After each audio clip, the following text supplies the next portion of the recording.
Alright, there we go. Let me pull up the actual game here so that way it doesn't freak out the visuals. I'm just going to be checking if this is working alright, and once I'm done with that, we can get started. Let's see. Oh! Don't play that. Marked for death. Okay, so how's this sound? Is this good? Yeah, sounds okay to me on my phone. And it looks good to me too. Is it? Wait, hold on. Is it actually good though? The visuals look frozen. Oh, they sure are. What the heck is going on? Let's see.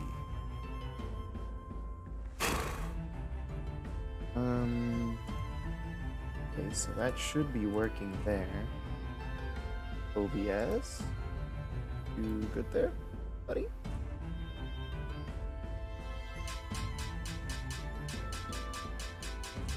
OBS. What if I do this? Ah, good. Now you can't see anything.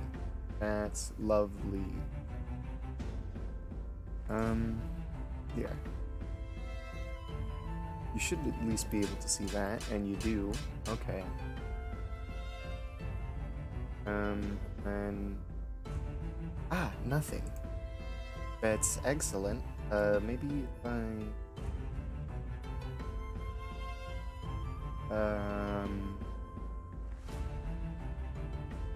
You know what? We're gonna have to go for one of these. There you go. Ah, display capture works totally fine. It's not my preferred method. I would have preferred to, Hi, Meta. Yeah, I know. Don't you worry. I'll, just don't worry about it. Okay, so display capture works. Then why the heck doesn't game capture work?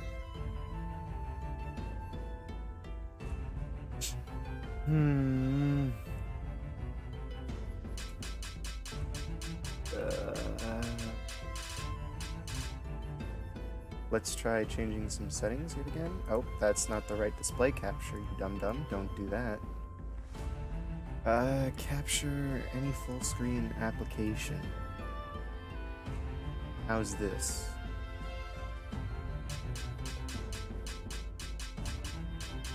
Oh! That works. Okay.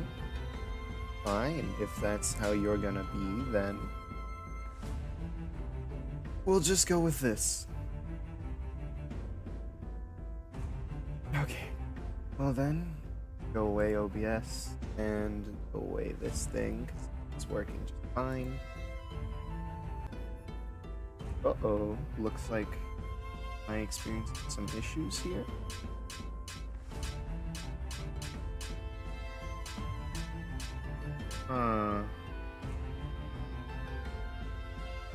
Hold on.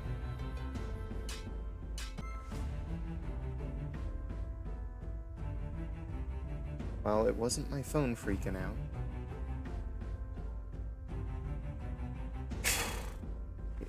OBS, get back. Okay. Perfect.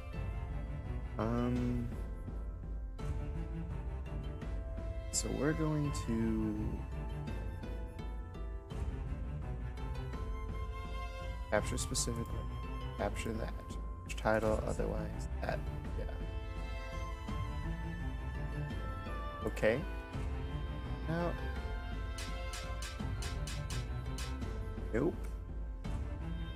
Alright, we're going with display capture. Screw it. I give up.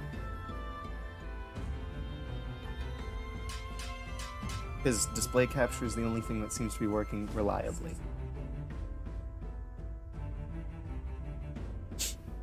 Okay.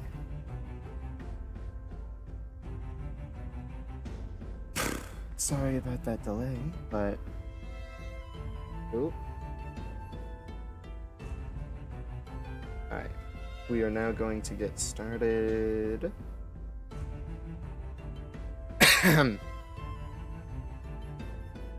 Okay.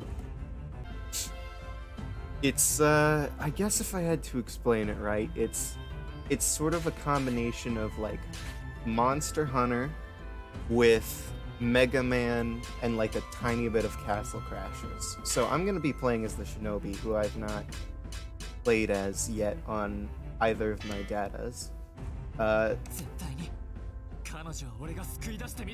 I am gonna find a voice here that I prefer, because you're gonna be hearing a lot of the same lines over and over again, so give me a second here.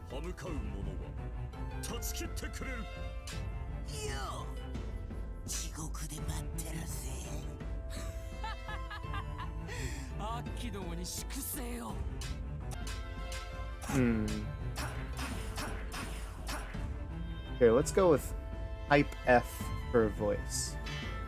Okay, anyway, oh boy, and I have to name him too, but like, here, I'll talk more about the game when we actually get into it. And it is also a dialogue-heavy game, by the way, so I'll be reading all of that out as we go along. Coming up with names is always the hard part, because I want them to be named something interesting. Well, it's always easy to just start with a letter. Just pick a letter and then sort of work your way from there.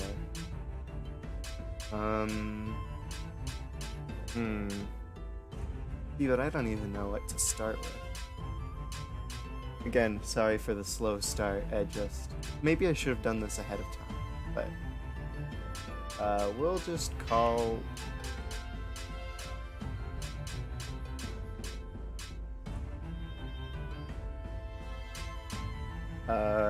let's see.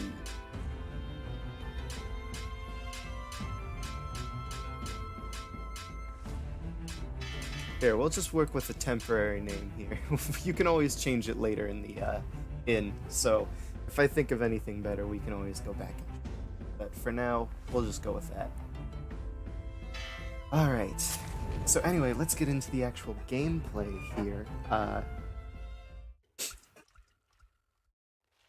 I'm going to be playing by myself, but this game has a huge emphasis on playing online with up to 4 people, and it's sort of balanced around you constantly having 4 people playing with. Anyway, here's some story. The Astral Dragon once saved a tribe of people who were on the brink of destruction. Also, excuse me if I ever misread anything. I have a tendency to do that.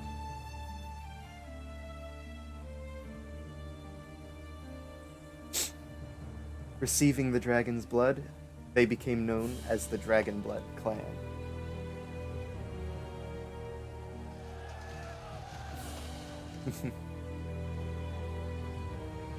However, the world was dominated by the Divine Family and bathed in the light of the Celestial.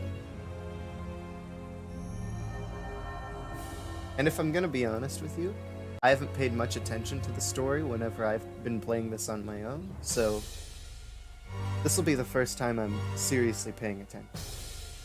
The people of the kingdom bore a deep loathing toward the clan.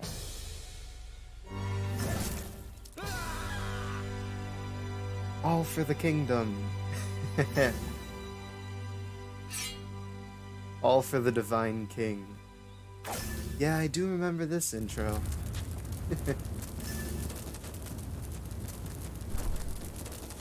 Just a bunch of nutcases. Thrall of the Dragon, begone from... What? That went way too fast for me.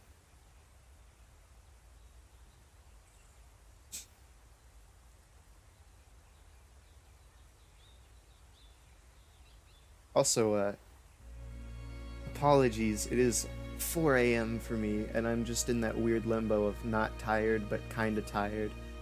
But, I don't know, randomly I just felt like doing this, so here I am. And again, sorry if I get quiet or whatnot.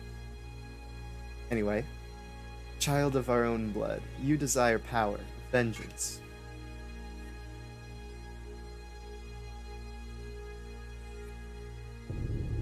We are the Astral Dragon, Atrum. Thy rage and grief have summoned us from our slumber. Upon this world's genesis, we suffered defeat by the Celestial. Leaving the world to the humans in their new age, we did retire here. We have abandoned power and war, and yet there are still those who would pursue us. There are those who use power to enforce tyranny. They now force us to let our power be known once more. So shall it be engraved upon the divine family themselves, who dare to rob the clan of their lives. While we yet live, we will not abandon the clan.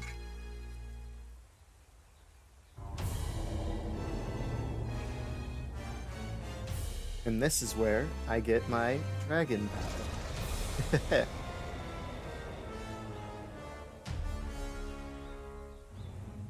If I'm not mistaken, Shinobi gets the power of the dragon's wings in his legs. Thou now bear the power to enact revenge, and thy body is proof. Hi, Funky. There are none who can stop thee, in whom the astral dragon's power dwells. The divine family stole thy home, thy family, and thy friends. Thou shalt judge them rightly. Anyway, now into the actual gameplay, huh? So each character has their own unique play style, and I haven't played as all of them yet, including Shinobi. I've not played as him yet, but I do know of his play style. So, the Shinobi is sort of an agile character with a double jump and a glide. I think he's supposed to have a glide. How do you glide? I'll figure these things out as we go. He's also got sort of a ranged projectile, and, oh yeah, and a dash that lets him lock on to enemies, or, so he can attack them anywhere on... Okay, that's interesting. Anyway, I don't remember if there's anything... No, there's nothing off to the left here. So, pretty much, you sort of run through the level until you make it to the end, where you fight typically a boss at the very end of the level.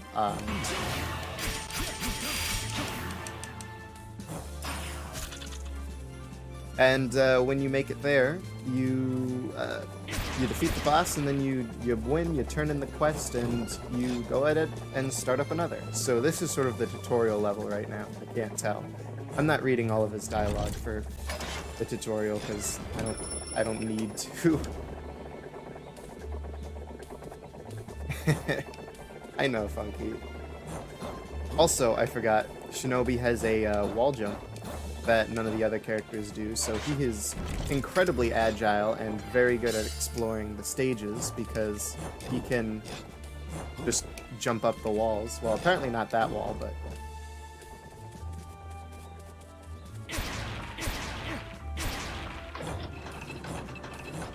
Also, the game appears to sort of be losing frames a little bit, but I don't know exactly how to fix that. I'll see if I can't find something.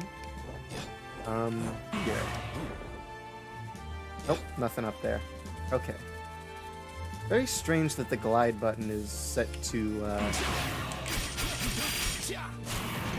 Ooh, there you go. Very strange that the glide button is set to sprint. I would have expected it to just be hold jump. Also, if you couldn't tell already, one of the main gimmicks of the game is finding a bunch of loot everywhere on the stages. But as you can see with the Shinobi, I can dash into enemies to lock onto them, which then allows me to hit them from anywhere on the screen. Also, apparently I need a key, so I guess I have to go over here. Yeah. The tutorial stage changes based on what character you're playing as to properly demonstrate all of their abilities, so... Yeah, okay. And I see we've got a wind sort of thing going on here.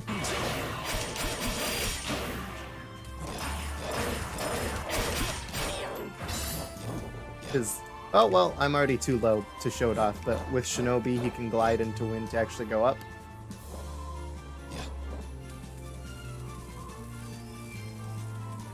Let's see here. So, for now, I'm just going to be trying to get used to playing as Shinobi, because I have not actually, played as him yet. Alright, I see. They want me to use this. And I see how some walls are different colors, specifically to show that you can't climb up them as Shinobi, which makes sense now. What's down here? Oh, just a chest. Cool.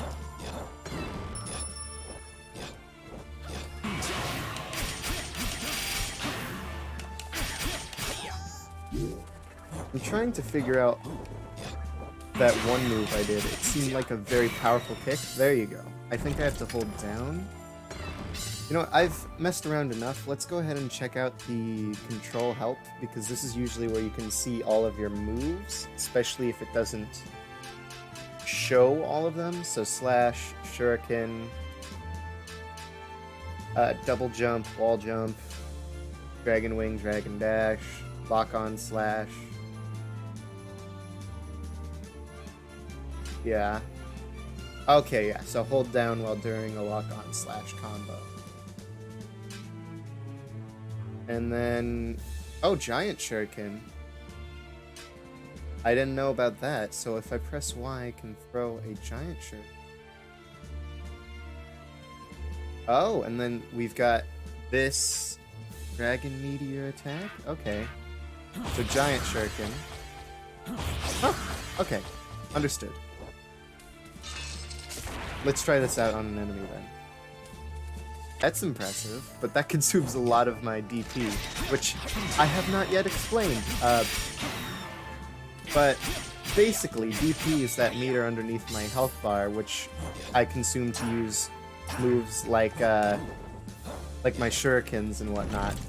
Basically, moves that are more advanced and helpful than just a basic attack combo like this. Use DP.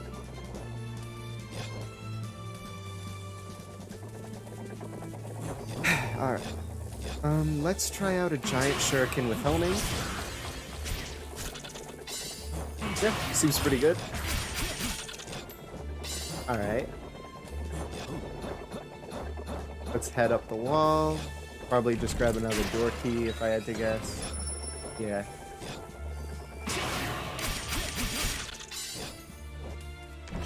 And then we can grab some more stuff. Got a random accessory.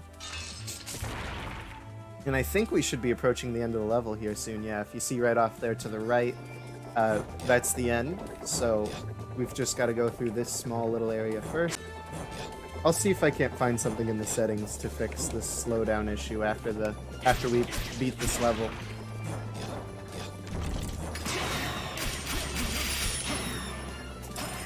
An element that it's strong against and an element it's weak against. Shinobi starts out with a poison element, and if I'm fighting a wind enemy, I will deal less damage. Oh right, menu, so I can check out my items here, and my equipment and whatnot. Sorry. And each element has their own associated effects. Poison's pretty self-explanatory. Whenever I inflict poison, enemies will take damage. Anyway, story. I am an envoy to the celestial primatus. Sinner, listen well. My reading is not tip-top quality, okay? I've always suffered in the English department. The divine family, who rightly worships the celestial, saw fit to judge your village, and did so in consort with the legion of the divine knights. Thus was the will of those who live in this world. We do not interfere in such affairs. However, that you would wield the power of the astral dragon who opposes the celestial, to avert utter disaster, the blaze of vengeance must be extinguished. Alright, boss master. So being that this guy is the first boss, he's not all that complicated. I also believe that as Shinobi, I'm invincible during my dash, and that was actually very fast. Shinobi can dish out quite a bit of damage.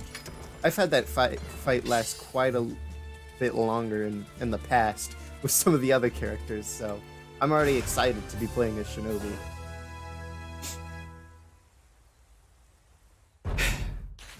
Alright, and here at the end of the the level screen, you can see all the items you've gotten, and you can even appraise the random equipment you get, because it doesn't want to tell you how good the equipment you got was until after you beat the level. So just press like appraise all.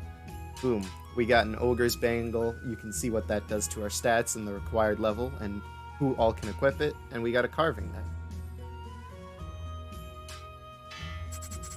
Then, after that, we get to see our gold we picked up, which you'll notice I have a ton of gold because gold is shared between all your characters on a one, and now we're level 5. And with each level up, you get points you can put into specific stats, and the specific stats will determine how well you do in various attributes. So, strength affects my physical attacks, agility affects hit chance and my number of attacks, intelligence affects my magic resistance, vitality determines my maximum HP and physical defense, luck is sort of, it's like chance to resist status effects and things like that, like very small changes. Also, luck affects how good the loot is that you get. And then PIE affects dragon attacks, like my dragon kick.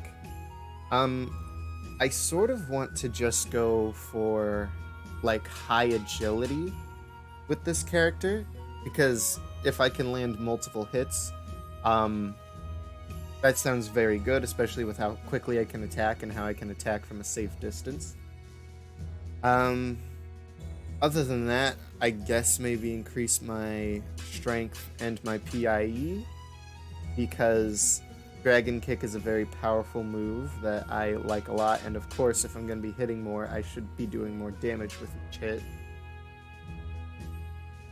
And I'll kind of ignore luck, because I've played as Bandit before, and he was all focused on luck, and I genuinely did not like focusing in on luck. So anyway, let's stop talking and let's just spend some points. 2 in agility, 1 in strength, 1 in PIE.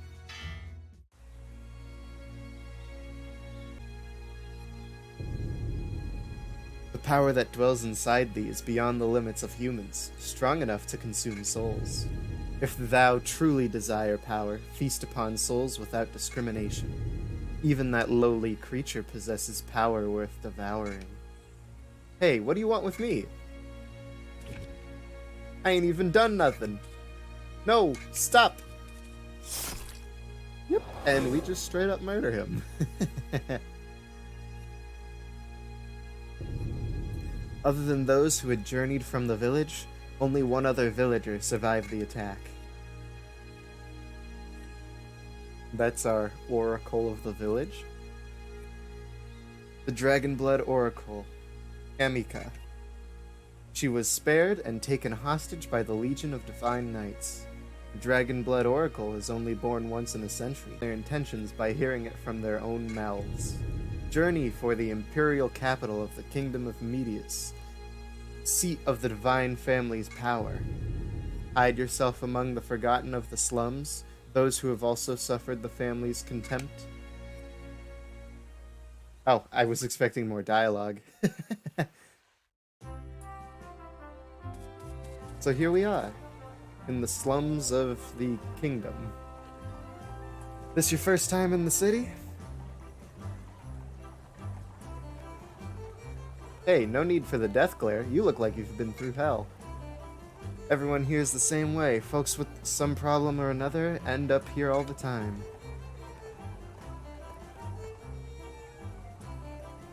Welcome to the glorious kingdom of Medius' finest slums. All hail Divine King Medius. We have open arms for all who come and have no questions asked for those who leave. Everyone's got enough of their own shit to deal with as it is. While I'm already going to the trouble, I may as well teach you a thing or two about life here. There's a bar near here where all the adventurers hang out. See you there. So this place acts as our sort of hub world. This is where we can buy new gear and accessories and items to help us equip better for our next missions, which will get progressively harder and harder. We can also pick up more side quests here and things like that, which he'll probably explain right now through dialogue. This city sits in the shadow of the capital. All kinds of folks wash up here. The people who end up here can only make a living taking on dirty jobs from all over the continent. At this bar, the jobs range from finding lost pets to hunting the strongest monsters in the kingdom. The Divine Family only tolerates trash like us because we clean up after everyone else. You tell the young man you have business with the Divine Family. Business with the Divine Family? What could you... Well, whatever. There's no way that someone that high and mighty would come down here willingly. Your only chance is taking on jobs and making a name for yourself. That could get you an audience. And hey, the harder you work, the better off this place will be. And more folks might even show up. So let's see what you can do. We're counting on you for all journey. When you're ready, go to the bar to take on a quest. Complete quests offered at the bar to progress the story. More quests can be unlocked by completing other quests and speaking with the townspeople. You can also join other adventurers over the internet here. And you can change your equipment and chat settings, check your items, and more. You can also switch to any created character here to create a new character, load your game from the title screen, weapon shop, purchase new weapons here. You can equip up to 2 weapons at once, general store, accessories and items. Equip 2 accessories at once, choose up to 8 items to bring with you on a quest. Edtrum's Den, you can reset your stat points as well as determine your element there. Alright, so let's see. Options. The problem is there's not a lot here that I can do to help. I can turn effect type to minimal. That might help, I guess. Assuming I don't need to restart the game for that to take place. I hope not. That's all I'm gonna do. Other than that, you're sort of just gonna have to deal with it. Unless if I want to lower the resolution, which I don't really. Anyway, so this person's got a quest for us, so let's see what's up. Oh, haven't seen you around here before. If you're looking to spend some time here, you should check into the local inn. It's only a rumor, but I heard some talk of a cave with a horde of monsters living in it. Many foolhardy adventurers have headed inside, but it seems none have returned alive. So now we've got a new quest. I came to this city to do some peddling, but sales have been awful. I'd like to and whatnot. That's the inn right there. Let's just keep looking around. Young one, you've got quite an interesting aura about you. Yes, you've piqued my curiosity quite a bit. I'll read your fortune for free. Yes, I see it. Your goals, should you wish to achieve them, the straightest path is the most dangerous. I can see many branching paths before you. Occasionally, a single path. It may seem as if all you must do is simply walk down it. However, you should scour it carefully. Only by doing so will you find the true way. Well, that's cryptic and not very helpful. In the far eastern kingdom of Marleus, yeah, I'm gonna go with that, there's a clan of powerful warlocks. I wish for the chance to learn from them just once. Alright. Oh! This may be the first time I've seen a Dragonblood adventurer. I had heard that the Dragonblood clan detested fighting, but perhaps that was mistaken. Even though this is the slums, we are still in the capital of Medius. This is the land where the followers of the Celestial are the strongest. Come all the way here, you must have a good reason. Alright, yeah, I'm repeating dialogue. Here's the weapons shop.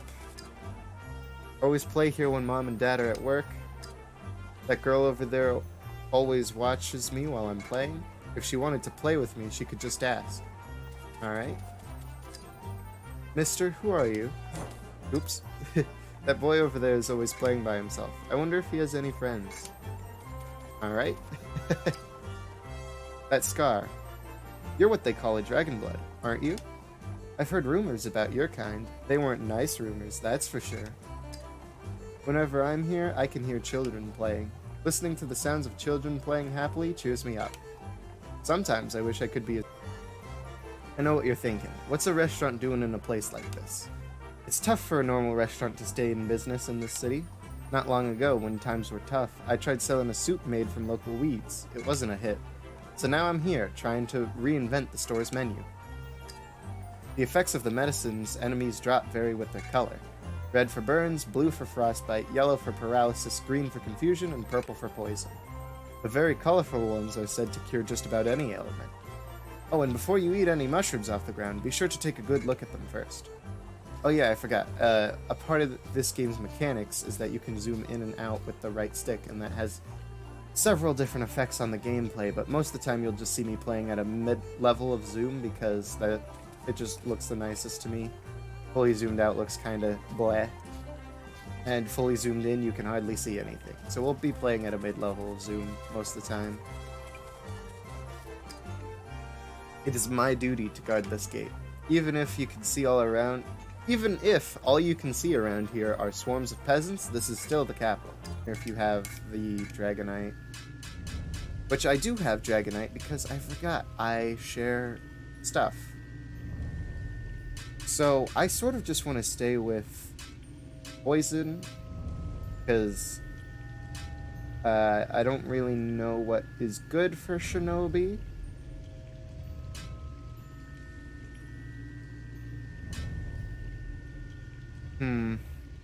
I mean, fire seems really good if you're playing by yourself, but his sort of main draw is that he generates DP fast in the poison contract, and that's helpful for allies if they need DP. He can generate some for them by just doing his attacks. I might end up switching to fire at some point, but for now, let's just stick with poison. You can talk to Atrum. As thou slayest thine enemies and consume their souls, thy dragon power shall grow stronger. The strength of the dragon's power shall appear to you as level. Complete task before thee, and slay every enemy that crosses thine path to raise thy level.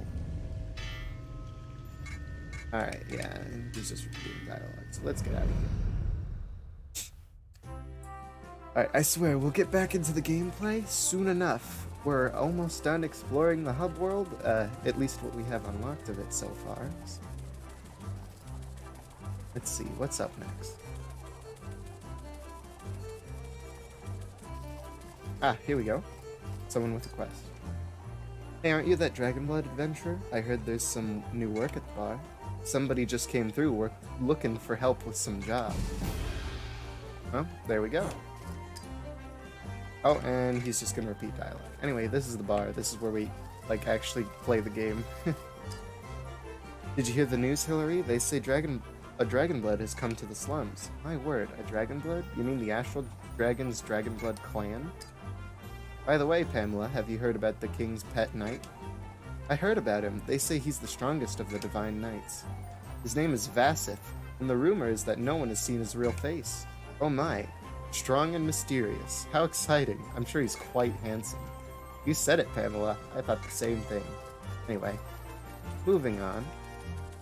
This is the elevator that we're going to take once we get enough esteem amongst the people. I'm in charge of this gate. It's my job to the upper city. To enter the city proper. Someone of your standing would never get permission to enter the capital. Go away. Oh, and he's just gonna repeat that. Alright.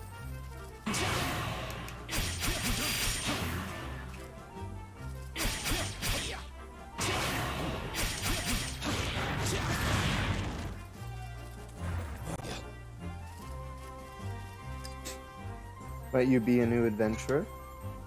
I was myself an able adventurer not long ago, I'll have you know. If you find yourself in any trouble, feel free to ask me. I have much wisdom to impart.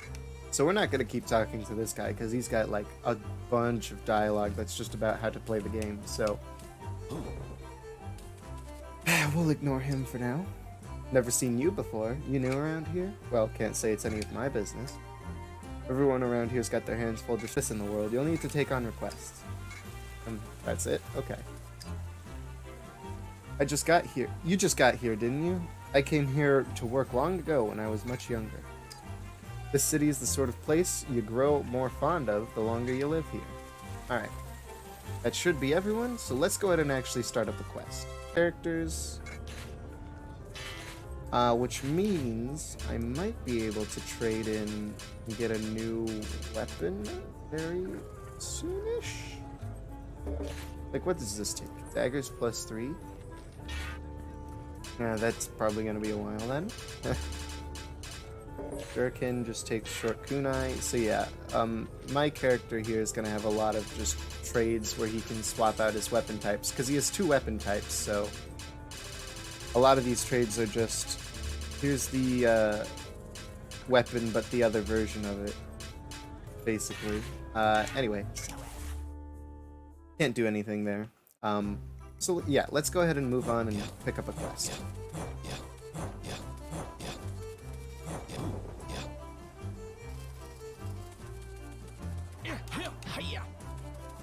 Right. Okay. Any online with random people? Not to mention that this game is not very well known, and so it's usually hard to get anybody to play with. So let's just do single player. And we'll start off with the Ogre Fort, difficulty level 1, and we're already level 5, so we're actually well equipped. Although, let's go to my equipment real quick, because I forgot we got a new weapon. And if you look here, it just increases my attack plus by 1 compared to my previous weapon, so might as well equip it. It's just purely better. And we've got, oh yeah, all of my accessories from my previous characters. Well, the default steel bangle gives you plus 5 defense, so let's look for something that's more suited for what my character sort of wants. PIE, but also intelligence. Vitality and luck, that's not bad. That's not bad at all. Vitality is nice to help me not die. That's her C, okay. Yeah. Let's go ahead then and equip the Pendant of Hope. Anyway, let's head out. You can read, like, the conditions and the goal. You know what? I'll read the goal for each quest. Why not? Find and defeat the chieftain of the Ogre Fort to save the captive villagers. The chieftain is known to drive away his enemies by breathing fire on them. It may be wise to speak to anyone you encounter along the way. There we go.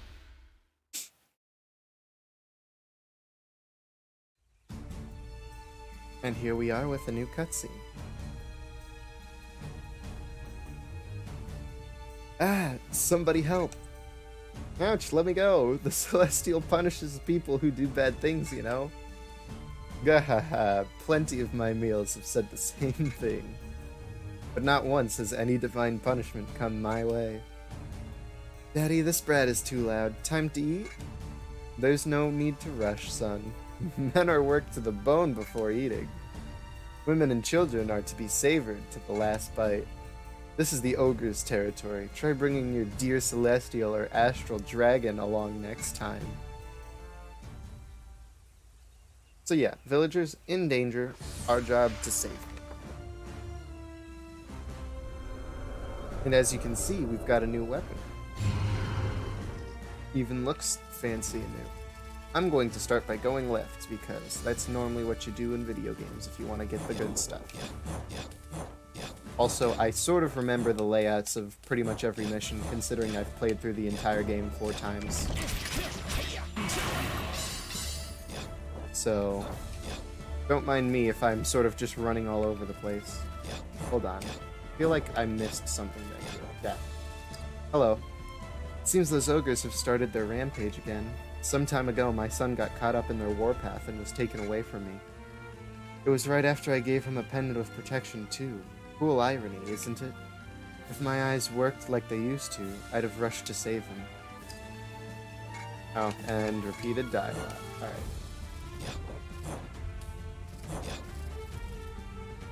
What you want? Maybe you want my sparkly? Sparkly mine. You just look tasty. Just like the sparkly owner was. Well, easy enough. And now, we get the pendant.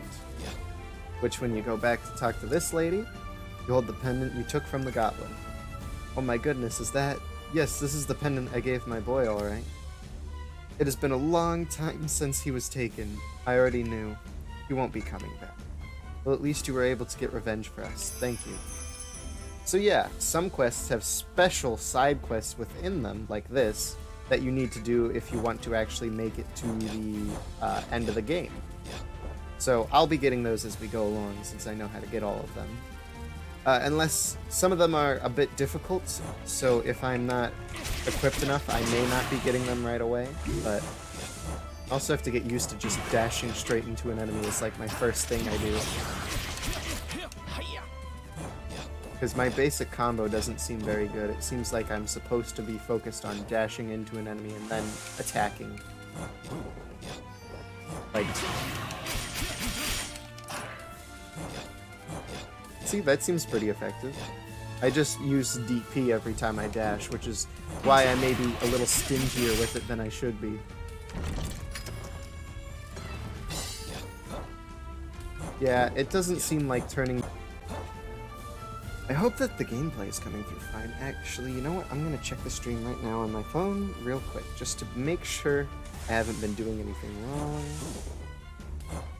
Looks good to me. I mean, other than, of course, the obvious frame rate issue, it looks good to me. So let's get moving.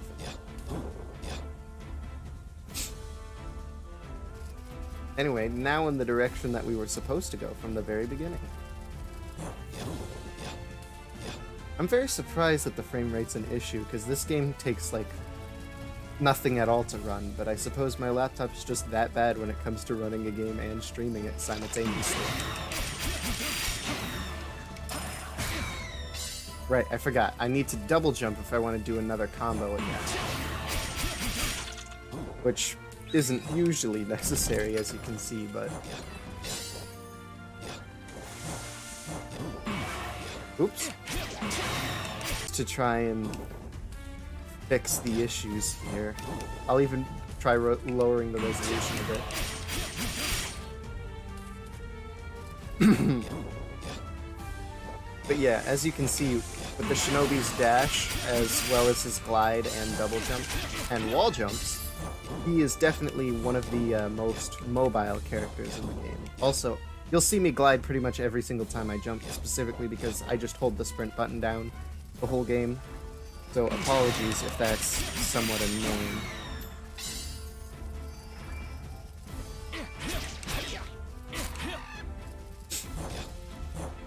See, with Shinobi, I can just go right up here, whereas most characters have to go up this route. But I'm gonna go up this route anyway, because I'm a weirdo who likes killing absolutely everything along the way for the extra tiny bits amount of EXP it gives me.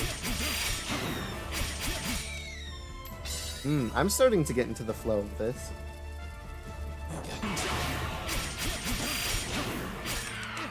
Yeah, there you go. You just do the combo, double jump, do the combo again, and then I assume if they're still alive, you can probably do a dragon kick onto them too.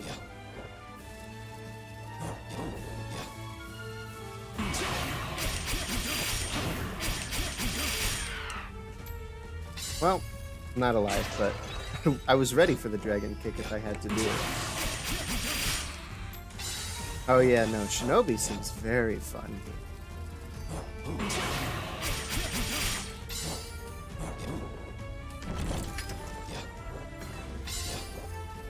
Especially after playing as, like, some characters that have, like, no mobility whatsoever.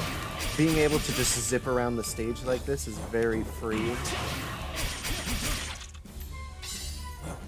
And the damage he does is quite good. I wasn't expecting this much damage, considering how safe he can be when he attacks. But, oh, he does a pretty decent amount. Alright, let's keep moving forward.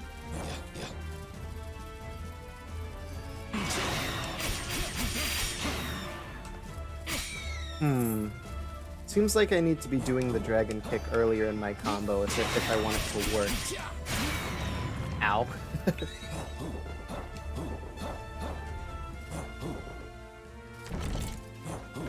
Oh, it's a mimic. Well, it was only level 1, so that wasn't too hard. But yeah, whenever you open a chest, there's always a random chance for it to be a mimic, as well as having a variety of elemental traps, such as like freezing you, or poisoning you, or burning you. The game has a tips menu that you can read through at any point if if ever you wish to increase your knowledge and you're unsure of how certain things work.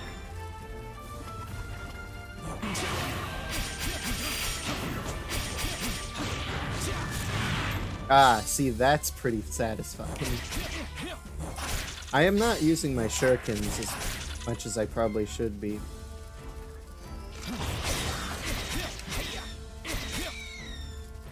I just don't know quite how to use them. Oops. Why am I standing right in this guy's face when literally the point of my dash is that I can hit him anywhere? I do not know.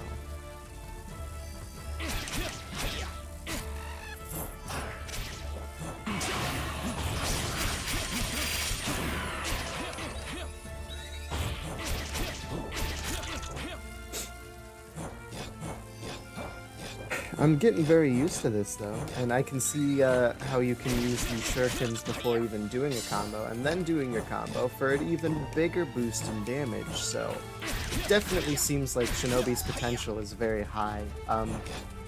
I know personally from playing as like Empress in the past, Empress was very simple. She basically only had a 4-hit combo and a projectile, and that was like all she had to her, which was not the most interesting to just be doing a 4-hit combo over and over for the entire game. So while this is essentially just a repetitive combo with the Shinobi as well, at least it's like slightly more interesting and varied what I can do with it. Whereas with Empress it was literally just 4 hits. Here I can choose to mix it up with shurikens and whatnot. Oh.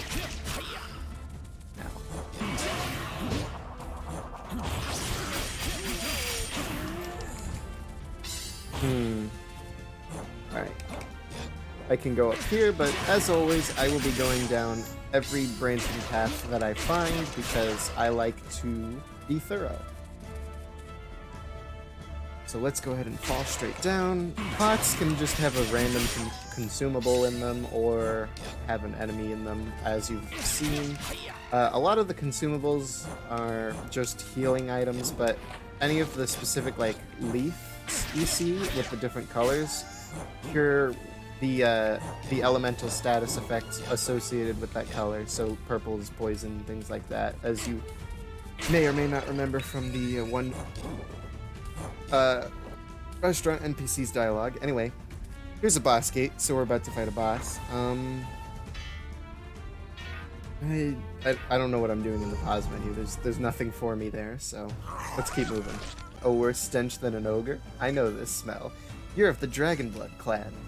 Gahahaha. The abominable Dragonblood clan. A clan whose power even the divine family once feared. Now at the beck and call of peasants. The mere sight of you disgusts me. Let's end this right away. Come on, son. Alright, well. Oh boy, the frame rate.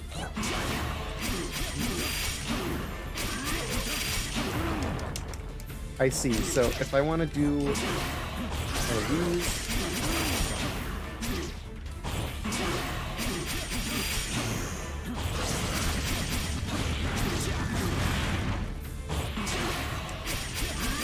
Now, why am I doing, like, no... Aw, man, I took damage.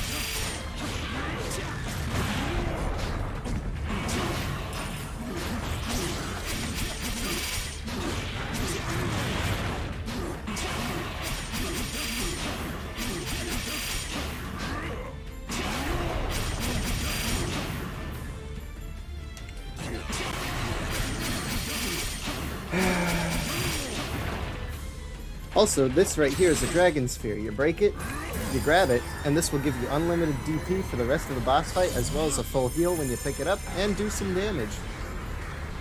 This may even kill him, but probably won't. It'll probably put him very low.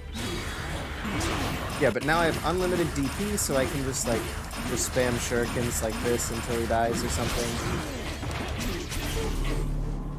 And there you go. Just that easy. And so that is sort of the basic gameplay loop of Dragon Marked for Death. Now, repeat several times. Trust me, it's much more fun when you have friends to play with, and it's even balanced around having 4 players instead of one. So, like, you know, definitely something you want to keep in mind. Shuriken plus 2. So basically, an upgraded version of the Shuriken that I already have. I'll be sure to equip that. Anyway, we leveled up. Which means I'm going to be putting 1 more point into agility and 1 more into strength for right now.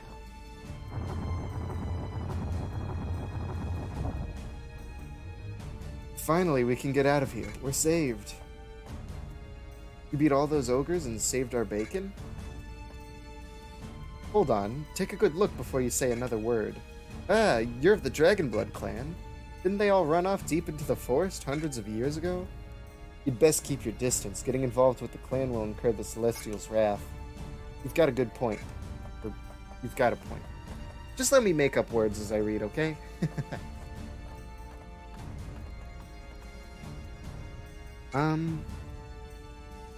Thanks for saving us. I wonder why no one else said thanks. Hey, what's wrong with your body? Doesn't that hurt? Are you okay? Are you sick? We're heading back to town. Get over here, right now. Okay.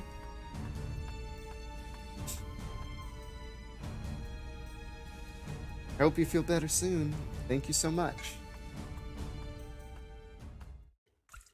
Poor innocent child. And someone seems to be in need of help, so let's run around and see what NPC wants our help. I don't exactly remember who, but I think they're down by the black market. I haven't played this in a couple days. All 4 of my playthroughs came pretty much one after the other. Like, for like a week straight I played this game. And then I've taken like maybe a month break from it. So my memory... Don't you worry, guys. I will restart the game ASAP. Oop. Double jump threw me off there. Yep, here we go. Have you ever been to Sika Village? I have a friend who lives there. She told me the water there suddenly became undrinkable. I wish I could go to help, but I know I wouldn't be able to do anything about it. Could you visit and see what's the matter in my place? Sure thing, old lady. Anyway, let's go ahead and return to title. Dragon marked for death. Okay, so options. I'm actually going to lower the resolution yet again. That's as low as it can go. Let's just go 1. Not that I can tell, so... Alright, let's see if this helps fix it. You're going to be seeing my desktop here very... Let's make sure. Yep, looks okay to me. And let's go ahead and launch the game up again.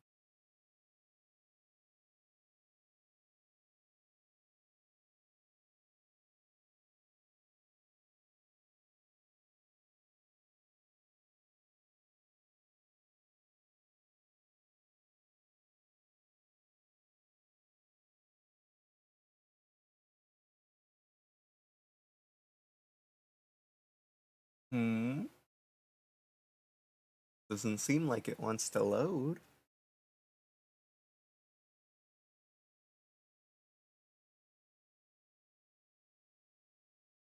This is strange.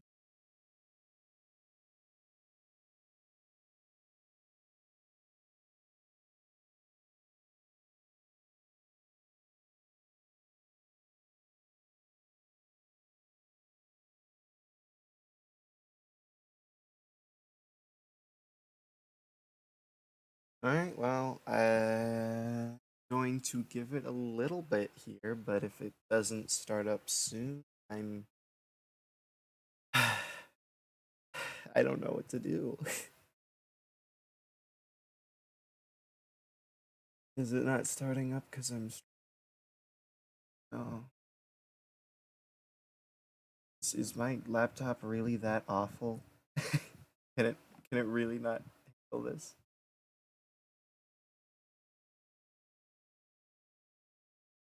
You've got to be kidding me.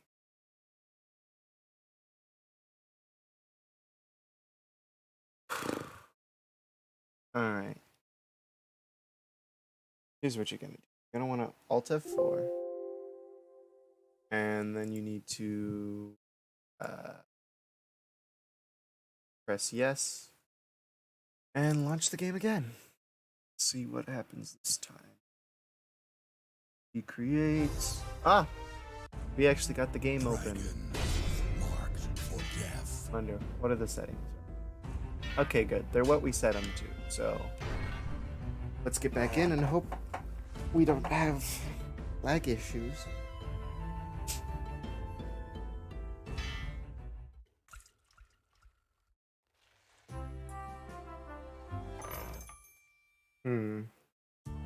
Yeah, nado.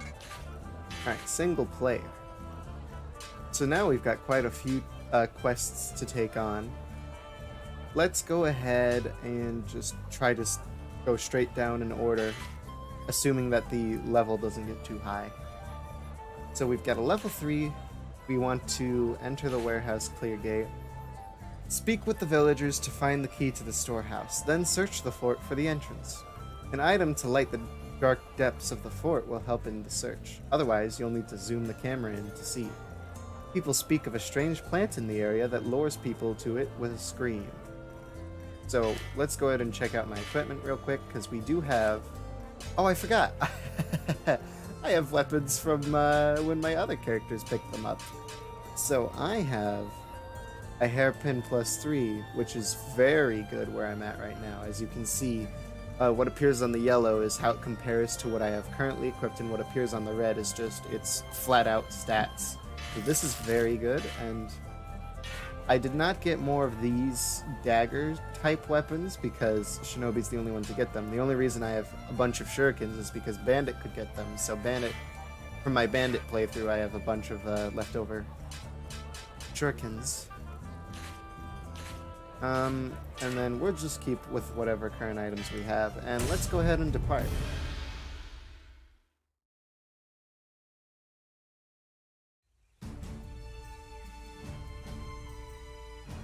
What does the Dragonblood clan want with this village? If you're here to steal the ogre's treasure, I've got some bad news for you. Some ogre oaf lost the key to their treasure trove.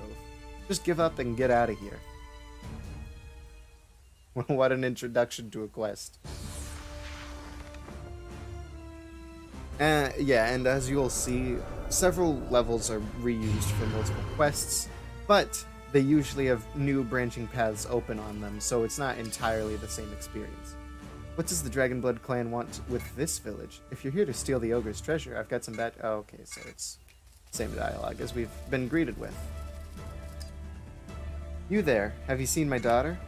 There's so much trouble lately, I told her over and over not to go outside. Alright, I think in-game NPCs only have one line of dialogue, so I won't be talking to them multiple times. Sorry if I end up missing some dialogue. But I don't think anybody's going to be particularly upset if I do.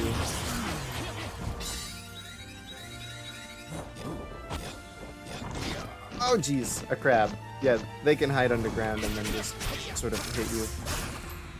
Ooh, hairpin +3. Ooh, that's very nice. And it comes with the electric element, which means that it can inflict paralysis, not infect paralysis, sorry. Oh, Shinobi's so much fun.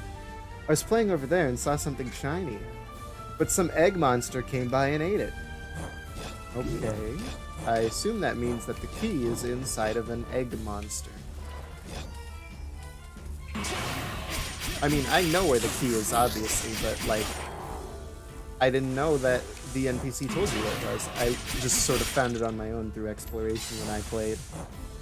Because, again, when I played through this game, I sort of just breezed through the dialogue. I was more interested in the gameplay than I was the story. Oops! That's so satisfying. Oh, I assume this might have been the egg monster with the key? Yeah. Okay, I know I just said I knew where I get the key, but I honestly forgot that guy dropped it. I thought this one over here dropped the key, but I am mistaken. I also don't use my DP as often as I should. At least I'm still dashing into every enemy, though, like I definitely need to be. Man, it's 5 a.m. my time, huh? This is definitely an unusual time for me to be up and streaming, and I can tell because nobody's in the chat. But hey, that's no big issue for me. I'm sure Tom will drop by when he wakes up, or who knows, maybe Daniel Pepper will. For now, though, let's keep trucking. Alright. So again, this is sort of where, I mean, I've already explained a lot of the gameplay aspects and whatnot, so now it's basically just play the game. That guy was level 5. No wonder he took so many hits. He's actually the highest level enemy I think we've seen so far. Lowered the resolution. Oh my god, I'm so sorry. This probably looks awful now on OBS, huh? Oh no, that's right. It's display capture. Oh, no wonder why it's lagging then. Because it's by display, like, the resolution doesn't matter if it's trying to capture my display. Well, I mean, it sort of still matters, because it means the game should be taking up less resources if its resolution is smaller, but OBS is still trying to capture a higher resolution is what I'm trying to say, which means I'm not saving as much as I could be with the game capture. Probably. I don't know. I'm actually not super into how this all works, if you couldn't tell by my typical noobishness, but I assume that's how it works, just based on guessing. Alright. Let's go Shinobi.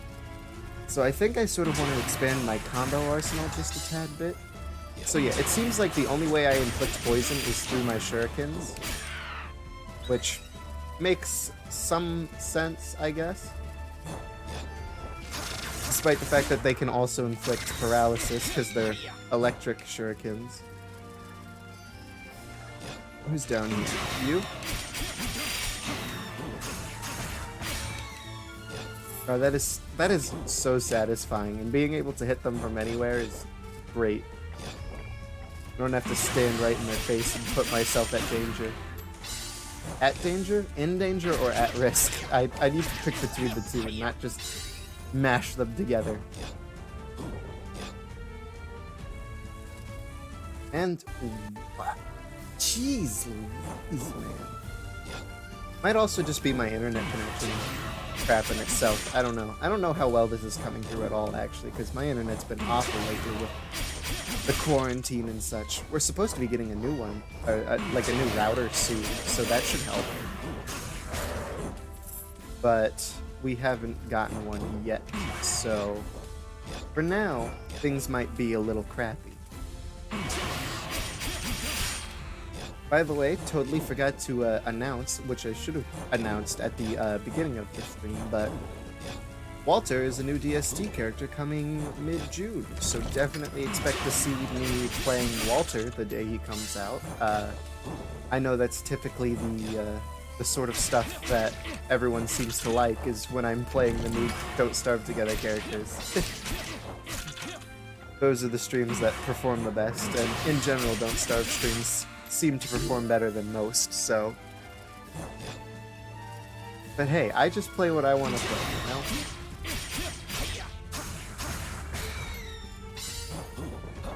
Doesn't always have to be Don't Starve, though usually Don't Starve is what I want to play. Also, totally just pressed the wrong button, which is why I just fell into the enemy. What's down here? Nothing? Okay.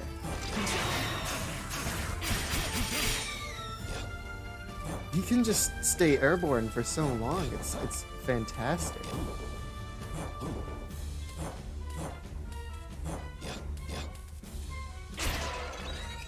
Also, I'm pretty happy with the voice I ended up choosing. It's not too annoying. I hardly ever notice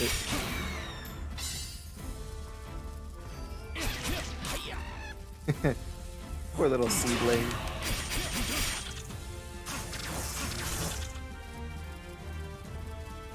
And of course, if you're ever just really afraid of an enemy, you can just do that. Wow, that's actually way more powerful than I thought, and it doesn't even consume, like, any DP. Wow. I mean, granted, these guys are level 1, I just now noticed, but... boss fight time, and I don't really have anything to swap out, so...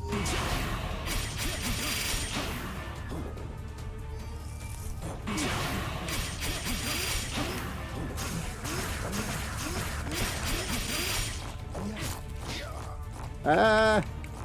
Let me go!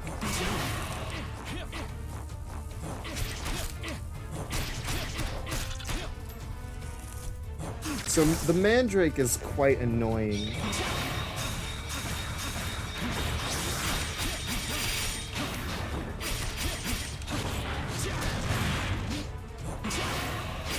Oh my god. And because it's level 9 and I'm level 7, I'm barely doing any damage to it. Let's just throw a bunch of shurikens at it.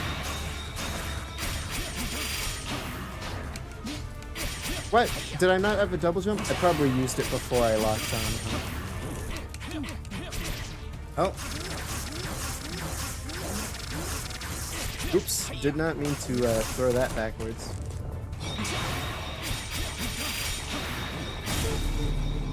Well, at least it died eventually. And I really didn't get in danger of dying myself. Speaking of which, by the way, that bar at the bottom, the green bar, that's my retry meter. So I'm allowed to die 4 times in single player, but the number of times you can die in multiplayer is dependent upon your level in relation to the other players and the quest level as well. So even if I died, it wouldn't have been the end of the world because I would still have 3 more retries that deplete that bar as sort of a visual indicator of how many retries you have left. So this is a dark area, which means if I zoom the camera all the way in, I'm going to see very brightly, or well, not super bright, but as bright as I can. Middle zoom is going to be kind of dark, and fully zoomed out is pitch black, so I can't see anything without a light source like this lantern here. Which is why I almost always just leave it on medium zoom. But yeah, this is one of those cases where the zoom actually matters. Also, Mimic.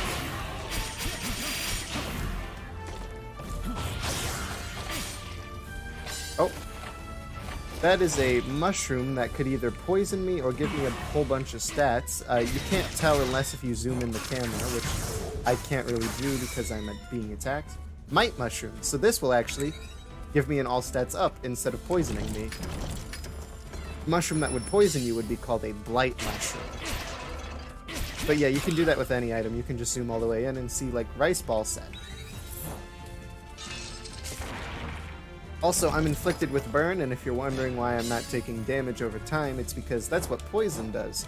Burn just makes it to where you take more physical damage from enemy attacks, which is kind of a weird way to portray a burn, but whatever, I won't argue with the logic, I suppose. Yeah, no, these guys are no problem at all for me. The level 1 ogres. Okay, and I think there's one more level 1 ogre here at the end. Oh, he's level 4 this time. But still got shredded. Ooh!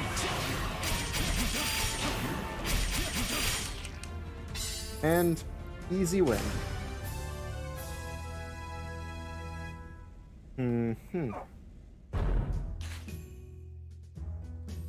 Let's go ahead and take a look.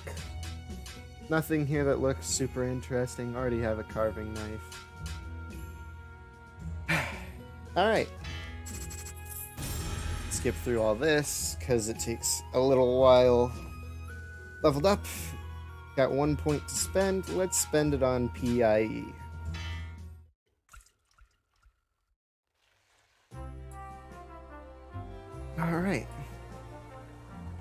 no new quests to take on, and because I don't really think I have anything I want to buy from shops, we'll just head right back into the bar. Let's go ahead and see if we can't find some players to play online with to show off some fun multiplayer. Whew. First, let's see if there's a party we can find. Yep, that's what I thought would happen. Alright, we'll try and just recruit a party then for my next. This is a level 5 quest, level 5, 5. I think the lowest level quest that I can pick now is going to be level 5. Except, you just saw Cavern of Torment, but Cavern of Torment is sort of a special case, so just ignore that. Polluted water, then. Anyone can join. First time clear. And I don't think there's any other things we have to put on. Here, let's say eliminate all enemies, just for the heck of it. Worldwide, and recruit. I'll go ahead and wait around for maybe 2 minutes in this lobby, and if we don't get anyone, I'll just go to single player. But yeah, this is what your lobby looks like. You can change your equipment, change your character, stuff like that. So for example, I could swap to my witch or my bandit, which are much higher level. But you came here for the shinobi experience, so we'll keep it to that. Also, all of my characters have 3 letters for their name. I'm now noticing, which I'll fix it eventually, but right now I just needed a name in, so this is what you got. Alright, it is 5:08 a.m. for me right now, so I'll wait till the clock says 5:10, and if no one joins, we'll switch back over to single player. Anything worth equipping? No. Yeah, and I can't use this yet because that's a level 15 item.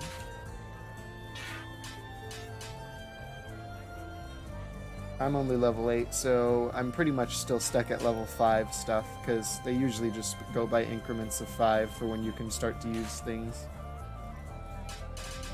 Do I need any, like... no, because these are all, like, really high-level items that I sort of just don't need. I mean, I guess I could equip Plum Rice Balls, since these heal Shinobi especially well. So I probably won't be using them as any other character.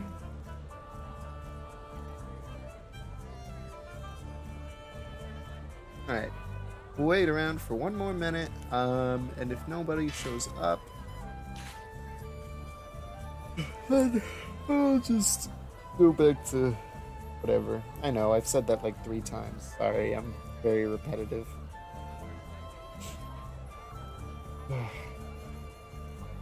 Oh, 5:10 my time. Nobody's gonna join. Alright, guess it's on to single player. Could just be the time of day I chose. Maybe no one's awake or available right now. Could also just be the fact that this game sort of doesn't have the greatest random online experience, because it's just not very well known, and so not a lot of people play it. That's why I definitely recommend, if you're going to buy this game, buy it with a friend. It makes it so much more fun just to have one person with you. And you can go up to 4 people if you can convince them. Anyway, purify 3 pawns. Cleanse the polluted pawns with purifying fruit. Attack the fruit to roll it along the ground. If the fruit is lost, return to where it was found to get another. Alright.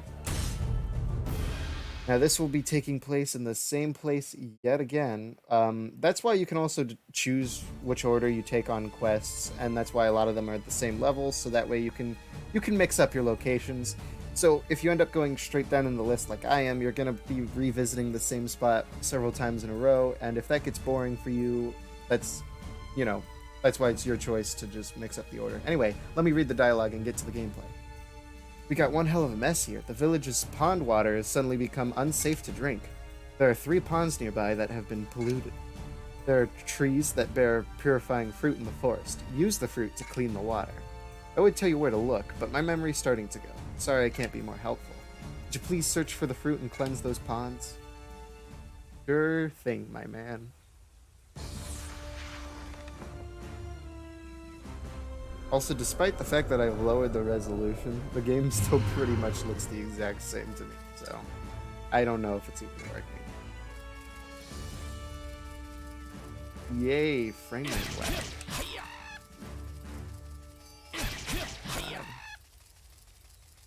Anyway, I know that the continue way is to the left, so that is why, if you're curious, I'm going to the right. Ooh, ouch. That guy's actually kind of rough.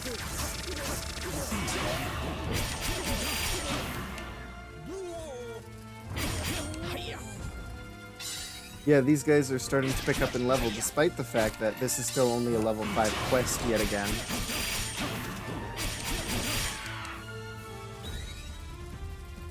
So yeah, to the right here should just be sort of a single lone chest. Also, totally forgot to check on the previous level if there was anything up on top of the castle now that I couldn't reach it. Because usually if a previously accessible area suddenly becomes inaccessible, that means that there's a chest to get. But I honestly just forgot that Shinobi has such amazing movement to let him check up here. No, there's a barrier this time, and I assume there was probably a barrier last time as well. If not, oh well, it's just one chest, you know. Probably, anyway. Like I said, I've never played Shinobi, so it's going to be hard for me to remember to check the Shinobi secret areas, because there's secret areas for a lot of other characters that are specific to their abilities that I'm more used to checking, because obviously I've played as those characters. So here's one of the fruits we need to purify a pond, but first I'm going to go look for the pond itself. I do remember where it is and it's far away, but I want to clear out the path of enemies first, so that way I don't have to carry the fruit and fight enemies. And even though I say carry the fruit, there is no carry mechanic. I just need to punch it all the way there. So technically I could still do that and fight enemies.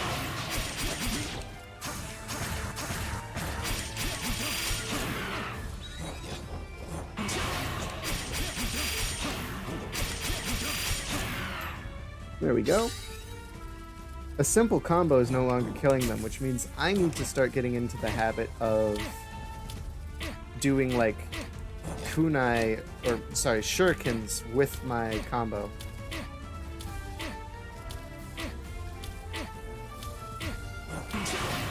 Just gonna keep punching this fruit along. Oh, you know what? That was probably a waste of time anyway, because I'm gonna abandon it and it's gonna despawn. I love how much knockback the enemies take. They end up like flying through the air with just a simple combo of mine.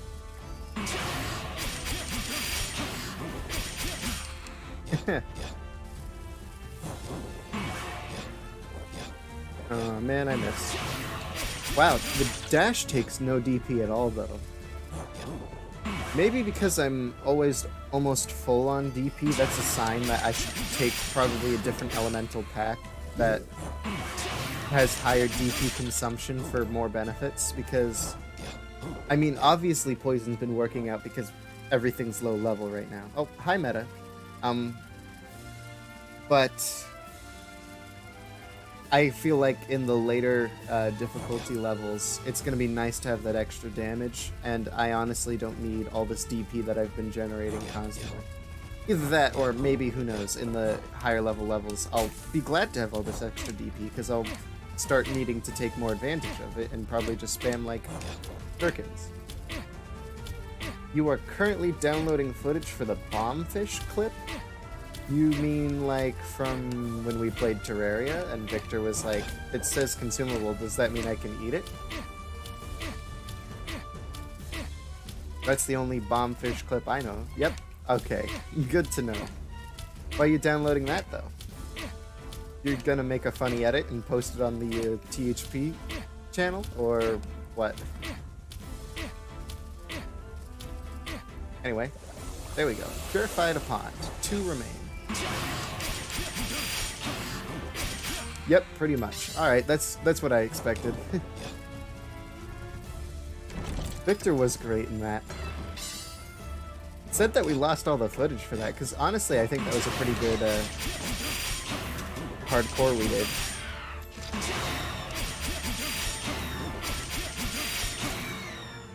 God, I can just fly with Shinobi.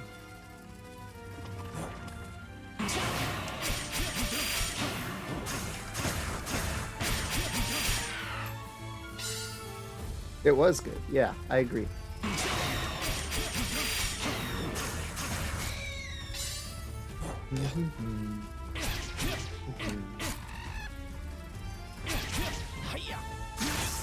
Come on. There you go.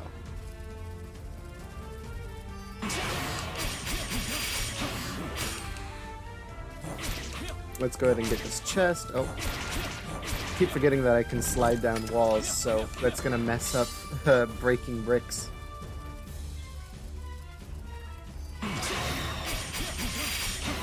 Hey Meta, while you're here, I'm not like constantly watching the stream myself to make sure it's working okay, so has it been working okay from what you can see, at the very least? I mean, I obviously know that the frame rate keeps dipping randomly. I'm experiencing that on my end as well. I've tried to fix it. It's a persistent issue.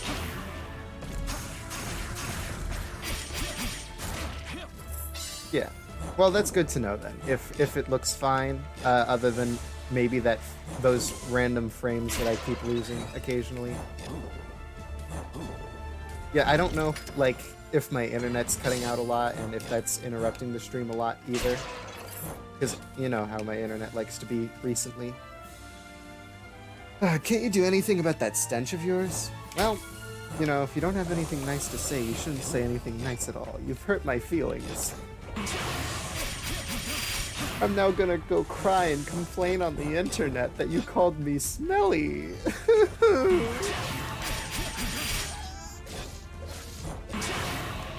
Anyway, what do you have to say, mister? Damn it, no matter how much fruit we drop in the pond, there's a monster eating it all. You're going to have to take care of that beast first. Okay, good to know. Oops, totally missed. I wasn't expecting to slide down the slant there. Man, Meta, do you remember when, like, the Cuphead DLC was announced? And everyone was excited, and now the Cuphead DLC still hasn't come out yet? Oh, it's that dragon blood again. Oh, well, that's all you have to say, huh? Like, I'm waiting for the Cuphead DLC to do a Cuphead stream. But it just hasn't come out yet.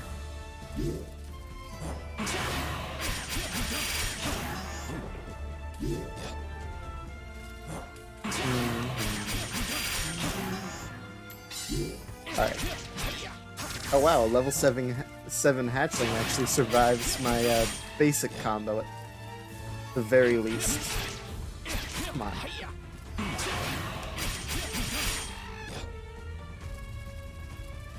Remember, you have a lot of DP almost constantly, so feel free to just throw a bunch of shurikens. Oh goody, and I've been poisoned because I got hit.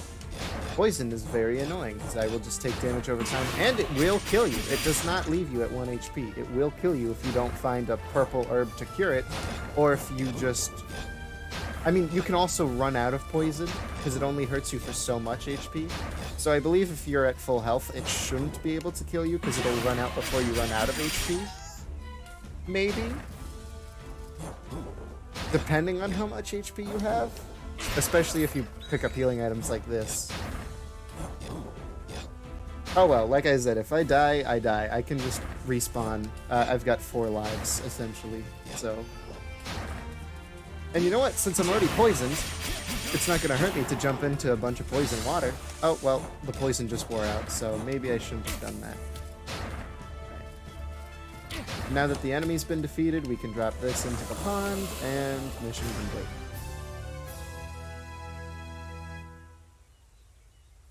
Look at that. Iron badge. Nothing here that I can really equip yet, nor is there anything that excites me too much, so next. Go ahead and try and skip through this as fast as I can. Alright, we got 1 point. Let's just dump that straight into agility.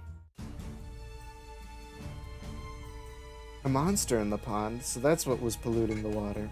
Thank you kindly for your help. You do good work for someone so young. I'd offer you some respite in our village, but it seems folks are pretty damn scared of you. Sorry, I can't offer you any more than that. Okay.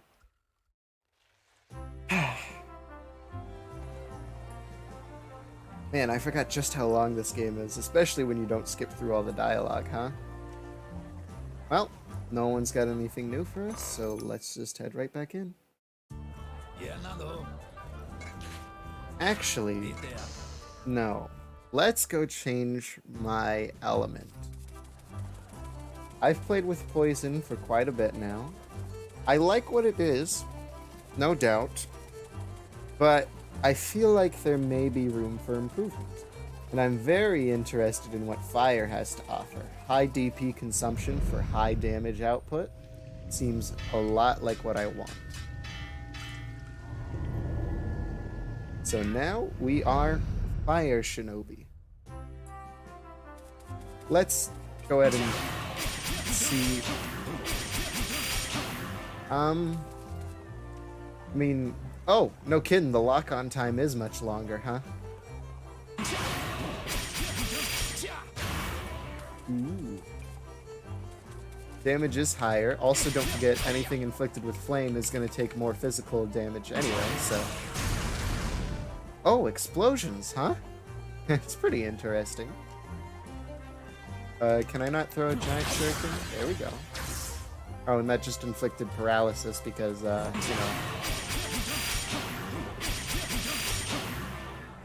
Oh, did I not have enough DP for the cool attack?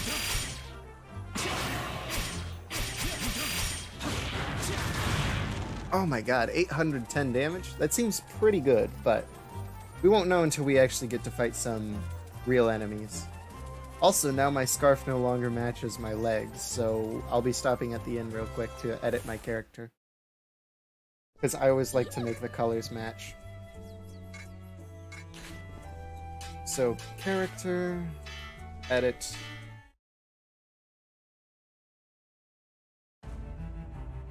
Red scarf to match with the red legs. And we'll keep the same voice and keep the same name for now.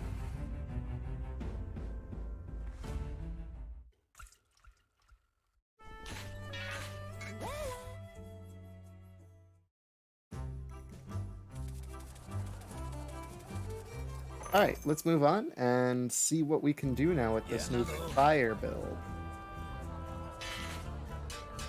Sea of Tumult, huh? Acquire the Statue of Fishery. Slay the monster that attacked the merchant ship, and retrieve the Statue of Fishery from within. The monster emits a gas that has an entrancing effect on humans. A merchant appears to be trapped in the ship's hold. Alright, so let's go ahead and save the merchant in the ship's hold, because he's how you get the special side quest clear for this. The merchant ship carrying the Statue of Fishery has been swallowed up by a nasty sea creature. The Statue of Fishery keeps the seas calm and the waves at bay. Without her protection, the seas around Hasta have gone to hell in a handbasket. We hired you to go out there and get that statue back, but more than anything else, we want revenge. We want the head of the monster that devoured our mates. Don't give a shit about any dragon blood. As long as you're strong, we're counting on you. We're counting on you. God, I'm so bad at reading, mate. Man, I'm bad at talking, too. Huh. The winds are changing. They'll be on us soon. The monsters are ready for lunch. Protect the sail with your life. Without it, we'll be sitting ducks out here. Alright, but first, gotta go below decks and save the guy who's trapped down there, apparently.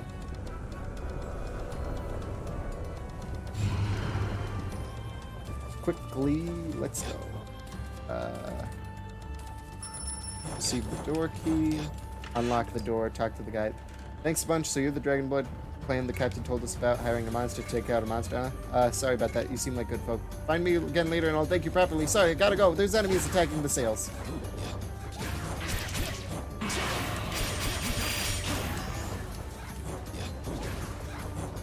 Ah!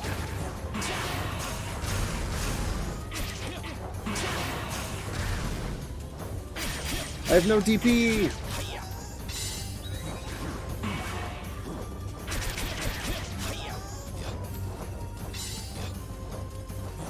Come on. No, how did I miss?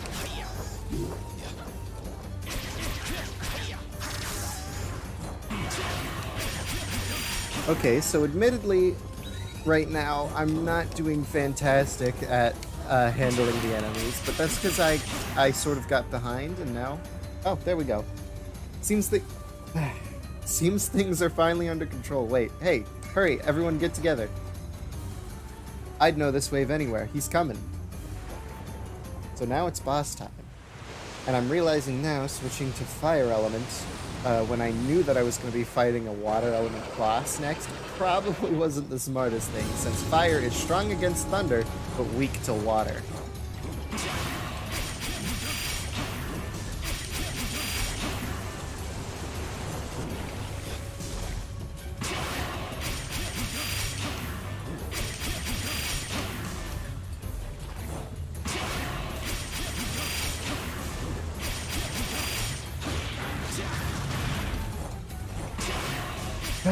Jeez, man.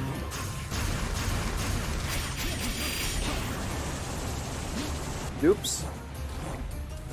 Well, at least one of the tentacles is almost dead here. Alright, now let's go handle the other tentacle that has a long-ranged attack. Where is it? There it is. This is the one. Oops, missed.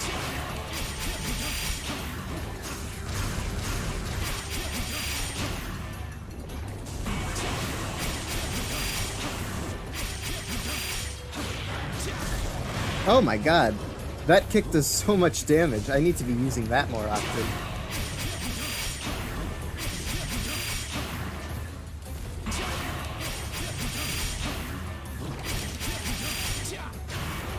Yeah, even that more simple one that doesn't use as much DP is still very good, so I definitely should be using my kicks more often. Oops, I've been confused because I got hit. Yeah, this boss can inflict confusion, which means my controls are reversed, so sorry if I look like I am a little brain deficient. This should cure my confusion though. And hey, even though I'm elementally weak against this guy, which means I can't really inflict burn, and my elemental statuses aren't going to be like as good, I still seem to be able to dish out a lot of damage. So... that's good. With unlimited DP, might as well just sort of spam shurikens.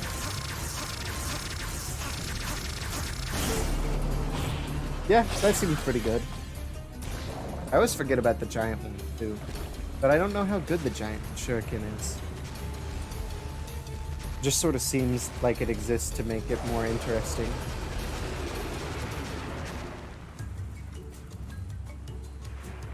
That damn monster finally got what was coming to it. That was all for our mates. Now let's get back the Statue of Fishery before the tide turns bad. That bastard managed to drink up every bit of treasure the ship was carrying. Just make sure you bring the statue back at least. So now we're going inside the belly of the beast to get the Statue of Fishery. I knew the monster had to be big to swallow up all that treasure, but it really is crazy in here. Oh yeah, you can forget about my promise. Long ago, there was a country in the desert south of Medius known as the Magic Kingdom of Litus. People of Litus, actually, I'm going to go with Litus. People of Litus were known for their prosperity and magic. To this day, no one knows the entire land where Litus once stood became desert. No one knows how, I see. Sorry. There are rumors of a treasure filled with magic power hidden deep in the desert. The celestial powers that the Legion of Divine Knights use are rumored to be magical as well. If you ever end up there, you should take a look for the treasure. Did you find the statue yet? Nope. Alright. Anyway, we've still got a good bit of level ahead of us, so buckle up. And now we're introduced to the Thunder Toads, which are basically really annoying enemies. That, if you're not a fire element, suck even worse, because you don't have their weakness. But if you have their weakness that you can use, they're sort of a piece of cake. They just have a lot of HP for a regular enemy, which is why they suck.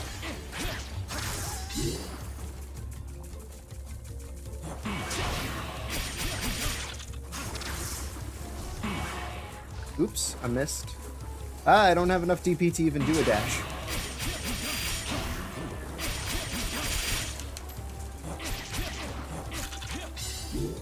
Well, so far so good.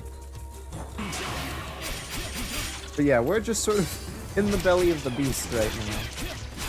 This level is actually very reminiscent of the worm from Spelunky, if any of you know what I'm talking about.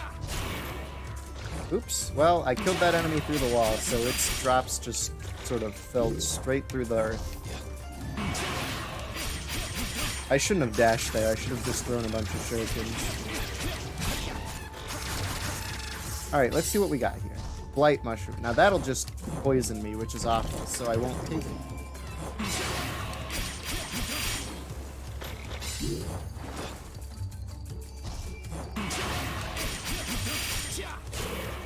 Ooh, boy.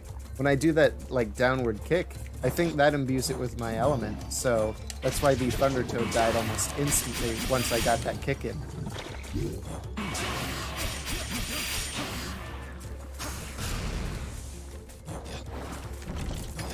But yeah, with high agility, if I, like, double the enemy's agility stat, then I'll pretty much be, like, hitting them twice per attack, which is very good.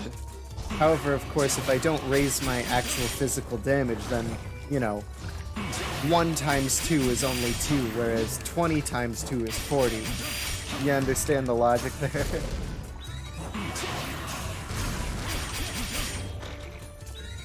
Basically, I've got to have a decent amount of strength to make doubling or tripling how many attacks I do worth it, you know? However, I will definitely still be focusing agility as my main focus, just so that way, well, mostly because I haven't actually done it as a playstyle. I focused strength, well actually no, I focused a balanced build when I played as both Oracle and Empress. I focused on luck when I played as the Bandit, and I focused on intelligence when I played as the Witch.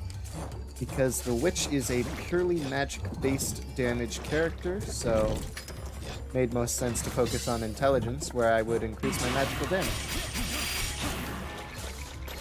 But Shinobi already starts off with, like, a lot of agility, like, scaling by default, so every time he levels up, the automatic points you get for leveling up are mostly going into agility and luck, and he suffers in the vitality department because of that. Empress and Oracle both already had, like, balanced leveling up automatically. That's why I just leveled them up balanced when I was playing as them. And then, who else did I say I was playing as? Bandit, right. Bandit had super luck, like, built into his automatic level ups. So I just focused even harder on the luck with my own bonus points I could allocate. Plus, with him, the luck build just sort of made sense, because he was one of the characters that actually used luck in his moveset a little.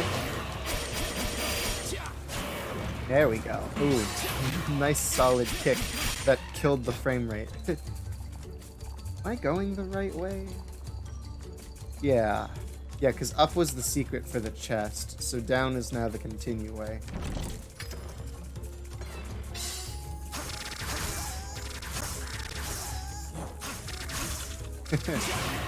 Wow, my shurikens are a lot stronger than I had originally thought. Oh my goodness.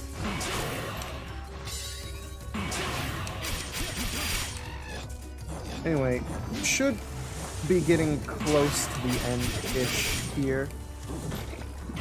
Oh, can I not dash again mid-air? Okay, I only get one mid-air dash, which is fine.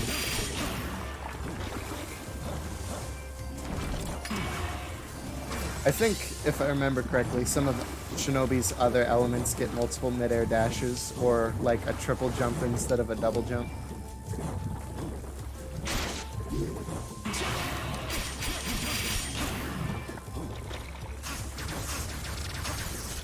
God, the frame rate though. Also, turning the effects to minimal didn't seem to do anything at all either. I'm very disappointed in my laptop, because this literally is like nothing at all to run. And normally it runs totally fine, it's just now with the stream open, I guess. It's like, nope, I'm going to kill myself. And it's very obnoxious. But the frame drops don't seem to be nearly as severe or as frequent as they used to be, so at least that, you know, that's working. You know, I'll probably notice I was gonna say, I'd probably notice the decreased resolution when I zoom out, but it still looks just about as good as it did before.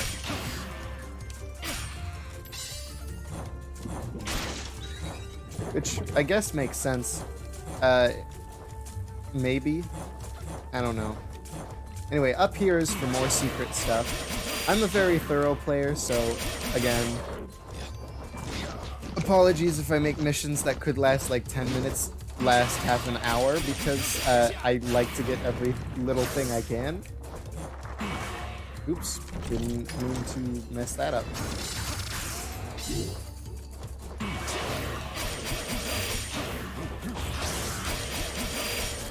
Yeah, the giant shuriken just doesn't seem that good, because, like, I can't even spam it, really. What is this? Might mushroom. Yes.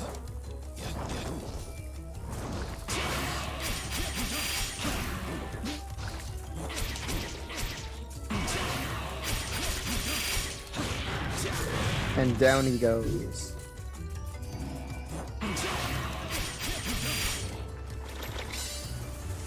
Alright.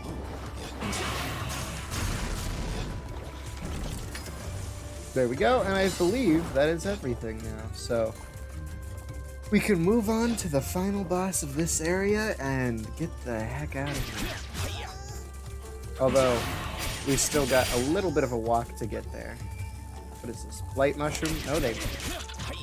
Although, I mean, I could just eat it and then cure myself of the poison, but that doesn't really do anything for me anyway. Let's try not to get crunched. Alright, and boss time. Poison element, huh?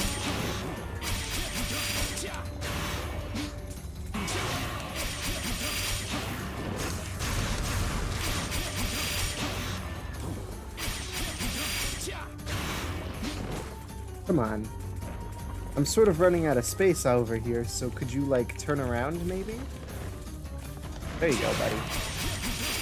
Although I think now that I'm thinking about it, I probably could have just dashed into him.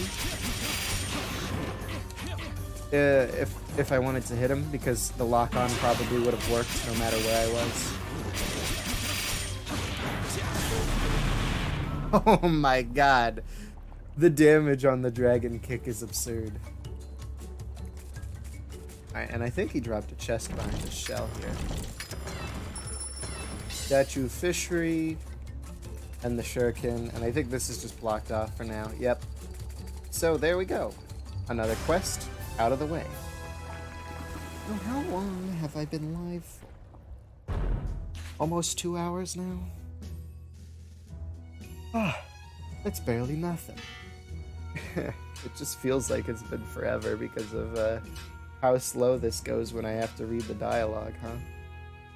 Full moon ring. I think I already had one of those, so nothing super interesting. Okay, we've got another point. Let's just put that straight into the strength, baby. Great job bringing the statue back for us. Hasta sent the statue fishery to the Medius divine family. Was how it was supposed to go. It was meant to calm things down between the two kingdoms, along with the seas. Hopefully now our fallen mates can rest in peace as well. We've got a bath ready for you. Don't want to smell like rotten fish when you make it to land. That clan you're a part of don't make a difference to me. Me and my mates thank you all the same. Oh, he's very nice. What a nice guy. Ow. Alright, nobody wants anything? Let's head into the bar. Okay. Moving on. Cruise escort. That's level 10. We want to stick to level 5 for now. Frigid Nest. Clear the designated room. Participate in the plan to rid the iceberg of a nest of monsters. Many of the monsters inside. What's going on? Why am I on my desktop? Ah, hello, Adobe. Don't mind this, guys. It's nothing. Eventually, Adobe will shut up and be like, sorry, not allowed to use it. But don't worry, I don't use Premiere. Who needs to edit things anyway, right? You just live stream it. You don't need to edit anything. Sorry. Participate in the plan to rid the iceberg of a nest of monsters. Many of the monsters inside the nest are capable of freezing their enemies. Oh, hold up. Gotta wipe my eyes. Got something in them. Other than the targets, there seems to be another powerful creature within. So, let's go.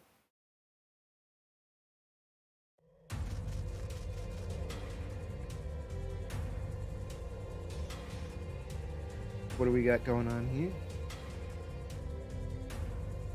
On this frigid mountain, there's a cave full of monsters, huh? There are 2 entrances to the cave. You will enter near here and advance inward. Soon after, a squad of knights will enter from the other side in pursuit of the enemy. A pincer attack, eh? Seems easy enough. Wait a sec.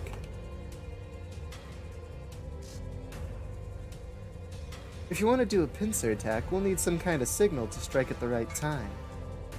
That won't be necessary. We'll converge when appropriate. Appropriate, huh? So you'll wait until we're wiped out and the enemy is weak? How very appropriate for you. What? You knights just want to use us as bait? We don't need weaklings who cannot defend themselves. Feel free to forfeit the reward and go home. So you're admitting it right to our faces. I won't suffer this treatment. I'm taking my leave. This is bullshit. Let's get out of here. You'll-letry? Oh my god, that's an awful name.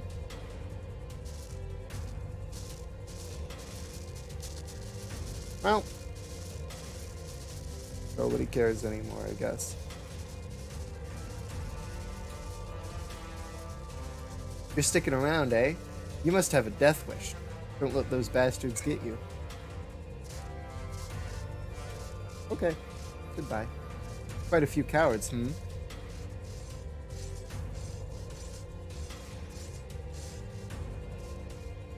Well, if you're taking the job, hurry up and get started.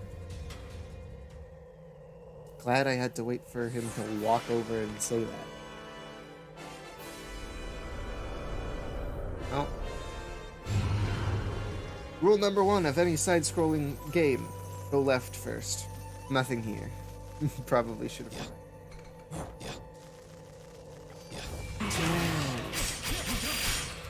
Oh, come on. What's going on? The game feels like it's running faster than normal.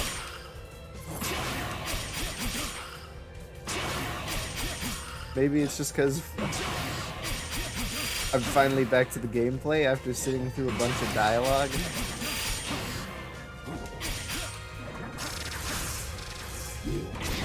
Oh, jeez.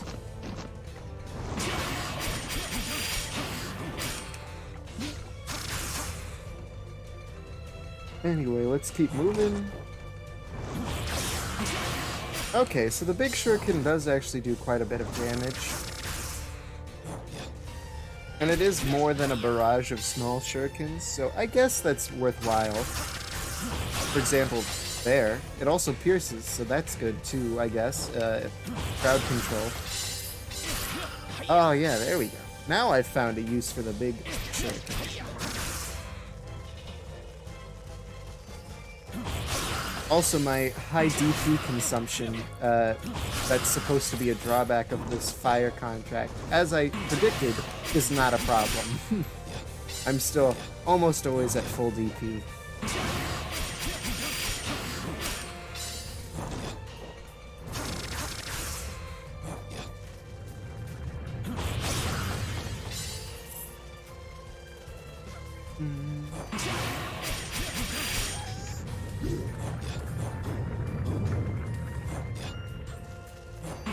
Do be mindful of the avalanche. It'll push you down the mountain. It's not actually all that big of a deal, though. You can jump out of it pretty easily, but it is there as a mild annoyance. I sort of wish it did damage or something. That way, you know, hiding from it is actually something you should be doing, but instead, as it currently is, it literally, like, oh wow, that really hurt me, huh? Instead, the avalanche is something that can just be entirely ignored instead of being a cool stage hazard, so... Although, who knows? Maybe I'm wrong. Maybe if the avalanche did do damage, it would just be more annoying than it would be cool, so... Anyway, let's head up here, because I know Shinobi can go up here, and I know there's sort of a secret up here, so let's go ahead and do this.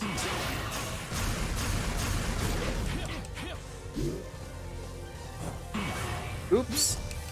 Alright, well,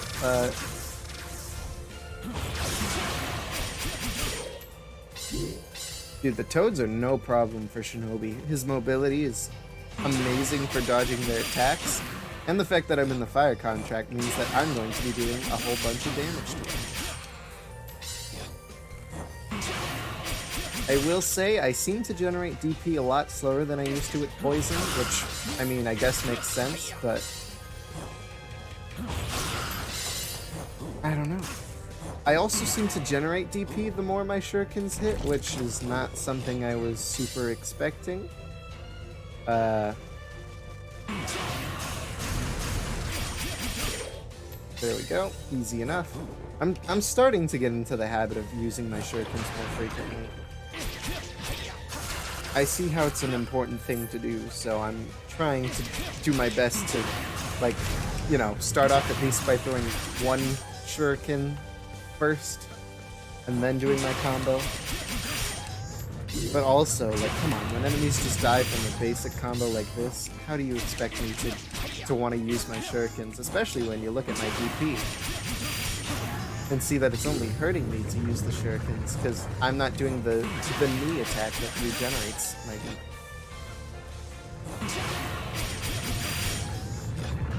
Come on. Let's open up another chest.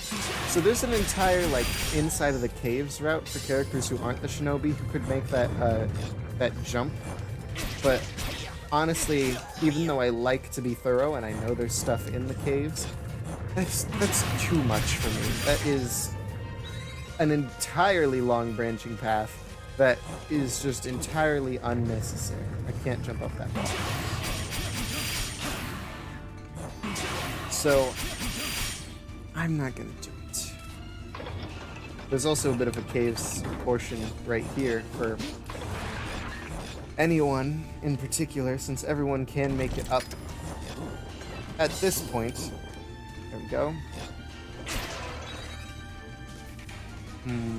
And this is the extra boss for the sort of bonus side quest content thing on this map. Anyway, we're in charge of patrolling the border and exterminating monsters and their nests. To have the Dragonblood clan help us on this mission, it makes me sick. At least killing you here will make me feel a bit better.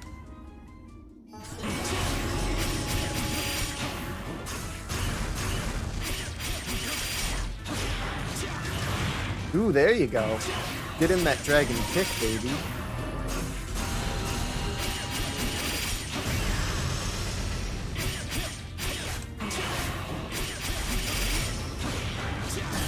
And finish him off. Oh my god, that's so powerful. He's also thunder, which means that he was weak to my fire. So I guess that could explain why I felt so powerful, but there we go. And down we go. Alright. Okay. And now we just head off to the right here. Because, yeah, to the left is that big old caves portion that I'm totally fine with skipping for the sake of saving time.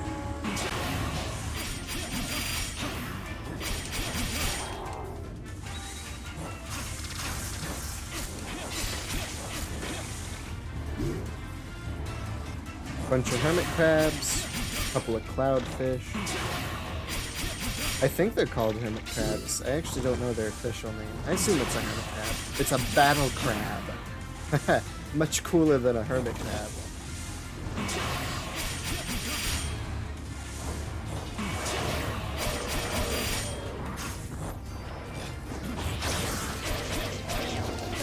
And anytime you see an attack of mine do 1 damage, that means that the attack missed. And all attacks have a chance to miss or hit, but their miss or hit chance is usually determined by your agility, which is why I should be hitting multiple times instead of missing, like, at all, but I guess I'm still low enough level to where sometimes I encounter enemies with higher agility than I do.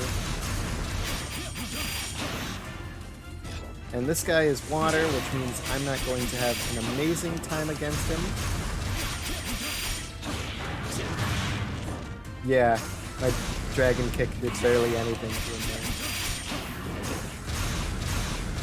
And my shuriken throws are doing nothing either.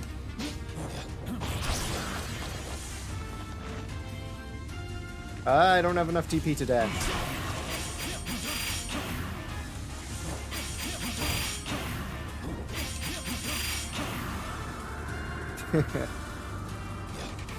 Now he's just sort of stalling for time. Come on. There you go, buddy.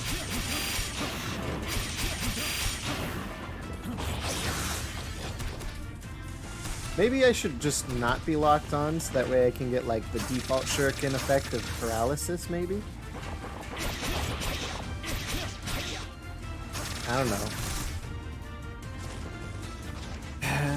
Now I gotta wait for this stupid attack again. Anything up here? No, not really.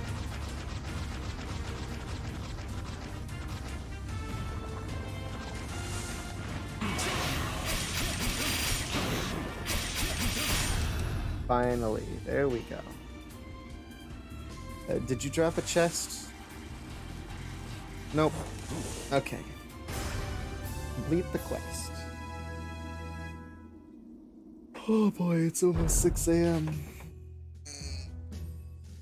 If I started at, what, 4 a.m.? That means about 2 hours have gone by now. Okay. I'm hoping to make it a decent way through the game, if not beat the game all in this stream. I genuinely don't know how far I'm gonna make it. I know I have enough time on my hands to beat the game, but it all really just depends on how much fun I have along the way. Because if I start to get bored, I'm not gonna force myself to sit through it. I, Aruj, or Aryuji? I don't know. Of the Pagnus Knights will eradicate any monsters who dare dwell within our borders.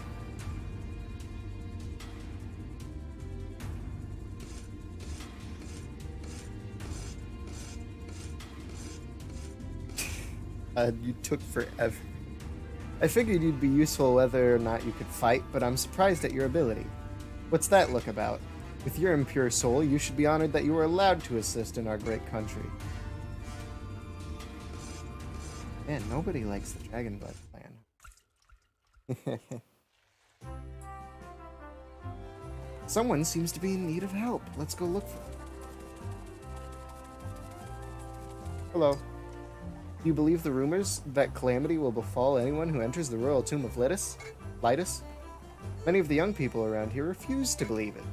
Recently, some of them were seen entering the tomb on a dare. They may not make it out alive. Okay. Well, there you go. Got ourselves a new quest, and I'm loving this fire contract, so let's keep moving with it. Yeah, Nando. Single player. Cruise escort, that's still level 10. We want to go in order of difficulty. That's a level 10, level 10, level 10. Okay, maybe we're out of level 5 quests. 35, 10, That's one. Okay, so we are out of level 35 quests, which means we're on to level 10. Alright. Cruise escort. Beat all enemies. Protect the passengers on board the ship from hordes of attacking monsters. Oh, and I'm level 10 now. Maybe I should have checked my equipment, because... Well, I'm level 11, but once you get to level 10, you can start to equip newer and better stuff, so I probably should have taken a look. Oh well, this shouldn't be too hard anyway. Some monsters started showing up around here. They're small, but travel in packs. Hopefully you'll be able to relax and enjoy the ride today without any trouble.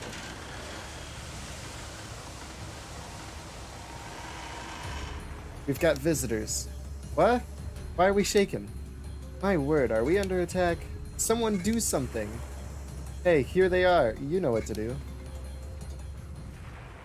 So there's, I think, 4 different people on board the ship, and I have to make sure none of them die. It's a fairly easy quest from what I remember. The only annoying part is jumping between all the passengers.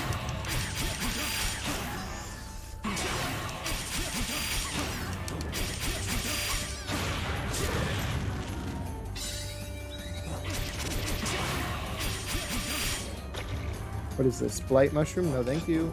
Now, I could talk to them and get all their dialogue, but honestly, I think I would rather protect them than talk to them. And to be honest, their dialogue isn't anything meaningful. It's just like, save me. So, just trust me on this one. We're not missing too much.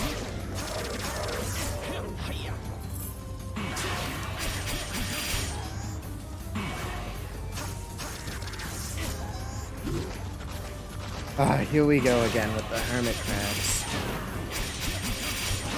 Let's at least try to get the hermit crab out of the NPC. There you go, buddy.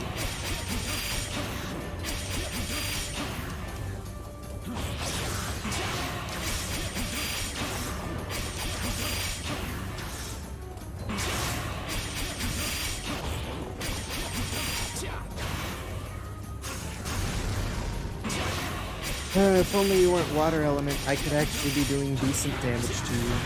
Oh, shoot. Well, it turns out the flame kick still does do a lot of damage, even if they're resistant against it.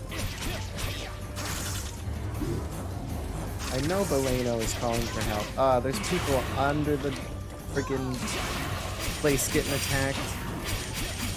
Well, give me a second. Okay, I'll be down there. They do have a lot of HP, so this quest is fairly forgiving. And the enemies hardly even target them, they usually target me, so...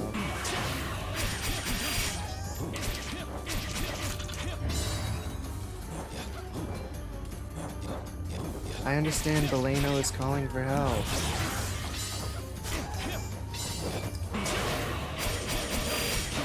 Sorry for the extra work, wish I could take care of it myself. See, that's one of the pieces of dialogue, huh? So interesting. So you could say, a lot of this game is meaningless garbage. Also, wow, I apologize. That was awful.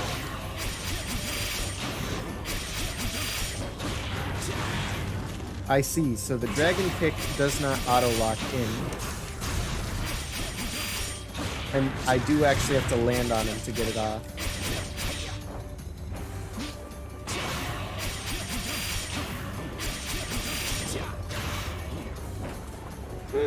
The other kick, too, seems pretty decent. Come on, I'm out of DP. There we go.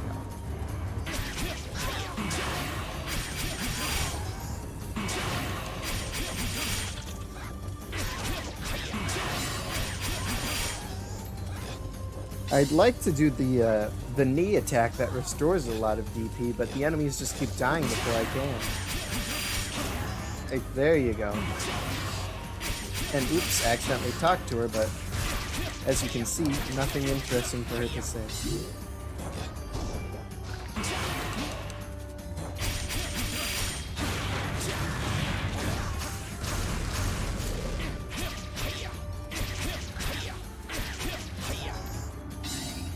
Alright.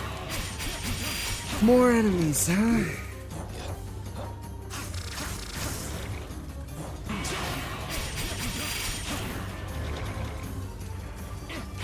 I can take it. Though I am at like half HP. I do gotta remember that my lock-on time is much longer than normal. So I don't have to keep relocking onto enemies. 990 damage, huh?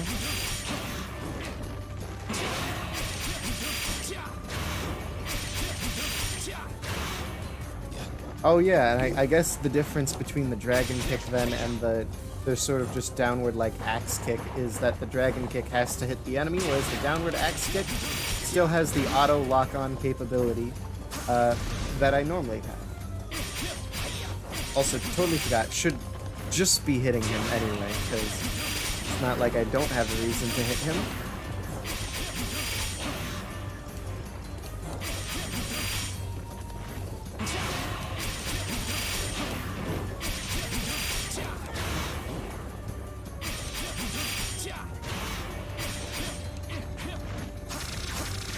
And let's just spam shurikens for the win. There we go. Almost ended up dying, but it was no big deal. That's just because I was playing recklessly. Alright, now let's go ahead and up agility yet again. They're finally gone. You did great out there. Thanks. Hey Funky, I am aware it's 6:03 in the morning. My sleep schedule is so messed up that I'm honestly not tired. Actually, I'm a little tired. I'm not gonna lie, but I know that if I try to go to sleep right now, I'm just gonna lie there for several hours, so I figured why not just do this instead, and maybe I'll get so tired that I will just straight up pass out when I'm done. Alright, I can see the port from here. Are you gonna catch some Z's tonight or stay up?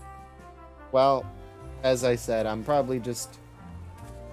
If I had to guess, what I'll do is I'll keep playing until maybe around 11 a.m. or so, and that's probably when I'll get tired enough to just straight up pass out. So. Let's see. I do have stuff worth equipping now, so let's make sure we do that before we depart over the ice wall. Defeat a certain number of enemies. Meet the powerful creature inhabiting the deepest part of the iceberg. Oh, do not go yet. Change your equipment. Oh, don't have any of those to change, but... Oh, don't have any of those to change either. So it's just... It's just accessories. Vitality bracelet. Ogre's Bangle +1 isn't awful. Leather choker is what I want. Pendant of Hope is what I'm gonna see what a good replacement is.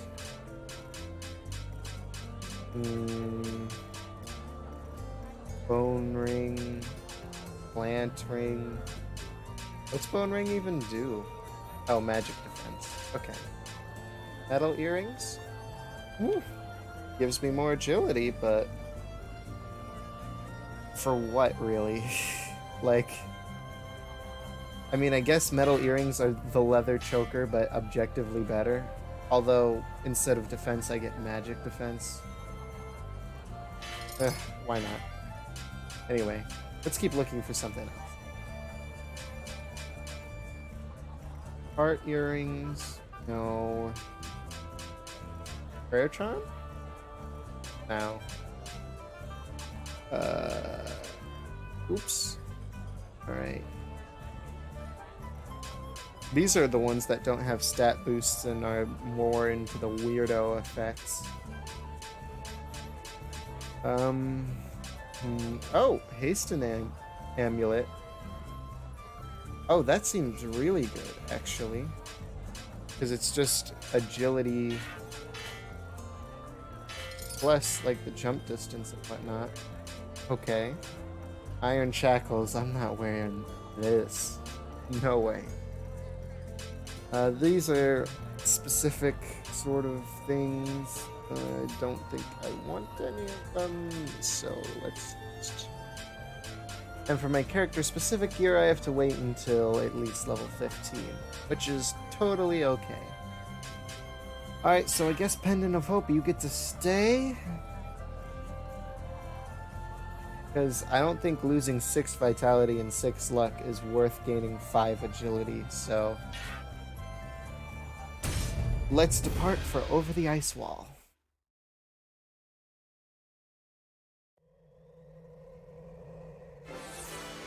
Ah, no intro cutscene this time. Just a bunch of NPCs standing around. But you know me, I'm going for that full story experience right now, baby. Let's talk to them. Dang monsters, I'll wipe out every last one of you.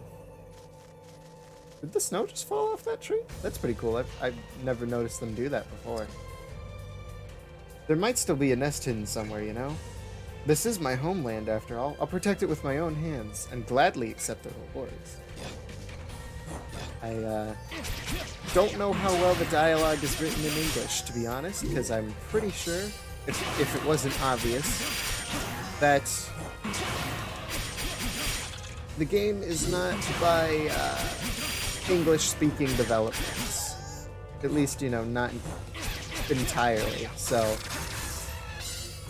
it was originally written in Japanese and then localized in English. You know, the experience, but because it's a small indie team, some of the localization might just be a bit rough because, you know, it's difficult to do that sort of thing sometimes. Also, totally tried to do the dragon kick and either didn't have enough DP or just didn't do it right, which either is very possible. Oh my god, that poor Thunder Toad. What are you? Blight? Are they?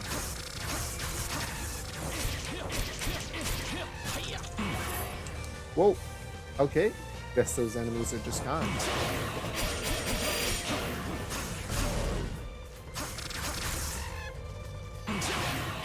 And now that I have higher DP consumption along with a more aggressive play style with using my DP, I'm actually finding a bit of a proper balance between like consuming DP and regenning DP, which is pretty nice. Because if you're always at full DP, I mean, that's nice whenever you want to just use a whole bunch of it at once.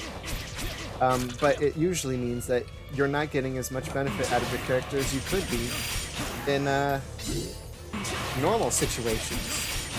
And you might be making, like, regular enemies harder than they need to be. Although, granted, regular enemies, you don't typically need to use DP on them. Just because how easy they are. For example, I'm actually starting to go against what I've just said a couple seconds ago because I'm starting to get a whole bunch of DP in reserve, but... you know, it's whatever. It's no big deal. Don't really gotta focus on it too much there. Light mushroom, no thank you.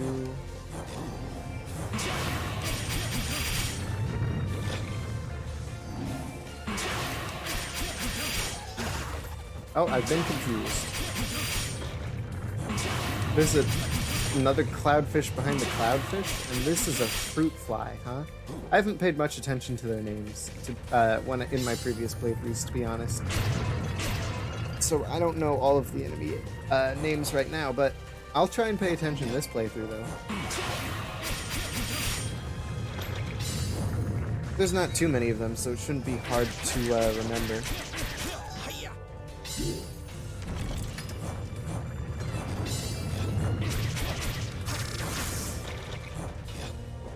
So far from the, 5 characters I've played now, because I'm counting the Shinobi as someone I've played, despite the fact that I'm still barely through the game.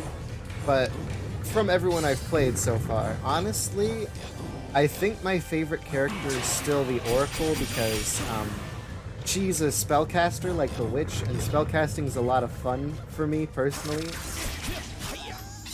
But also the Oracle has a lot more of a normal play style as well with the spellcasting, whereas the Witch is pretty much purely spellcasting.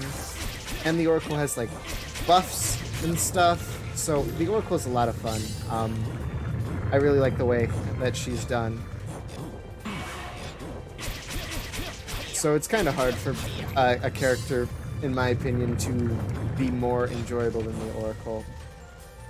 Which is definitely my second favorite character because she's pretty much the most overpowered character in the game.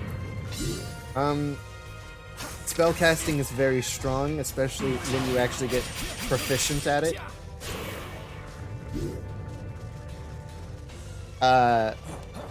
They made it powerful, and I assume the balance of it being powerful is the fact that it's kind of hard to actually do. But if you can get it down really well, then you've got one of the strongest characters in the game on your hands, and so I really like the Witch as a second place.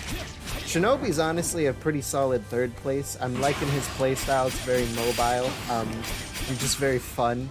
And you've got a lot of options for combos, like throwing a giant shuriken and doing all sorts of different kicks and whatnot. So he's a lot of fun. Then I would probably say Empress is fourth.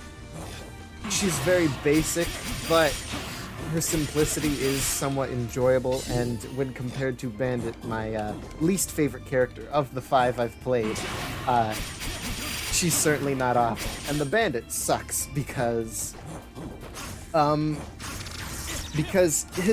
his luck sort of play style just never feels like it's ever increasing in his power. And I know that maybe if I had just focused on normal stats and not luck, he probably would have been okay, but I wanted to focus on luck because that seemed like his whole stick, but he never seemed like he was getting powerful enough to deal with anything, and all the fights took forever because he did so little damage. And while his actual gameplay is interesting, I don't know, it just didn't jive with me. Everything past here has been cleared out. No need to waste your time. Well, there's a chest over here to the right, so I know that you're lying.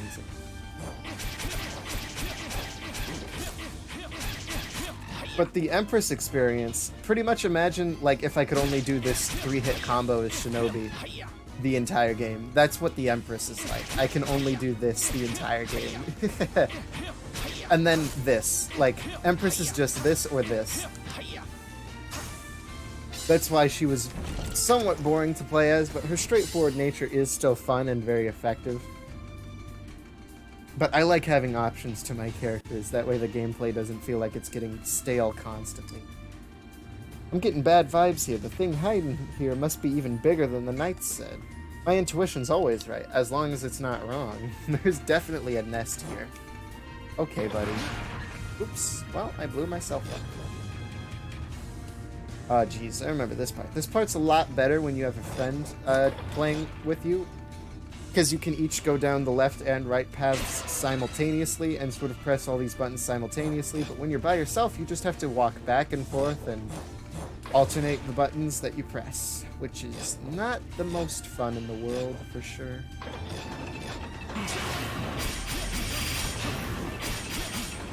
Also, there's going to be 2 knight bosses down here, which is sort of frightening.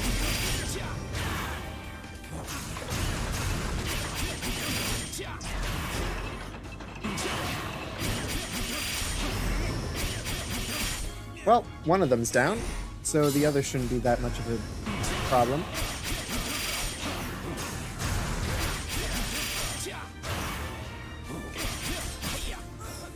And the other is down.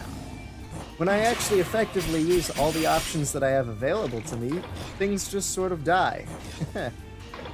Why am I waiting for the elevator like a peasant? I can jump up the wall.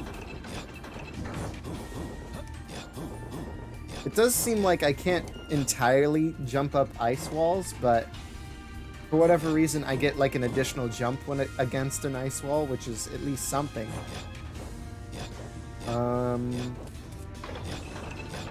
There we go.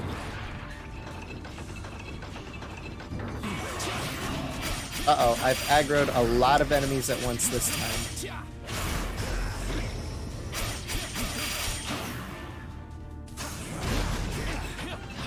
Uh-oh.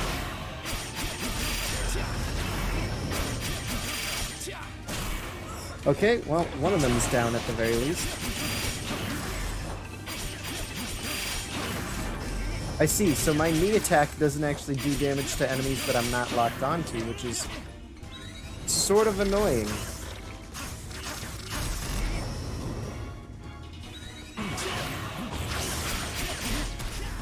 Oh, come on. That shouldn't have hit me. Also, wow, the giant shuriken actually is very effective when locked on to an enemy with a lot of HP, because it just keeps spinning around them over and over and over and over and over and over and over again. Alright, so let's go ahead and keep hitting all these buttons. Come on. Hit this. There we go. Oh, come on. Please, game. Fine, I'll ride up the elevator like the normal people are supposed to. There we go. I think I go down here, press this button. Go up here. Go ahead and press that. But yeah, as you can see from all this sort of back and forth I've been doing, this area is much more enjoyable when you have a friend to just take the other side. Oh no, I still have to go back to the left, I forgot. If I want to get all the chests, I gotta go back on this side and press yet another button right here, and now we've got all the chests. Also, just having another person to help draw aggro and sort of, you know, split up the attention to let you actually, like, I don't know, just to help out. And just having another person dealing extra damage and whatnot. Like, this game does not scale to the number of players you have. It just has one set scaling that is sort of built around having 4 players. At least as far as I'm aware, of course. I could always be wrong. I'm usually wrong about a lot of things, but I'm pretty sure it, especially from my own, like, playtime with this game, that's how it goes. It just has a set difficulty that it always stays at, and that difficulty is based around you having 4 players and not based around you playing by yourself. Which is why, early game it doesn't matter too much, because your early game you actually level up fast enough to, like, keep up with the mission difficulties, but late game you'll start leveling up a lot slower, which is going to make it much more difficult to keep up with the recommended quest levels. And when that starts to happen, if you're playing by yourself, you're going to need to just grind a bunch of old quests in order to stand a chance, because when there's only one of you, you can't take on a quest that's, like, higher level than you, otherwise you'll just get destroyed. But if there's 4 of you, you know, the quest could be like 15 levels higher than what your characters are at, and just because the simple fact that there's 4 of you means that you'll be able to handle it.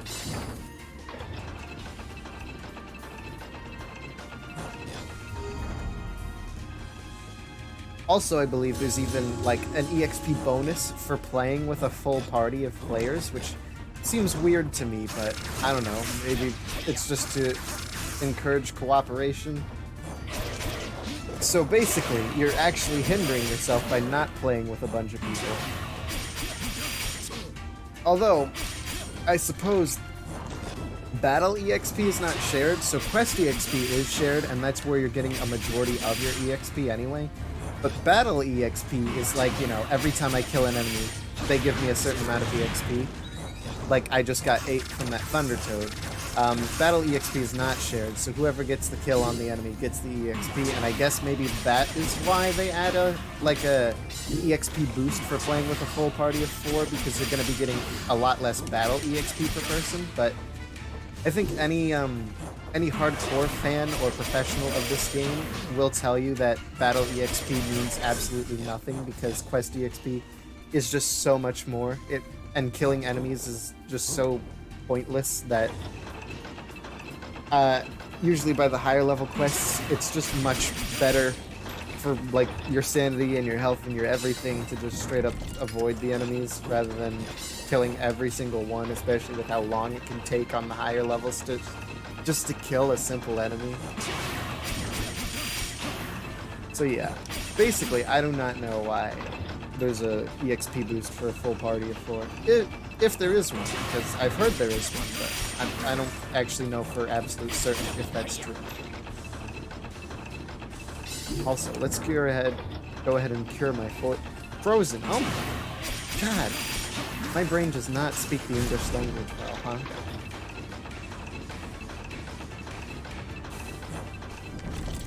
But yeah, as stated, you don't need a full party of 4. You don't need any friends, really, to enjoy the game, but it's definitely, like, highly recommended that you just have at least one person to play with. Because it makes everything so much less annoying and so much better. And it's going to reduce your grinding that much more each additional person you can get on your side. It also depends on what characters you're playing as and how good you are with the characters, because, for example, with Shinobi right now, I feel sort of confident in my ability that I may not need to grind at all for the higher level quests, because he has the ability to sort of just run away and attack from afar. That's going to be very helpful when dealing with higher level enemies, because even though the fights are still going to take me forever, at least I'm going to be able to fight from a safe distance, and I'm not going to die. So that's why I feel fairly confident in my ability with Shinobi to not need to grind at all and still be able to handle the higher level quests. But when it comes to, like, for example, when I was playing as Bandit, oh my god, that was awful. I had to grind so much because Bandit was just so underpowered and weak. I couldn't stand it, man. Oops. I'm messing up my buttons again. Let's just generate a bunch of DP right now. Also, why do I have a triple jump? Do I get a triple jump while locked on with the fire contract? I guess that makes sense, but that's actually really amazing then, because I can just go sky high.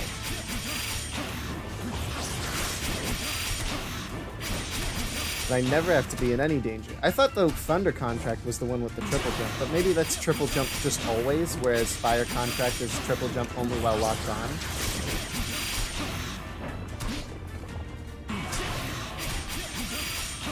And you can start to see what I mean here when I say that fights take quite a while when you're by yourself.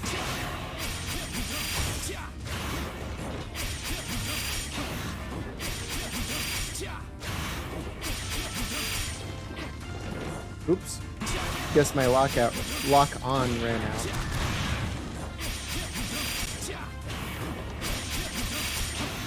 But I'm glad I figured out that I have a triple jump while locked on now, because that's going to be very helpful. Ah, dang it, and I still have more enemies to fight.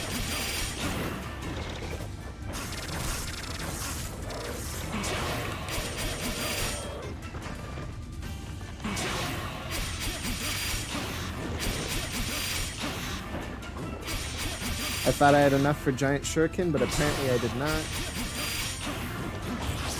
Oh yeah, Giant Shuriken takes up quite a bit.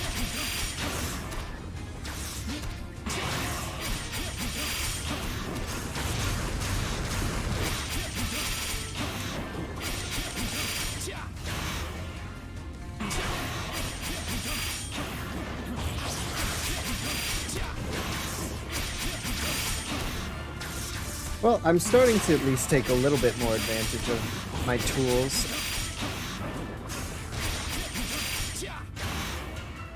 Yeah, and I think I'm gonna prefer just using the downward kick here, because the auto lock on is just very nice for helping me stay all the way up here.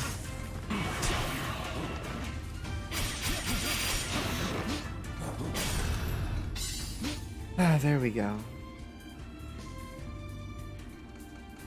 And boy, did I forget to mention, just having one additional person means that you'll get more than 4 retries, because if you and that additional person are lower than the quest level, then how much lower you are will determine how many retries you get, in a weird sort of way. So, like, if you're significantly lower, you'll get like 10 retries. But when you're playing solo, it doesn't care what the quest level is. You're playing by yourself, you only get 4 lives. That's it, which doesn't make sense to me and is very annoying. That is why definitely have someone to play with. Or if you really don't have a friend, but you really think you're interested in this, you can always try recruiting online people. I mean, that's what I ended up doing with Bandit. I really didn't want to grind, so on the later level quests that were just too difficult to do by myself with Bandit, I was just like, alright, I'll just sit in the lobby for like 5 minutes and wait until someone joins and then we'll go. And usually, honestly, I got someone to join within 5 minutes, but that requires 5 minutes of patience, you know? Anyway, the Undying Dragon. Defeat the large monsters. Listen to the researcher's story, then search the immortal dragon in the lake underneath the forest. Any keys discovered will open a door nearby. Alright. I actually don't remember this one, this quest specifically by name, but once I see it, I'll probably remember. Oh, yeah, now I remember. Now this is a spot of trouble. Oh, how fortuitous. You there, could you do something about these primal beasts? Yeah, sure. Just give me a couple seconds. I'm gonna run off to the right real quick, just to make sure there isn't a chest to the right. Because I don't think there is, but I'm gonna check anyway, so I don't feel stupid. Yeah, no, there's nothing. Okay. Honestly, this is kind of one of my favorite areas, only because it's not reused too often. I think there's only 3 quests in total that use it, so it's kind of fun in that regard, and each of the 3 quests that do use it sort of have you explore it in unique ways each time, so it's pretty fun, I would say. Also, I mean, it's a big sprawling map. It feels like one of the larger ones to me personally, but I don't know, I sort of like the way it looks and everything about it. So, Splendid, you saved me. You have my gratitude. I suppose this isn't a good place to chat. There's a small hut near here where I'm currently staying. Let's head there for a moment. Please, come with me. Now, the only problem I do have with this stage is the associated boss, the Twin Dragons. Because god are the Twin Dragons annoying. You'll get to see them later this quest, so don't worry. Now, we do get a bit of an escort mission here, but it's not really that much of a deal, and he will eventually, it doesn't take too long to escort him where he needs to go, and then for the rest of the quest, I can just be on my own again. And in fact, I can just choose to ignore him right now, and he'll probably be a-okay on his own.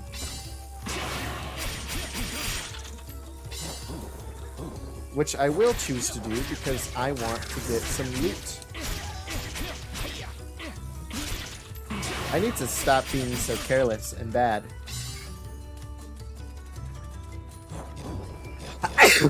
Oh boy, I'm sorry.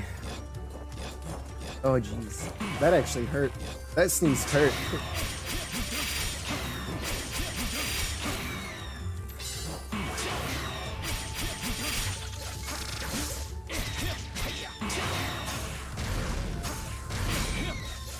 Oh, I have fire when I lock on. See, I was just like, I'll lock on and then get the thunder effect going because that guy's a wind enemy and thunder is strong against wind, but I forgot when I lock on, I don't get the thunder anymore. I get the fire when I lock on. There we go. Now let's get this chest. Also, he's going to keep talking until I escort him, but just ignore it. Because I'm going to get treasure and stuff before I continue to escort. There we go. Yeah, let's use that downward kick a bit more to get those insta-kills. Now, I know he's not here yet, but he will get here eventually, so I'll just do that ahead of time. Wait, do I just have a triple jump? I do have a triple jump, even out of lock-on? Okay. So, apparently fire contract just gets a triple jump, or maybe there's an accessory I have that's giving me a triple jump. Could be an accessory I have. Maybe. I mean, I do have the Hasten Aglet, or whatever it was called, that increases my jump distance, but I didn't think that would give me a triple jump. I don't know. To be honest, it doesn't really matter where I got the triple jump from. Just having it is nice. So...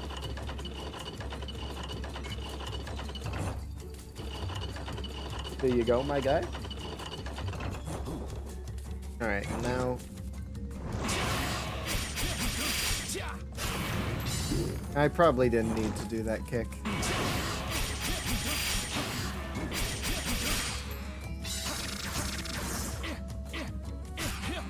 You can cut through their bubbles, which is very nice.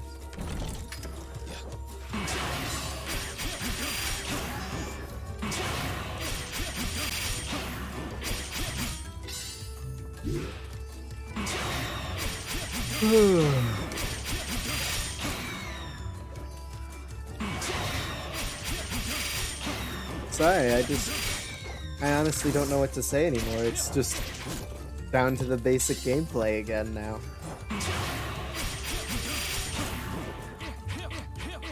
Pretty much, you've seen all this game has to offer except for, you know, the bosses for the extra stages, as well as the, what the extra stages even are. And you really haven't seen the multiplayer experience, but it's, you know, pretty self-explanatory. I'm sure you can imagine what multiplayer looks like in this game. So, yeah. Now it's just a matter of getting to the end, or at least getting far enough to where I feel comfortable quitting, because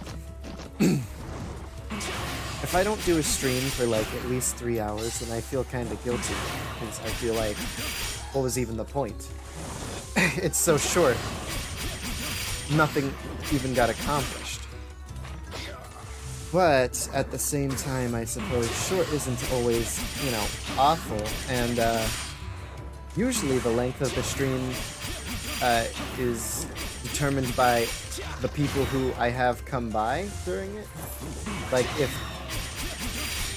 if Tom comes around, I usually keep streaming until Tom gets off, because, you know, it's nice to, you know, talk and whatnot. So that's usually how I help determine the length of my streams, and that's usually why I feel guilty if I don't give a large length, because, you know, I don't want to, like, interrupt my conversations with people, or, you know, not give them enough. If they're enjoying what they're watching, I don't want to end it for them.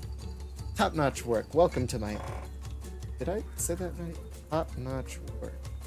Yeah, okay. Top-notch work. Welcome to my hut. I'm sorry.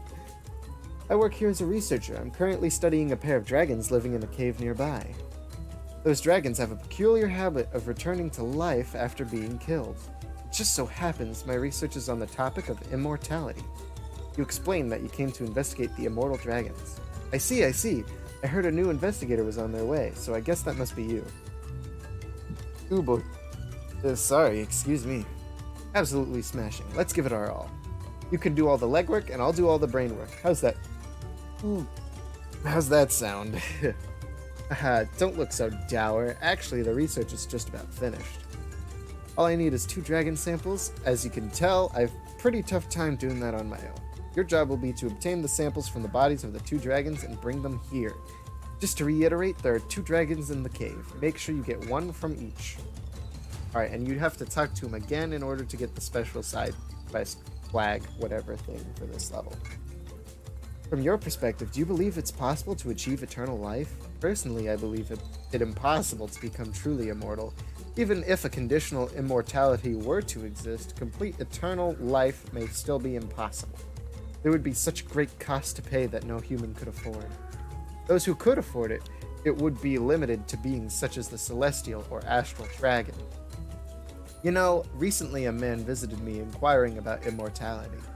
He seemed extremely frightened of the prospect of death. It was very unbecoming of a man who himself was so close to the immortal celestial. think the divine king would seem so pitiful. Ahem. I assume you know not to speak of this outside this room? Okay. Anyways, I'll be expecting those 2 dragon samples. Good luck. Alright, let's get going. But yeah, this place is massive. Which way do I want to go? I'll go right first.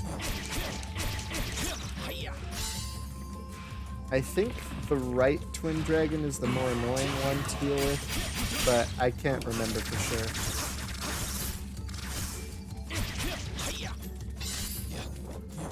Oh, I need a key for that, huh? Well, I think I get it from here, so... And this isn't an astral dragon, this is just like an enemy chamber. We've seen these before, so...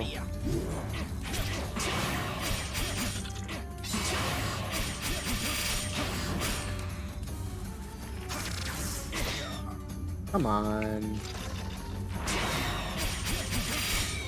But yeah, even just the invincibility of my dash is very helpful for avoiding like attacks and whatnot.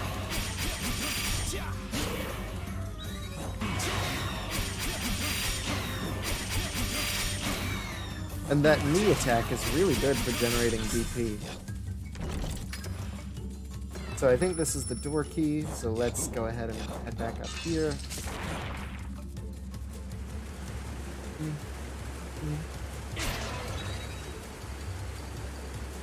Then I could drop down as a shortcut, but honestly, I like being thorough, you know how it is. So I'm just gonna take the long way. Ouch.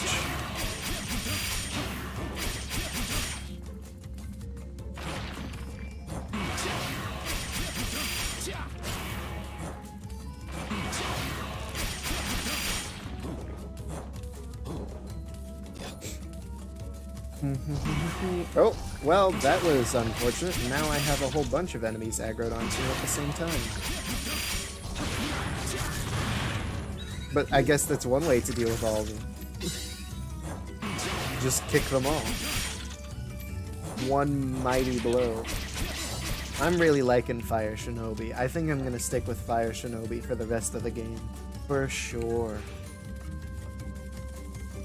Empress, my favorite element with her was electricity because it changed her projectile to a homing ball of lightning, which made her sort of charged projectile attack incredibly powerful because it would just send like a massive barrage of homing electricity at enemies, which would like evaporate enemies with how much damage it could do.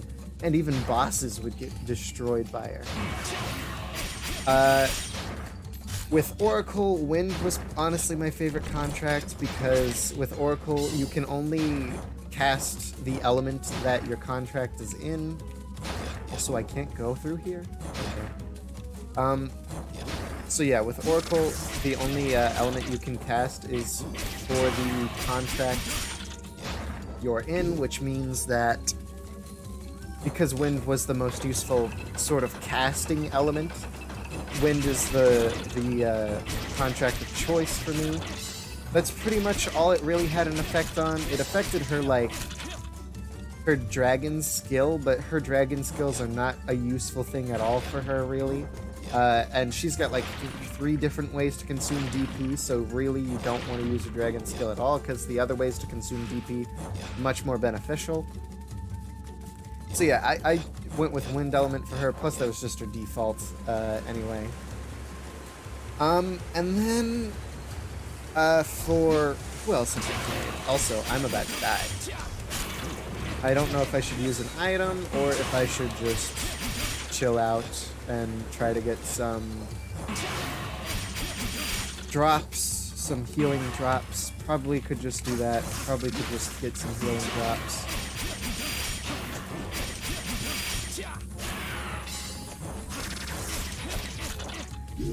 Then who else have I played? Bandit, my favorite contract was Poison, because Poison Bandit could double his damage using his Poison Relic, as well as he actually had the Shinobi lock-on effect as one of his, as his like a Dragon Relic, which was very nice because, you know, it meant that I could play a lot more defensively, just chill from far away. So I'm basically just hoping that I get, like, HP to drop, like, very soon would be appreciated. There you go. That's something at least. But yeah, so Bandit Poison was my favorite, and Witch, her default is Poison, and that's sort of just what I stuck with. For Witch, her contracts basically just determined which elemental cast could level up the quickest, and would last sort of the longest in her stored spell slot. So Poison for her isn't actually a poison spell, it's her heal spell, so I figured with how important healing is and whatnot, being able to level up my heal faster and store it for longer was probably the most useful, because the other elemental attacks just aren't fantastic.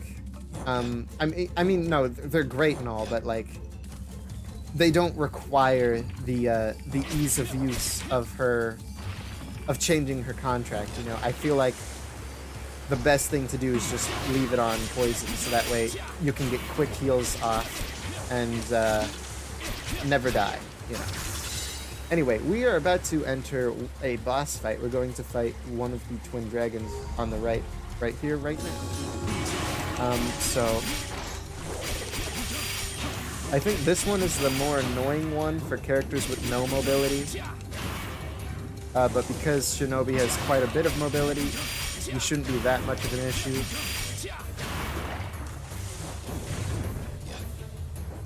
Oh yeah, no, I can like easily dodge his attacks because I have so much mobility, which is very nice. Alright.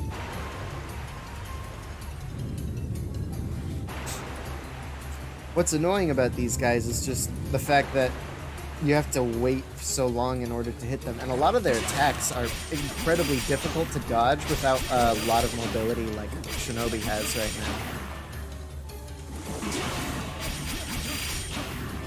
Like, for a character like Empress, this fight is a nightmare.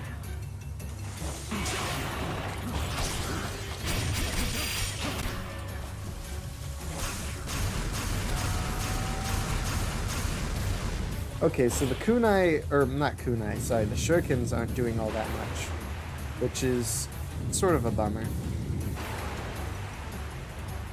Also, these geysers do a lot of damage and they can combo into each other pretty easily because water and ice sort of count as one element combined, like, together. So, even though he looks like he's only, like, a water element, he can inflict freeze, which is quite annoying. There we go. Yeah, no, after playing Shinobi and doing this fight, I feel very confident in the Shinobi's abilities. It's honestly quite rare for me when I get to this quest to be able to defeat the dragon without dying. I normally die once per dragon on this quest, which, you know, isn't that big of a deal when you've got 4 lives, but still. It's just a sign that Shinobi's... Oh boy, sorry. That Shinobi is a very good character. And I'm enjoying him quite a lot. Without a doubt.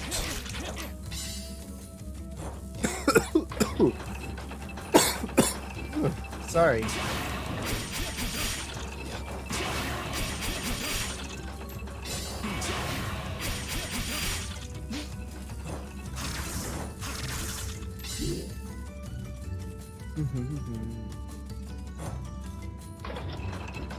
I am near death, but honest, I don't feel like I need the heal.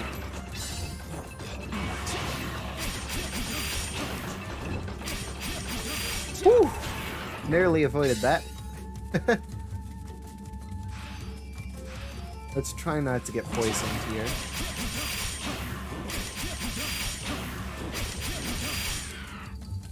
What is you? Blight? No, no thank you. I would have taken a Might. obviously, but a blight is a no.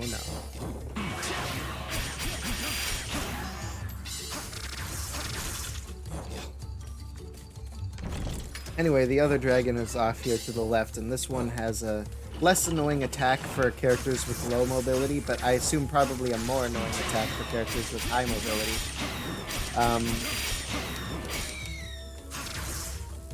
Because it's a projectile rather than the sucking in through the water attack. He does like an ice projectile blast. Although, I don't know, the ice projectile blast never really reached very high, so I assume if you have a bunch of mobility, that attack is also going to be easy to dodge.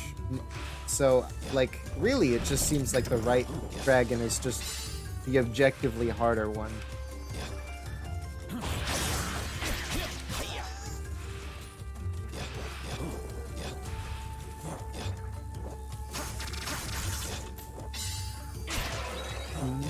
And look at that. With only a couple of food pickups, I've already pretty much gotten back to full health. This is why I did not feel it was necessary to grab any healing items. Oh no. Well, I'm gonna eat those words now, aren't I? Oh jeez. Let me out. Just let me out. Oh my god, and I got hit with the poison again. Oh. Luckily, there was a purple herb down here. Yeah, no, this lock-on from literally anywhere is very great. Because it would definitely be incredibly annoying to have to stay close to enemies with how much mobility this character even has.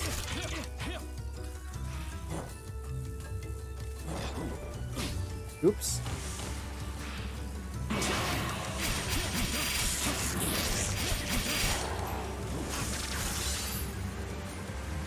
Anyway, we're here. Let's see just how fast I can take out this one. I mean, probably not very quickly, but I can at least take it out with relative ease, I hope. Yeah, here comes the attack. Oh yeah, no, that's a non-issue attack.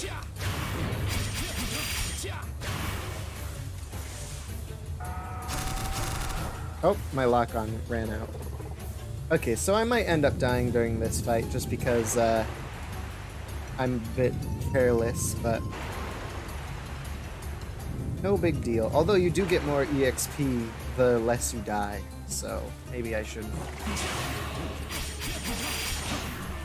I mean, obviously I'm not trying to die, I just mean, like, maybe I should make it a bigger priority of mine to not die. Oops, well, there goes that. Anyway.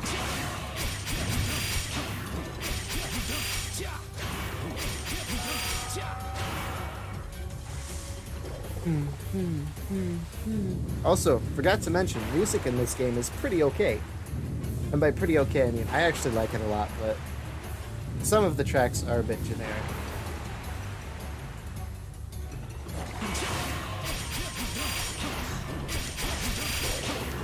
Let's go ahead and generate a bunch of DP with this burst, and then we'll do another here.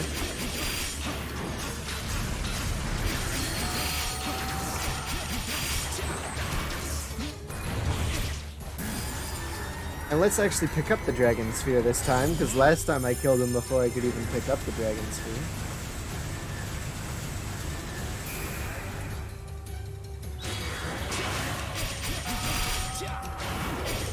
No, come on. You're gonna make me wait? This is incredibly rude.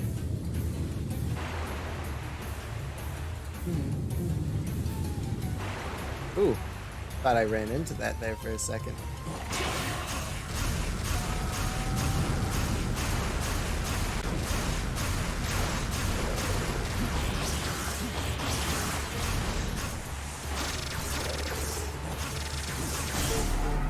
I figured why not just spam those if I have unlimited DP. Alright, so sure, Shinobi did die, but that's also just because I've been playing a little recklessly. He's very, very powerful. Very capable. going to keep repeating myself on that because I don't know what else to say. Carving knife +2. Well, it's better than what I currently have. That's actually probably why I don't feel like I'm doing too much damage. I'm still using sort of a weak weapon. Alright, PIE. So my hypothesis was true. I have concluded that these creatures are not immortal after all. Though these two dragons appear to be different bodies, they are actually one and the same. In other words, these two are merely separate parts of a single larger being. If one is killed, with enough time it can regenerate, given the other still lives. It is not a matter of an immortal creature returning to life. Yeah, that feels weird. It is simply a wound healing. Immortality is nothing but a fanciful dream. Does that seem strange for me to say? Oh, I don't research to prove the existence of immortality. If anything, it is the opposite. I work to deny the existence of such fiction. Life has no equivalent substitute. Life has an immeasurable value, and yet it is incredibly fleeting. And as so, we all have a duty to live our lives to the fullest. That is what I truly believe. Wow, what inspiring words from random NPC guy in Dragon Marked for Death, huh? Okay, I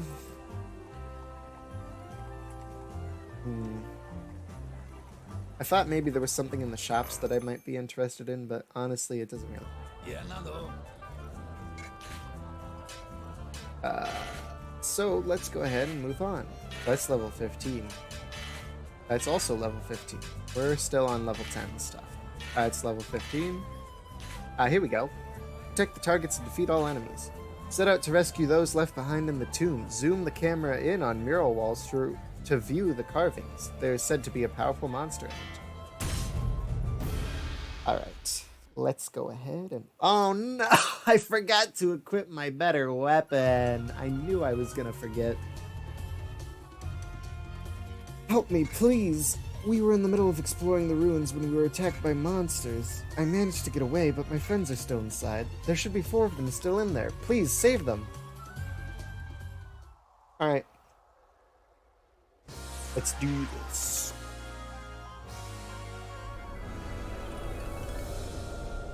I think there's a chest to the right here if I run over here. No, there is not. Of course there is. Please hurry before it's too late. Gotcha.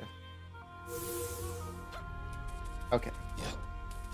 Honestly, this level is not bad. I kind of like the pyramid levels. They're usually pretty fun and interesting, but I don't know. They feel a little repetitive after a while, and there are a couple of quests on them, so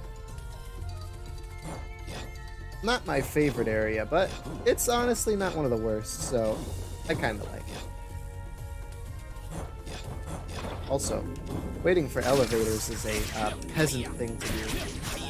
Also, apparently, aiming at enemies is a peasant thing to do, because I just kicked the air there for a little bit. I thought you were an enemy, kid. Sorry. Oh, you after the treasure too? Oh, something else? Well, as long as you stay out of my way, I'll help you out a bit. Take a good look at that big piece of stone. It's got a hint to figuring out the traps in it. So yeah, the open eye is the path you want to take, whereas the closed eye is the path you don't want to take. So for example, even though both of these pools look like they're poisonous, this pool is totally not poisonous because the closed eye was facing this way.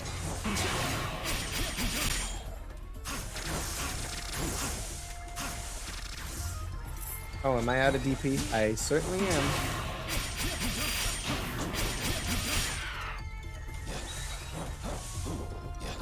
Now, I do know there's a secret off here to the right anyway, so I'm going to be heading there where there isn't poison. Man, it's really coming back to bite me now that I hadn't equipped the new weapon. Because sure, maybe it wouldn't have done that much more damage, but just any little amount can help. Especially because I think I'm going to be fighting an extra tough boss for the side quest here, and any little amount of damage to make the boss go by quicker is always appreciated.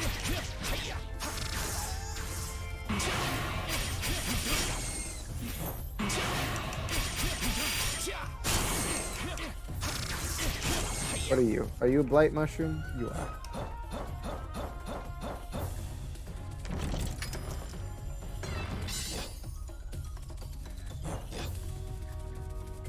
Now, you could pay attention to those to see which of those platforms are fake and which of them are real, but honestly, I don't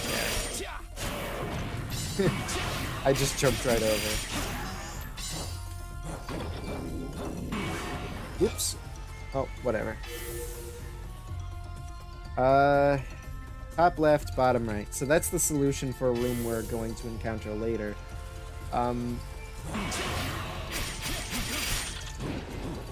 So I guess I'll just keep that in mind. Whoa. Not gonna lie, I still thought I had my third jump, but apparently I did not.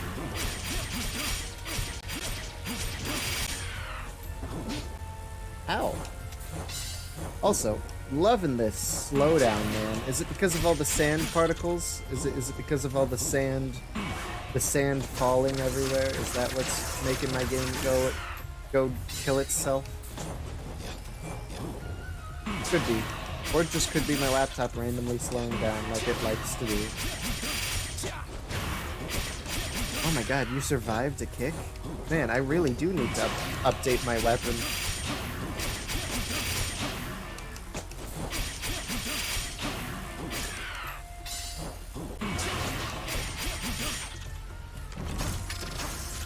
Hopefully I get a new really good weapon too from this, because I think after this quest I'll become level 15, so hopefully I get like a level 15 plus 3 weapon. That would be awesome.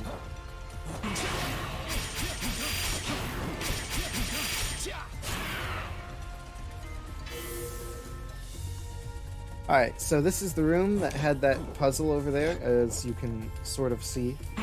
So we want to go top left, bottom right.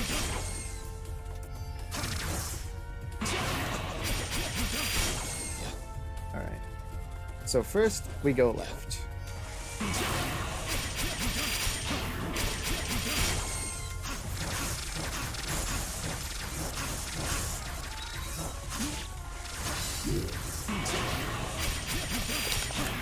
Then, we gotta go right. Oh boy. Also, can I say these diva rats are like my least favorite enemy in the game. They come in all kinds of elements. They're annoyingly fast. And they can endlessly respawn from their nests, assuming that they have a nest nearby. And that's a blight mushroom, so don't eat that, but... also, it could just be that I have a bad history with the diva rats, specifically because any casters, basically the Oracle and the Witch, those are the only two casters in the game, but any character that, like, you have to cast things, the rats are perfect for just running up to you and hitting you while you're trying to cast, and that could be real bad if your only form of dealing damage is by casting. Or if your main form of dealing damage is by casting at the very least, because if you don't have a cast ready, the rat is just going to keep hitting you over and over and over again. Also, yikes, man, what is going on?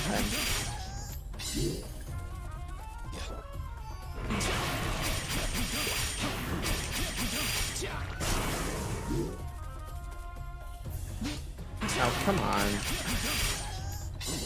What are you? Blight? No, thank you. Alright, down we go.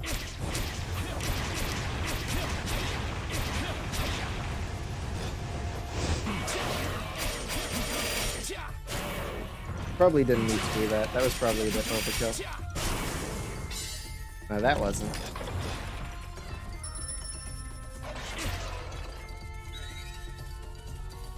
And now, if I'm not mistaken, first we have to go all the way to the end of the level. Oh no, this isn't the level where I fight the extra boss guy. Or if it is, it's... I get there a different way than I thought I am supposed to get there. I don't know.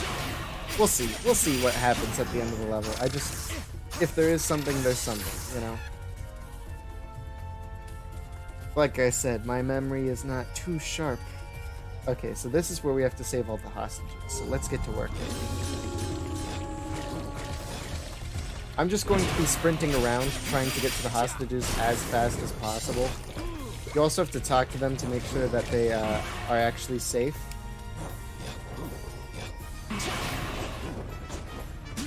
Nobody's there, so let's keep moving, because these hostages have significantly less health than previous NPCs we've had to deal with in combat. It could also just be that the enemies that are killing them are incredibly rough. See, we've already lost one. You get an extra reward if you save all of them, but I don't know if you get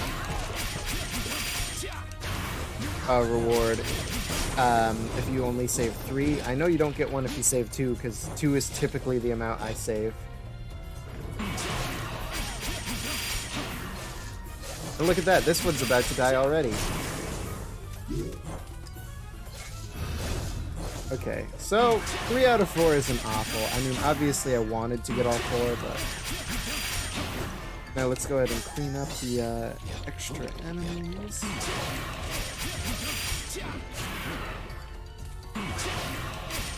Probably should try to save up some DP right now. Nope.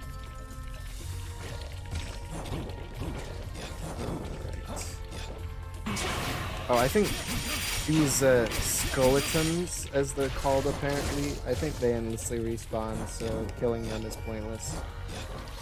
Yeah. Alright.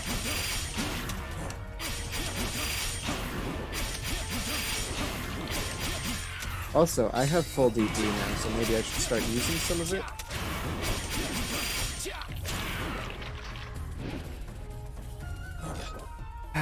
Dang. Can't believe I lost one.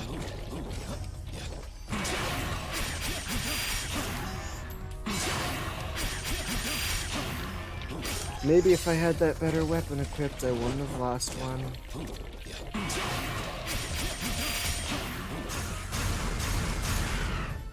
What is this? Blight? No, thank you. I should try to inflict fire more often with my shurikens, because that's going to increase my physical damage, which, you know, is fairly good for my combo.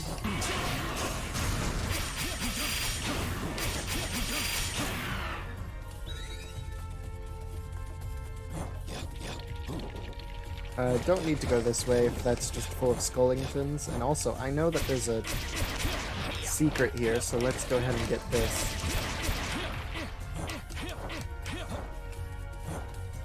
So let's jump on that. There's the clear gate, but I want to get the extra thing that I think is in this level. I think there's like an extra boss fight, I'm pretty sure, but the way I get to him is not what I thought it was before. Yeah, is this it? No, it's not. Okay, so this isn't the level with the extra boss fight. It just has chests. Okay. Well, then I guess let's go ahead and turn in the quest. All accessories, huh? No new weapons for me? Fine.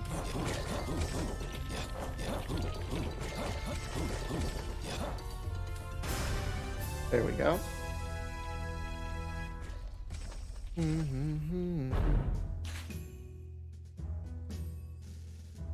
Okay, what did we get?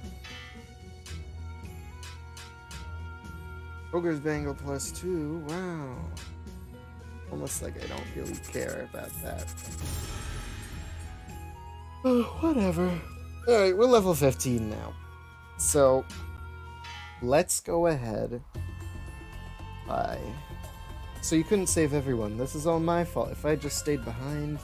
Cut that out. You went and called for help. That was the right choice. If you hadn't run away, we'd all be dead. Don't blame yourself. No one would bear you any resentment. I doubt we could even thank you enough. Thank you. You did your best to help us. Man, crummy that I didn't save everyone. I think it's literally only at gold. Like, you get, like, 1,000 gold. Rescue. Also, I can enter the upper city now. That just sort of happens randomly. and someone's in need of help, probably in the upper city. Hey, let's go then.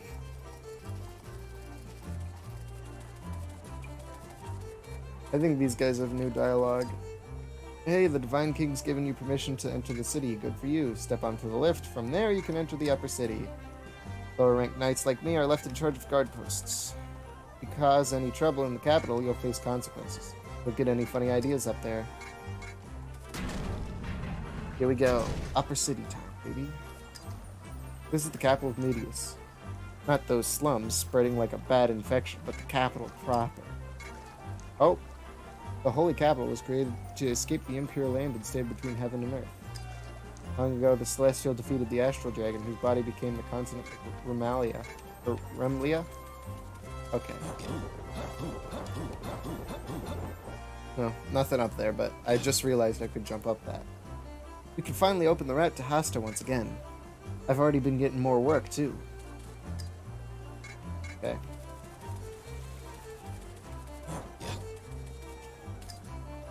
A slightly unsettling appearance. You're the dragon blood they let into the capital. Once you've finished your business, you ought to get out of here. Okay, so only talk to people twice. I understand. So this is the improved general store in the upper city. You can get better accessories and items there. Well, aren't you a hideous sight? Could you please keep your distance? You shouldn't be in this city. Find your way home right away. Yep, people are racist. Hi, dog. So you're the dragon blood. You won't be making any trouble for us up here, will you? I might be standing guard in the city, but I'm actually kind of a weakling. Jeez, why did I have to go and become a knight? Huh? Who are you? You're rather hard to look at. Take some money and buy some proper clothes. Well, aren't I generous? Nobles must always be charitable to their fellow man. I hate you, shut up.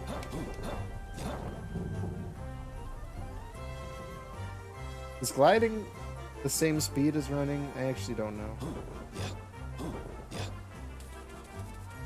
Looks about the same.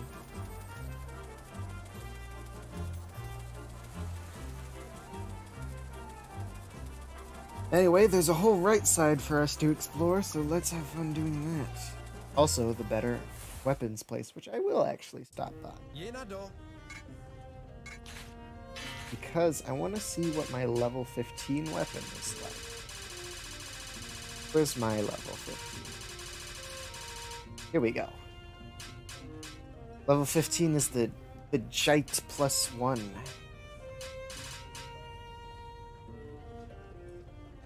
Farewell, Jite. Okay. I mean, I guess that's something, but I don't think it's worth the money. I think I'd rather just wait and try to get it as a drop on my own. So, I'm good. Though maybe I should have changed my equipment while I was in the shop. Oh well. Might you be an adventurer? You've got quite a unique look about you. I'm so sorry. I actually don't get out much. Perhaps that style is quite popular among adventurers. I hear there are many bandits who roam outside the city. They have a temerity? What? I'm telling you, man. I don't know the English. Cut me some stuff. To steal the treasures adventurers worked so hard to find. There are plenty of bad people in this world. Please be careful on your adventures. Okay. Oh, hello. You need help. I'll let you know, just this once, Papa said he's looking for a special wine right now. And none of the cowards have taken his request. Because no one else will do it. You'll have to do. Oh, I read that sentence really wrong. Because no one else will do it, you'll have to do it. Or something like that. Eh, whatever. Also, there's something on my glasses. Give me a second. Okay, much better. I can actually see now. You should take the quest on at the bar. Our butler will tell you more. Okay. No, the same dialogue. Okay. Are you one of those dragon blood I've heard about? Never seen one before. What are you doing in this city? Oh wait, I should talk to you again. You got business with the Divine Knights? Sorry, but I'm not one of them. I am a Knight of Medius, just not so high-ranking. The job's still got its perks. At the lower ranks, we aren't let in on what the Divine Knights are up to, though.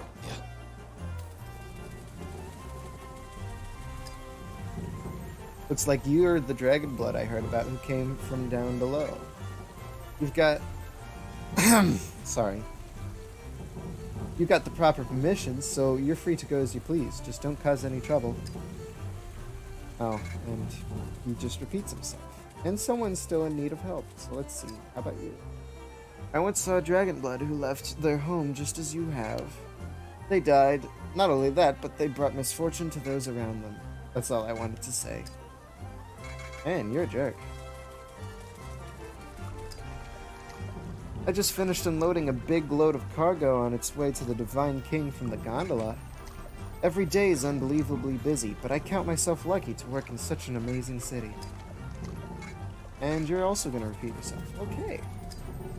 The other day, a Knight of Pagnus disappeared in the Tarbol Mountains. I heard he was distracting an enemy to let his subordinates escape. A search party's been put together, but surely he's not still alive.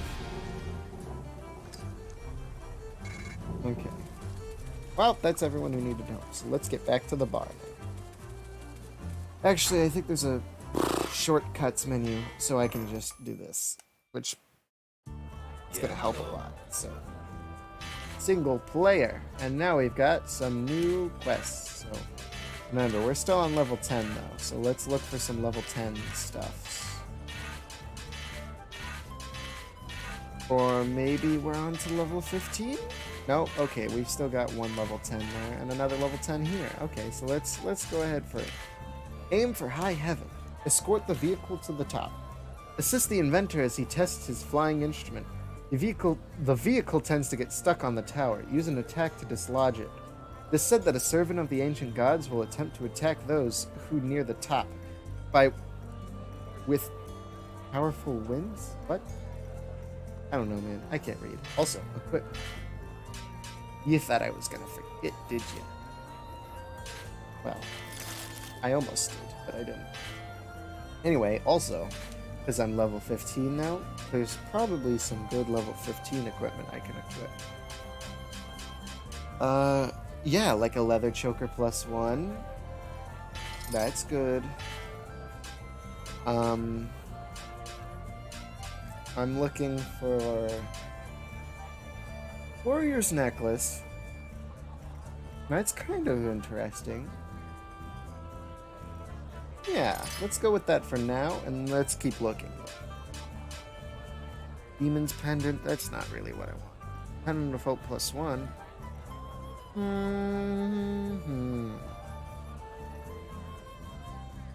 That's pretty good. I don't know. Let's keep looking. Let's keep looking.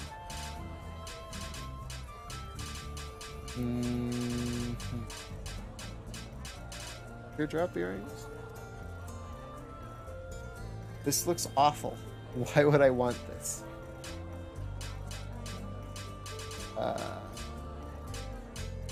Blue sky earring.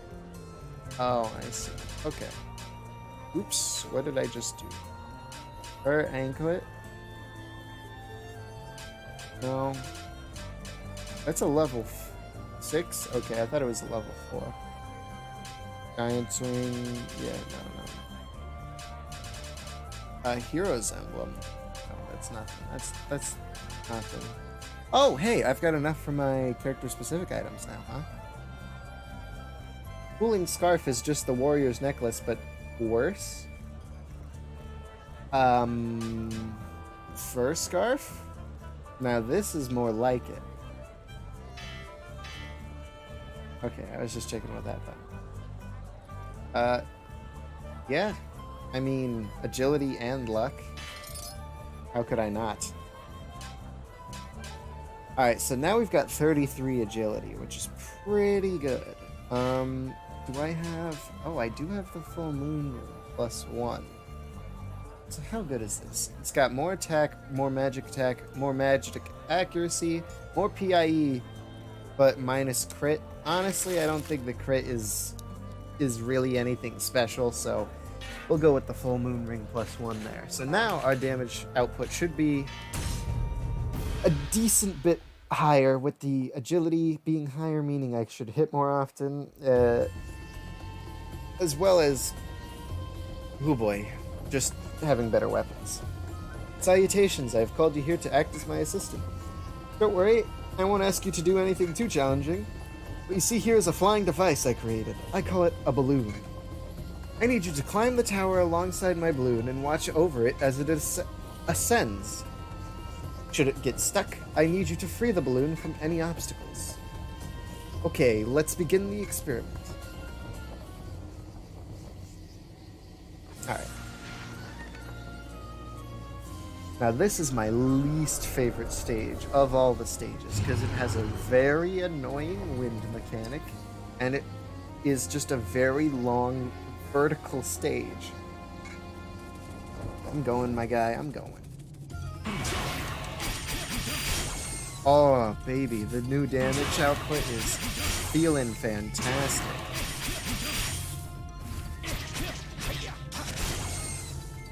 Now, unfortunately, I no longer have the electricity element, which means that not locked on, I won't be able to stun enemies like I used to, but honestly, the stun wasn't happening, or not stun, but paralyze, and the paralyze wasn't happening frequently enough for it to really be an important factor.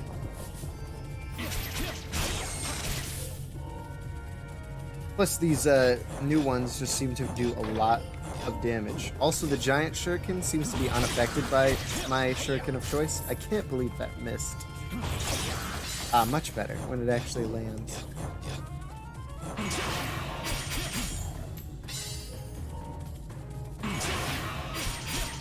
I also like the way these new shurikens look. Man, now that I equipped the better version of the weapon I was already using, things are actually dying too quickly. I can't generate any DP off of them.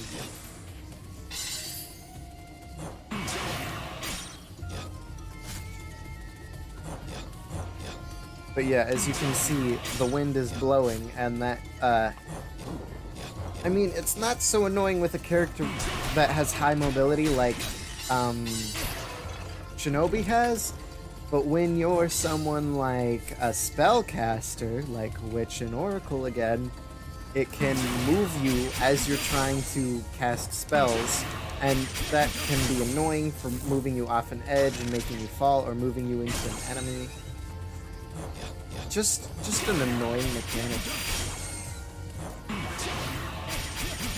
And in general, without high mobility, it can also make it hard to navigate the platforms and whatnot, because, you know, the wind is so just irritating. Also, there's a good chance I might have missed the balloon, since I think it's actually out there, but it might be out to the right over here, even though I know that doesn't actually make sense, like, geographically, sort of. Just... here, I'll go check outside here once more, just to be sure that the balloon isn't here, because I totally forgot the balloon is a thing. Yeah, no, it's out to the right, which means that it somehow got on the other side of the tower, but it doesn't matter. Maybe the wind blew. Shouldn't be so hypercritical of games and their realism, you know? Can you believe this crap, guys? The balloon doesn't go straight up. And yeah, with the wind, I suppose it would make sense it doesn't go straight up. You know, just don't even listen to me. Sorry, I'm going crazy. And who knows, I could be wrong. It could still be on the left. I honestly don't remember where the balloon is. Because when I played this quest by myself, I never bothered to remember where the balloons were. And when I played with my friend, when I played with others, I never freed the balloon, because the other person would always free the balloon. So. Now, these power sources I'm getting from the chests are used to power this elevator that we're going to run into just now. And the elevator is how you progress through the level, but because the balloon is still stuck, I can't even do that anyway. Even though I'm still missing the other power source, so it wouldn't matter if the balloon was not stuck. You know, it's a whole thing. There's the balloon. So yeah, it was on the right side.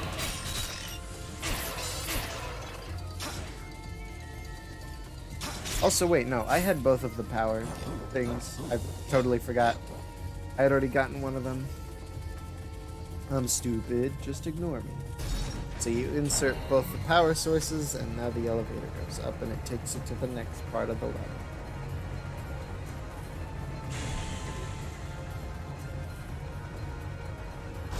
There we go. Alrighty. I knew it. I knew that was a mimic. I was sitting there. Some mimics are, like, some chests turn into mimics, while other chests are actually just mimics, like, by default, and always will be mimics.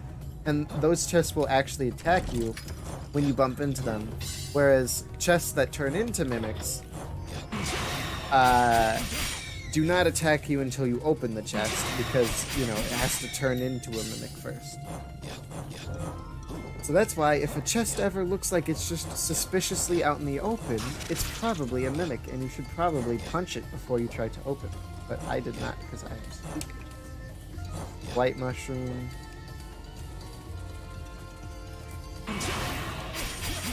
What am I doing? Just throw these, throw these, throw these. Hey, easy. Might mushroom.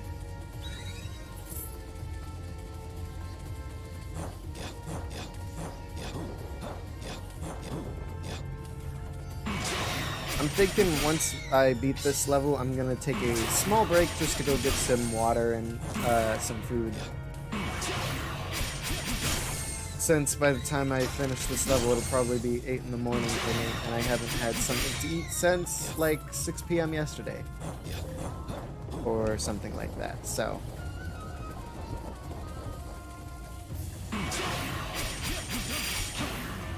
Oh, I did not have enough DP to do my knee attack. Oh, sorry, didn't even see that. Oh, hi, Funky! Sorry, I didn't even see you earlier. Although I assume you just got here, so.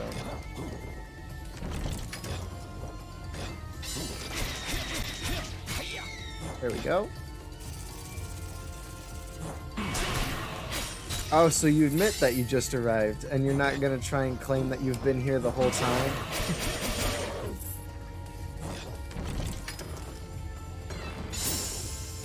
Beef sandwich.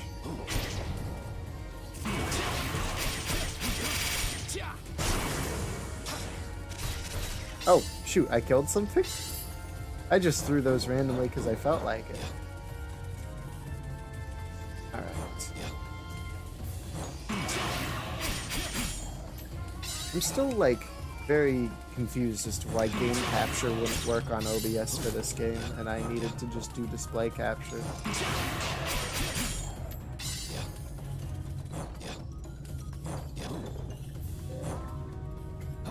Maybe I just needed to restart my laptop. It's actually been kind of a while since I turned it off, so. Well, how was your attempt at sleeping, Funky? I assume it wasn't very successful, because you say you tried to sleep.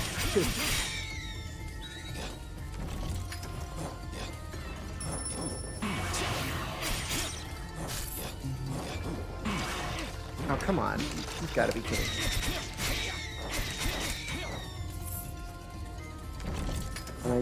This is another one of those levels that's really good with a friend, because pretty much... Ah! There we go. Pretty much, come on, are you genuinely kidding me? The elevator always has a left side and a right side to it, and usually each power source is, like, there's one power source on the left and one power source on the right. So if you have just one person you can play with, you can split up, and one person goes down the right, or one person goes down the left, and it saves you a bunch of time that way, rather than having to go down, like, the left and then go back to go through the right path as well to get all the power sources for the elevator.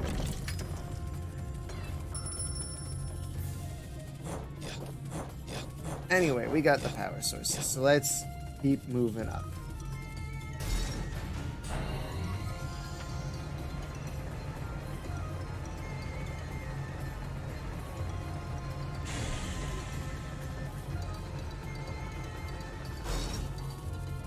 Here we are yet again. Also, I've been doing pretty well at finding the balloon. I haven't left it behind yet. Neither went too smoothly, so I think you're gonna just wallow in existential crisis until you pass out. That's fair. Also, you probably shouldn't be saying tonight, since it's now basically morning. But yeah, aren't you still in school too, Funky? Like, your school ends in like June 10th or something. So you still have work to do, which is not fun. I'm glad that I'm finished and I'm on summer vacation now. Honestly, school with this whole coronavirus situation is still somewhat stressful. Obviously, the reduced workload that usually comes with it is very nice, but it's also somewhat more confusing and whatnot. Turning it all in and what's due when and all that would be much more stressful. Also, I wonder if there's like a big delay on the stream or not. I don't know. I could probably check that out on my phone after this level. See if there's a big old delay. Also, what am I doing? I'm like doing the regular platforming. When I'm Shinobi, I can just ignore the regular platforming. In fact, there's a secret up here to the right that you're only supposed to get, Oh, no, there is a chest up here. Well, but this room is blocked off on a separate mission. Or not blocked off, on a different mission. And it's actually like a secret you're supposed to get for the ending. You have a test today? Oh, no. And you've basically stayed up all night. That's, awful. May you rest in peace.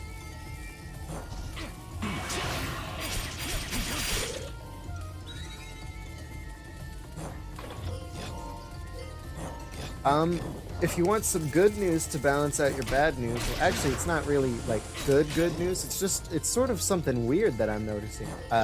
Right now I'm looking at Discord, Funky, and I'm seeing Puddles is online, and I'm like, what? I don't think Puddles has been online in, like, years. Or if he is online, I just never notice.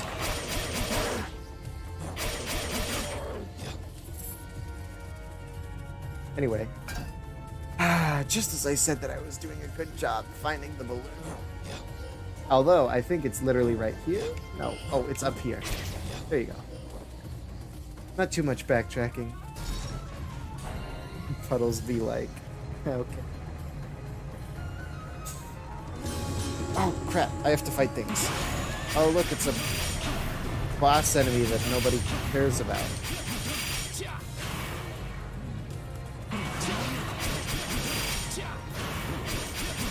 Oh, so much more damage when I start doing this downward kick. Much better.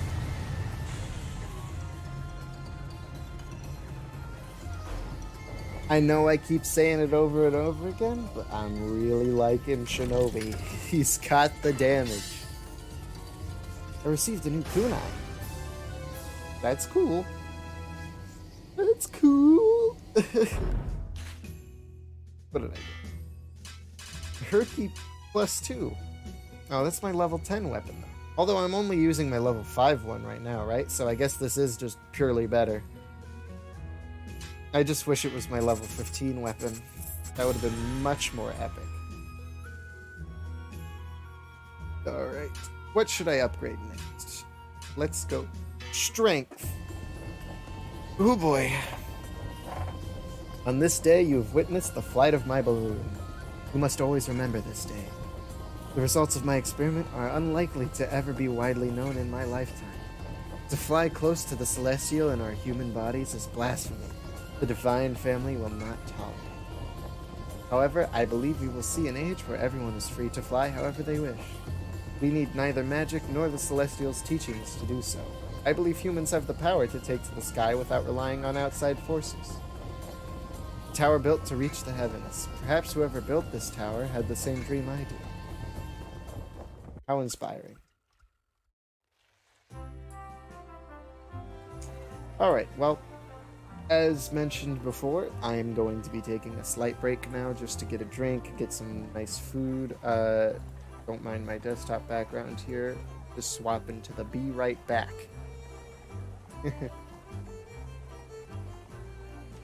So yeah, just chill out. I am in fact going to be right back as stated.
Hello. I am in fact back, but I won't be getting back to the gameplay. Oops. I say as I click on the game. I won't be getting back to the gameplay for a little bit because I'm going to be eating right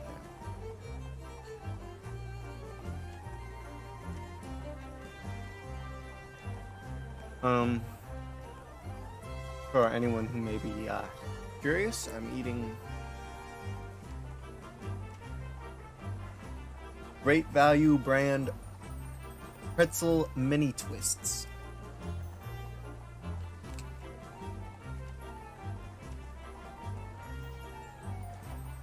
They taste pretty good. I like pretzels.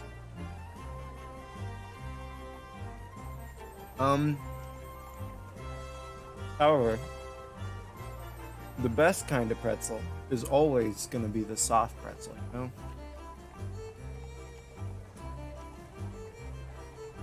You get that right combination of salt and cheese. And if it's a real nice and soft pretzel, that's good.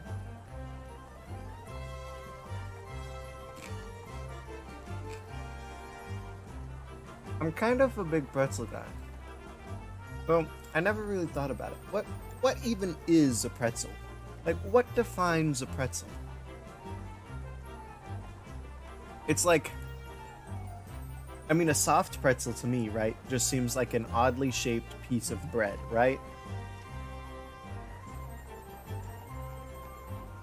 That's kind of all it is. These pretzel mini twists don't seem nearly as bread-like, you know? But they still have that, you know, classic pretzel shape to them. Like, I think that's what defines the pretzel, is the shape. Yet, there are some pretzel things. Here, let's look at the nutritional label on it. See if we can't determine what these are even made of. I mean, it's made of wheat. So, yeah, I guess it's just fancy bread.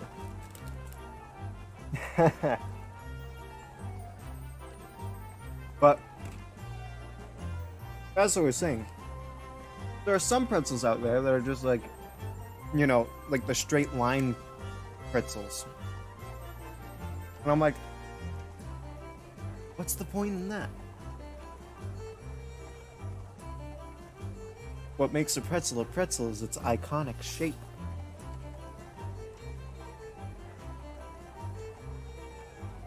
Although, they do of course have their own unique taste as well. Like, a straight line pretzel is still a pretzel because it tastes like a pretzel. Which is why I'm all the more curious as to what exactly makes up a pretzel. Or, I guess a simpler way to understand it would be, how does one create a pretzel? Because if you understand that process, then you understand what a pretzel is.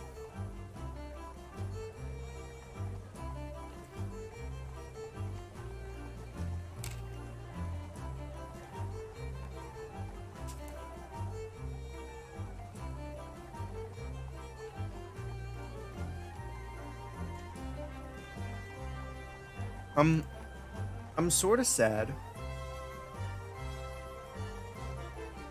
that Tom, aka Thumis, has not stopped by yet.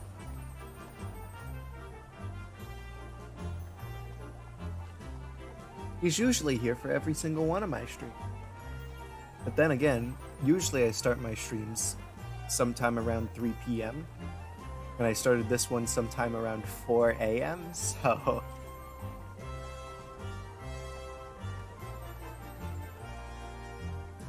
that could be a big important factor as to why he's not here.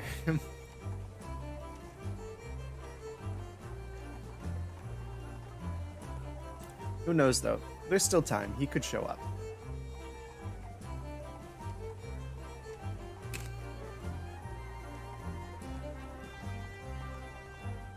And Tom, in the off chance that you're maybe watching this later, you know, watching the replay of the stream, it's okay. You don't have to show up to every single one of the streams.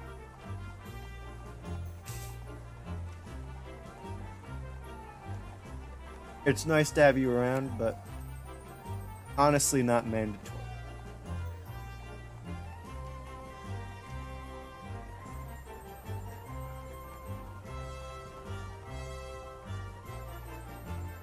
Hmm. Hmm. Hmm. So yeah, I've just been trying to you know, keep up the conversation here while I eat. Provide some quality entertainment, but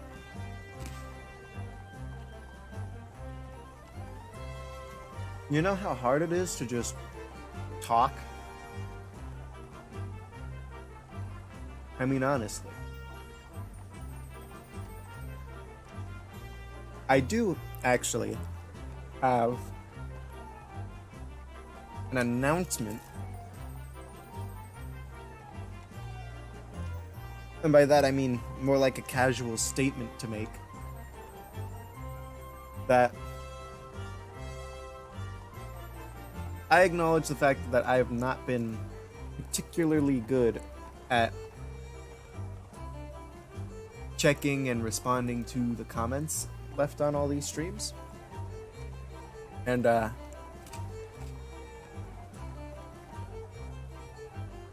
well, it wouldn't take a great amount of effort to go back through the streams now and reply to, you know, comments and whatnot that I may have missed. Just for my own sake, I'm not going to be going back to old streams. At least not right now, but I will be doing my best to keep up with any new streams that come out.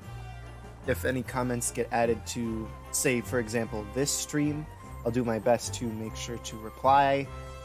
If I feel like replying, like, you know, if I have something to say, I will do my best to actually reply rather than ignore. And I'll do my best to at least read every single comment on this new stream, because, you know, I don't want to just ignore the people. That's the whole reason why these are live, after all, to talk to people, you know? So just because they missed it doesn't mean they need to be ignored.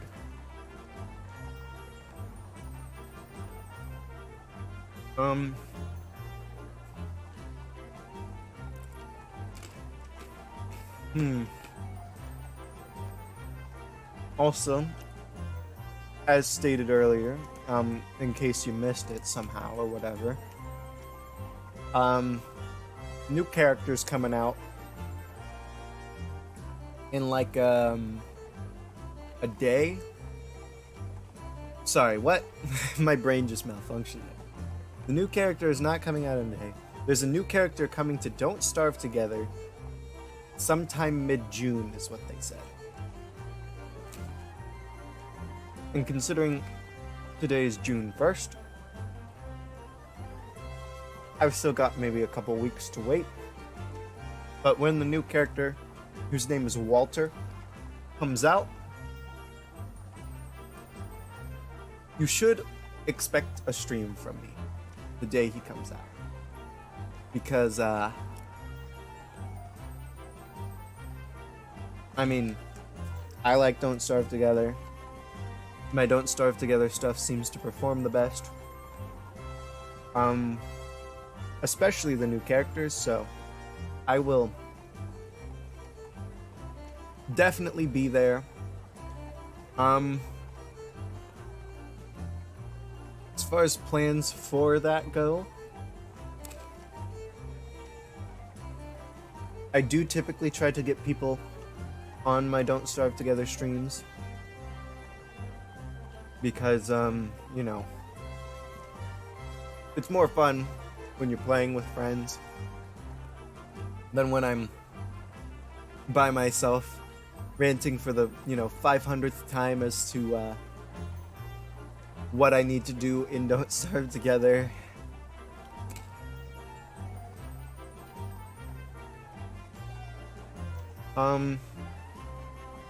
I maybe have one or two friends in mind. I'm gonna ask if they're interested during the, when Walter comes out, if they want to join a stream.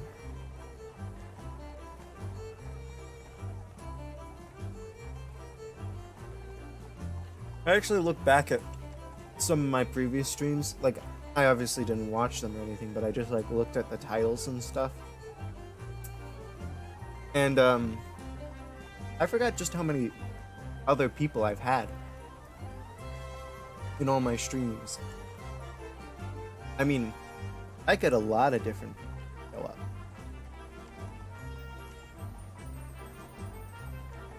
And you know, that's just because I know a lot of people. And I find pretty much most of them to be enjoyable people to just play games with and have fun. And of course, a lot of the games I enjoy playing have heavy multiplayer emphasis. So whenever I can actually effectively take advantage of that multiplayer for a stream, it's always better that way.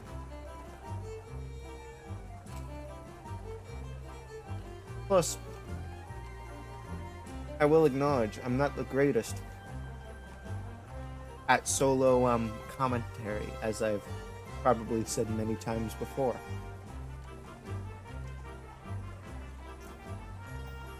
I can analyze and talk about the game, and that's sort of my my big shtick. Is I know a lot about all the games I tend to play, and I usually go into great depth and detail to explain everything in the games. Although I have been becoming less patient with that recently, and I've only been doing like surface level explanations. But you know, it gives me something to talk about. But that's why having friends on is so nice. We can just talk together.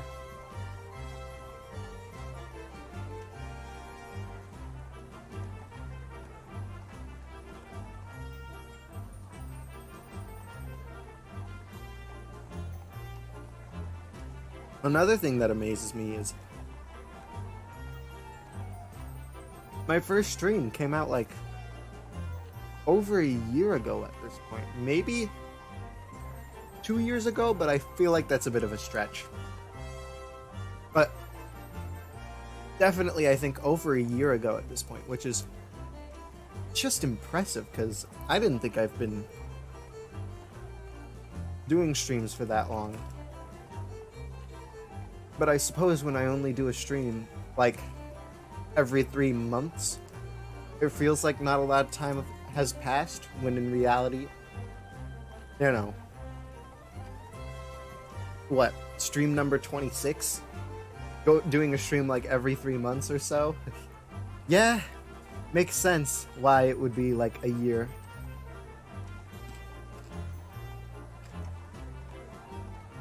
Now you might be thinking to yourself, the math doesn't add up there, but you know, these are just rough sort of estimations, obviously. But this summer vacation in particular, I'm feeling especially bored and somewhat especially motivated to do these streams. I'm sort of just been in the mood to like revisit a bunch of old games I have. So it's going to be a lot more variety in my streams. It's not just going to be Don't Starve Together. Though, trust me, I have the biggest itch to keep playing Don't Starve Together as of late. So there will be plenty of that as well. But yeah, I honestly kind of want to focus on this a bit more this summer. Probably not a huge degree. You know, don't expect something every single day, obviously. May not even be weekly. Who knows? May not even really happen at all. Maybe I'll do the Walter stream and I'll get sick of streaming and I'll go on another 3-month break.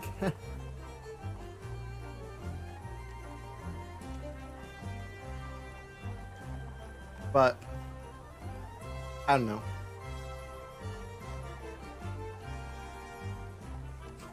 It's just kind of fun. Especially when, you know, I actually have people to talk to. Right now I'm sort of just talking to myself since no one appears to be here, but I don't know. If I'm like, my logic just goes, if I'm gonna play the game anyway, might as well stream it, since there's so little effort on my end to actually stream the game. Since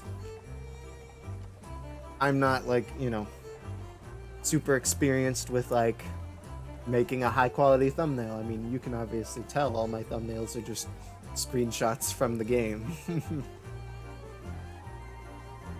It's low effort right now because that's just what I can handle, and that's honestly all I really feel like I need right now. I'm not trying to be super massive and popular, I'm just trying to have fun. I feel like there was something I was gonna say, but I've forgotten now.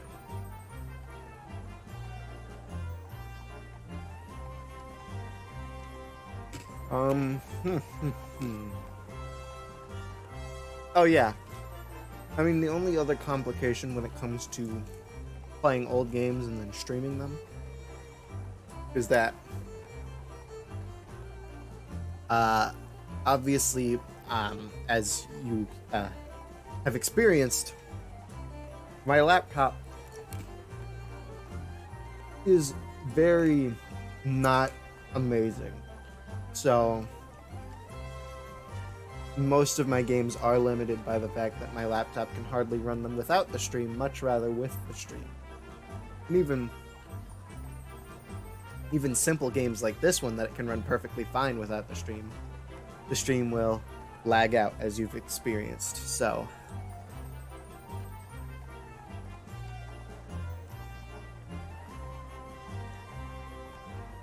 it's kind of, you know, a rough system, but I'll see what I can pull together, obviously. While I'm talking about YouTube stuff, make sure on my homepage for this channel, or I think there's a channels tab you can click on too. Make sure you check out those other channels. I'm featured in quite a few of their videos for most of the channels I have listed. Some of them I only appear occasionally in their videos, and I'm not, like, you know, as prominent as I am in others, but all those channels have some really good videos for you to watch. And they're not just these unedited, low quality streams that I do. They're like, some of them are some very high quality productions, I will say. And it's just me and my friends messing around, playing games, having fun. Usually playing hardcore.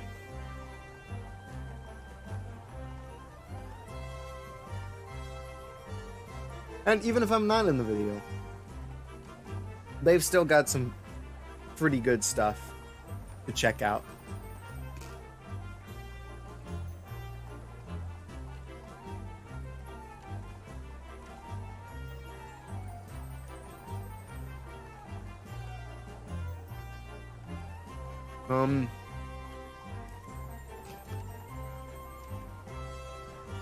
If I had to recommend something in particular,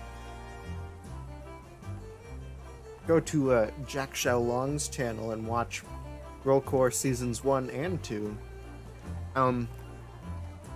Season 1 is a bit rough around the edges, looking back on it now, but Season 2 is very enjoyable. A lot of people like it a lot. The basic gist is we combined Minecraft hardcore, where death is permanent and there's no respawning, with Town of Salem, where each person is going to have unique abilities and unique goals assigned to their roles. We sort of combine those two together, and it's a really fun format. You know, people love playing it, people love watching it. And it's interesting. It sort of stands out in my mind from the crowd of hardcores because it's less so focused on the hardcore aspect, and it's more so focused on like the social storytelling aspect of it.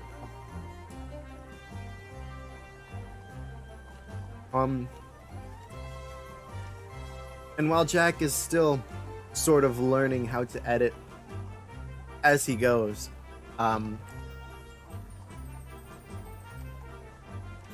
there's still pretty great videos.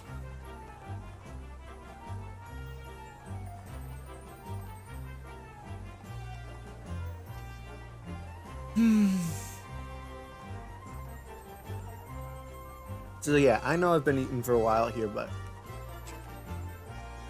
honestly, these pretzels don't fill you up as much as you would expect.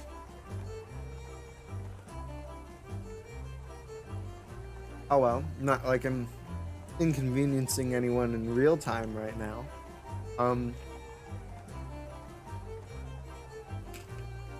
So if you're watching the replay from the future, you can just skip straight through this be right back section, because even though I've said some sort of important things, it's not really, and none of it's really a massive deal. And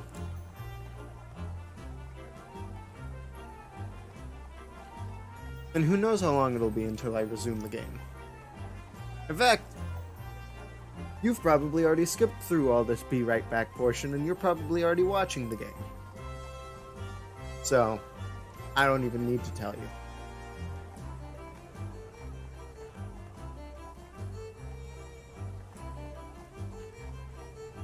Man, though, it's bizarre. I've been up since 4 in the morning.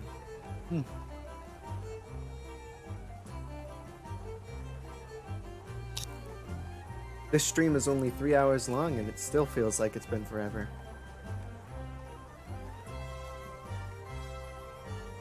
Like, Don't Starve Together, I guess, just has this ability to suck away time, because I can do a 6-hour Don't Starve Together stream and it'll feel like only 3 hours, where I do a 3-hour stream of Dragon Mark for Death and it feels like 6 hours.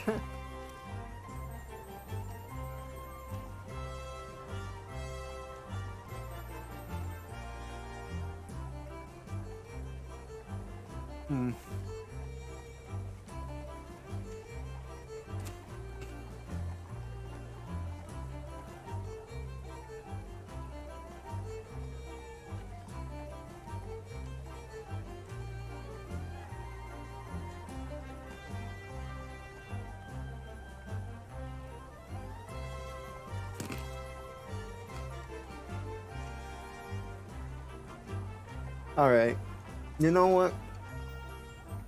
Even though I'm still kinda hungry, I think I'm gonna call it quits. I'm gonna finish up this last handful of pretzels I have here and then get a drink, return the bag of pretzels to its rightful place, and then resume the game, okay? So just give me like maybe 5 minutes tops, and we'll be back to the game.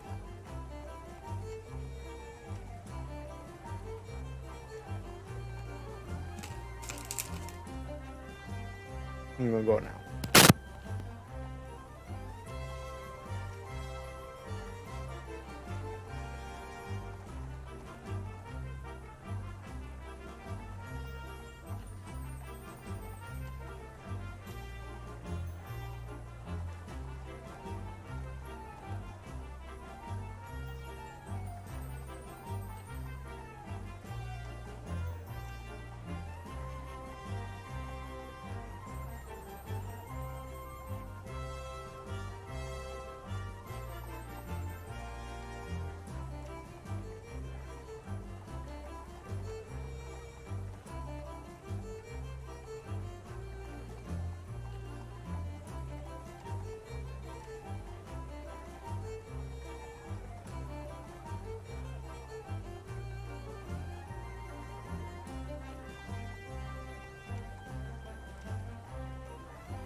Alrighty, and I'm back. I actually forgot to advertise this stream like I was going to. Granted, I was only gonna advertise it one place I have, but I forgot to advertise it nonetheless, so let's go ahead and do that. Whoops, don't. I guess that link doesn't work. Don't use that link. Whatever. We won't worry about advertising it. The advertisement isn't necessary.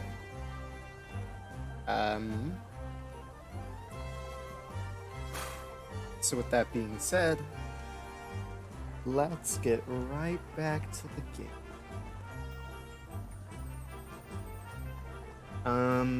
Gotta switch to this window, or not window capture, desktop capture.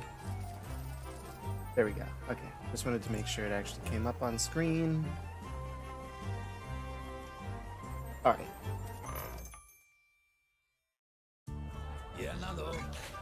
Okay, so we just beat Aim for High Heaven.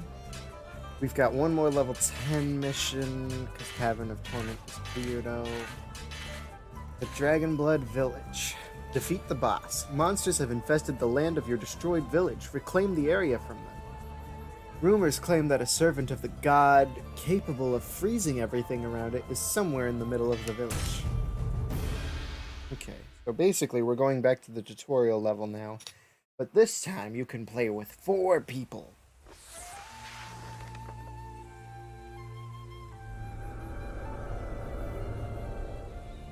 So this time the level is not built specifically around how your character works, but it's just built around how several characters work, and you get to pick your path based on who you're playing as currently, and even who's in your party. So to maximize your potential rewards, you gotta play with a bunch of different characters who each have their own unique abilities to get to their own unique chests. Also,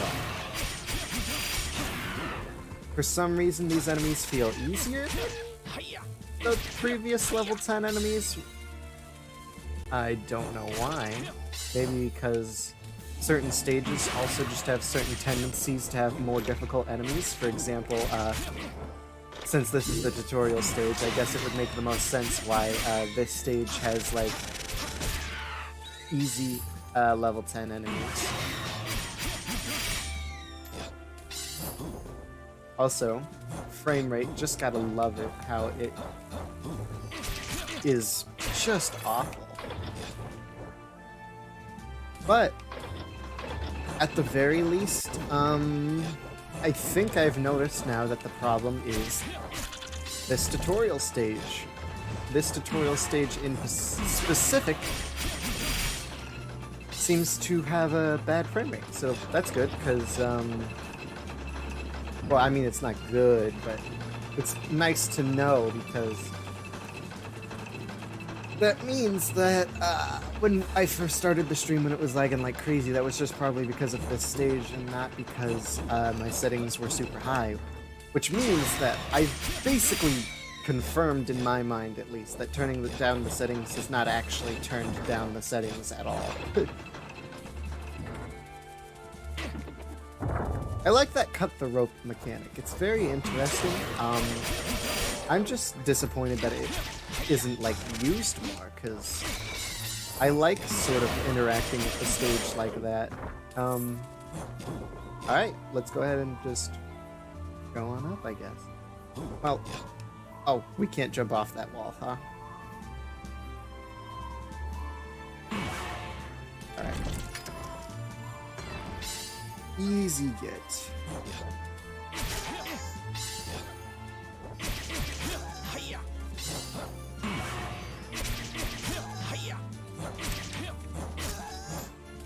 Yeah, these enemies sort of seem like a cakewalk. Electric cloudfish. Now, that's something I don't think we've seen quite yet. And Flygoling. I've only just now noticed that their name is Flygoling. I've known of the Demon Pillars for a while. Demon Pillar sounds more like like a pillar, like, you know, an object of tall length. Not like a caterpillar. So when I say demon pillar, I think of like that enemy from Kid Icarus Uprising, the one that like shoots lasers and spins around, and he's just like a bunch of guys stacked on each other. And you always have to shoot the top one. Why does that sort of seem like there's always one of those types of enemies in these types of games. In a game where you've got a variety of like reusable enemies that you sort of just burn through and kill, it always seems like there's one enemy that's just a tower of enemies.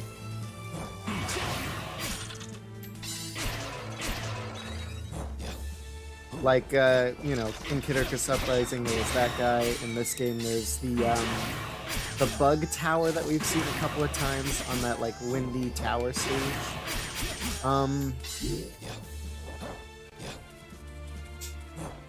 There's also these chests, by the way, I can't get. The Empress has to pull them down using her arm.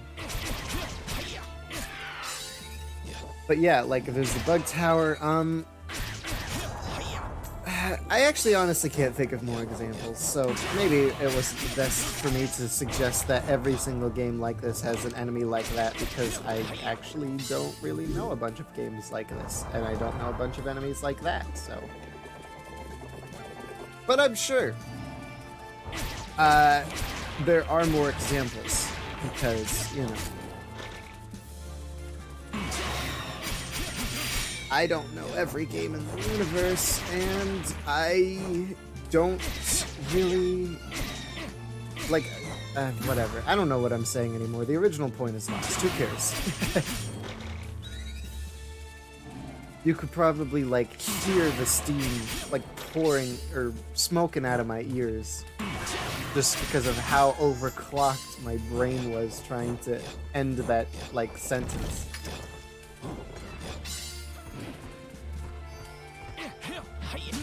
Oh, come on, that's just embarrassing. But luckily, my agility is so high that the enemy missed me, so I only took 1 damage. That's another benefit of super leveling agility, is that not only do you do more damage by hitting the enemy more frequently, but you also get hit less frequently. So you'll take less damage, and you don't really need that much poured into vitality.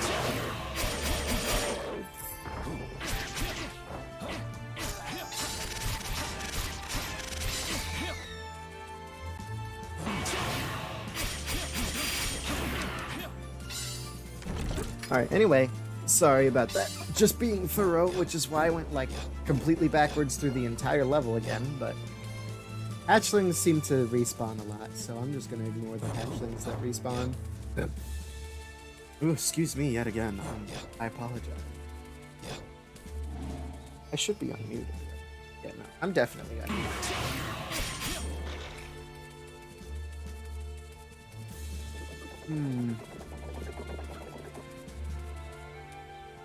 Anyway.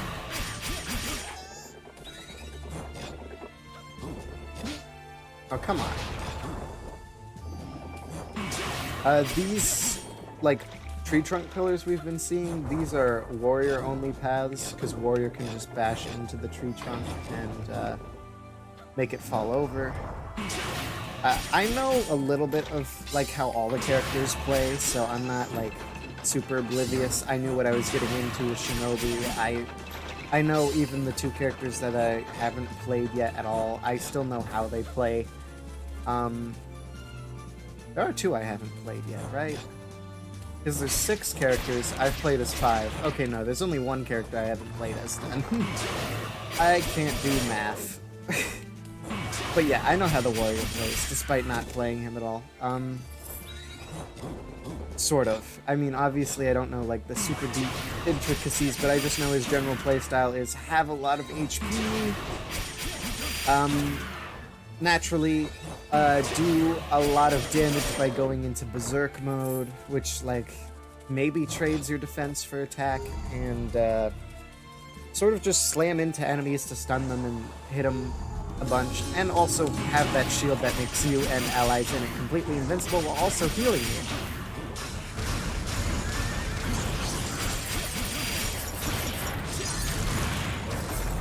Oops, I got hit when I shouldn't.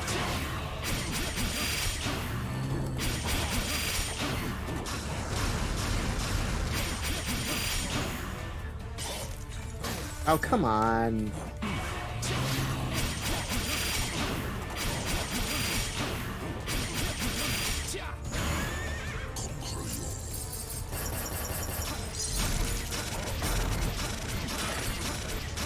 Wow, who knew just throwing out like raw shurikens was so effective?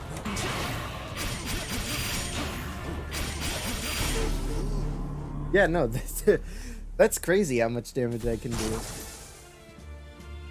I didn't even end up dying, despite my poor play. And yeah, there's nothing off to the right here. You know, it looks like a gap that you could jump across, but no, there's an invisible wall.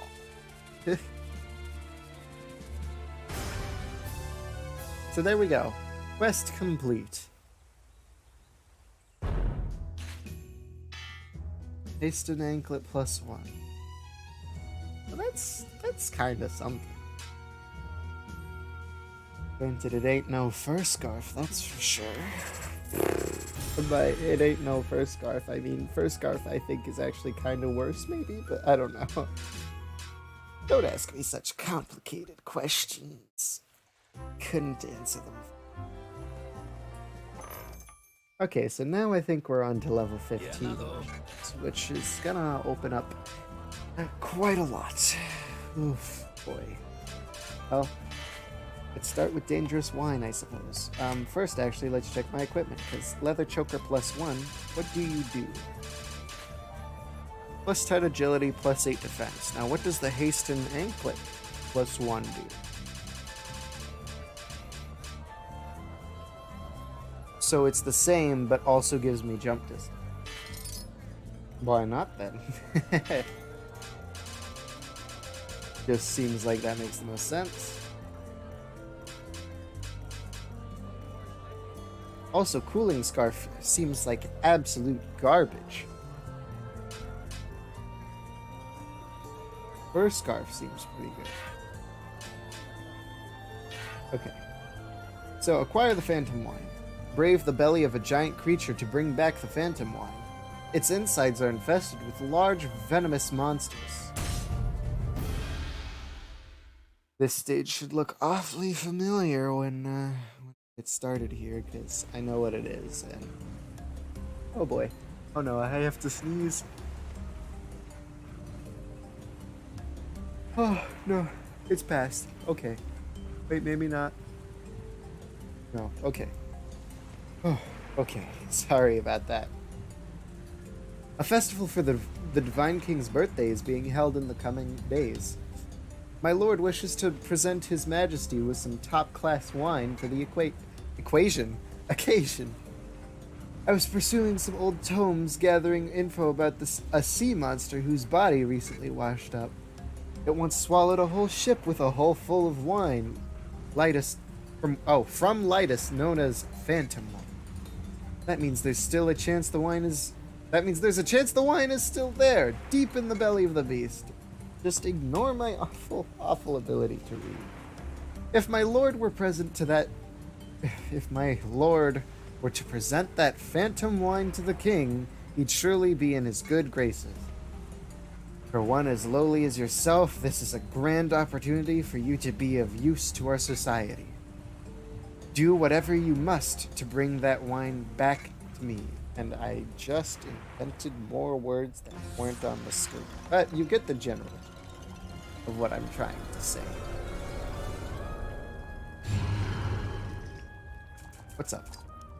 This is truly an awful sight. You, make haste in bringing back that wine. Yeah. Don't need to tell me what to do.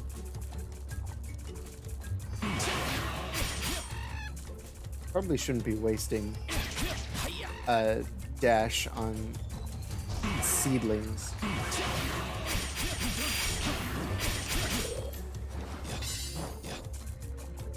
Do I have like a quadruple jump? Nope, still only have a triple jump. so I guess fire does come with a triple jump. You know what? That's actually something I can check in the tips. Let's see. Where's Shinobi? Shinobi. Here we go. Shinobi fire contract. Shinobi's dragon skills all deal high damage at the expense of DP consumption. It can only dragon dash in the air a single time, but its travel distance is lengthened as well as his lock-on time. He can jump twice in midair. He can unleash the dragon meteor early in his combo, allowing him to deal great damage in a short time. Okay, now what was poison contract, the default one that I was using? Poison Shinobi is overall balanced and easy to use. He throws 4 shurikens at once during lock-on, making poison easy to apply on enemies. His DP input and output are balanced, so he will rarely run dry on DP, and thus suited for single player. Well, you say that, but I think my fire contract Shinobi has been doing just fine on DP. So Thunder. Air jump up to 3 times. Dash up to 4 times in air with the wind contract, so wow, that's a lot of dashing. Water. Oh, his dragon meteor, that giant kick move that I like to use. In the water contract, it deals the most damage out of any Shinobi contract, huh? Or Ice Shinobi, as it's called. Ice Shinobi can... Dragon Dash cannot avoid enemy attacks, but his dragon skills have high power. Yeah, I like fire.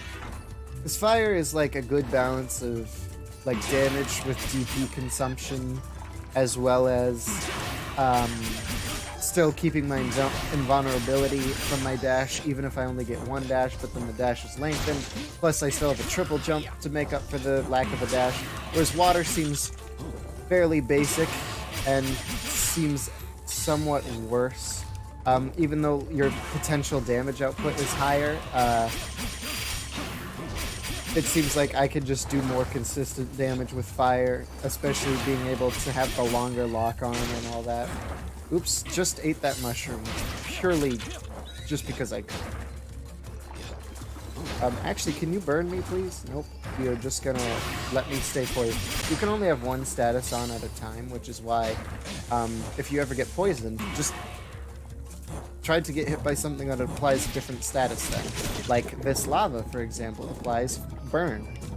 So if I want to actually take less damage, I should jump into the lava.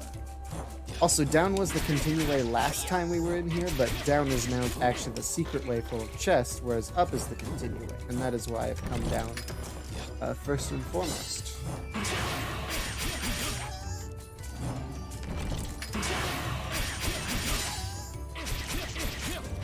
And I think there's a chest up here?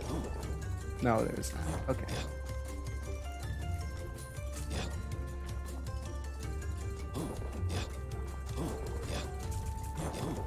Alright, so, onward then.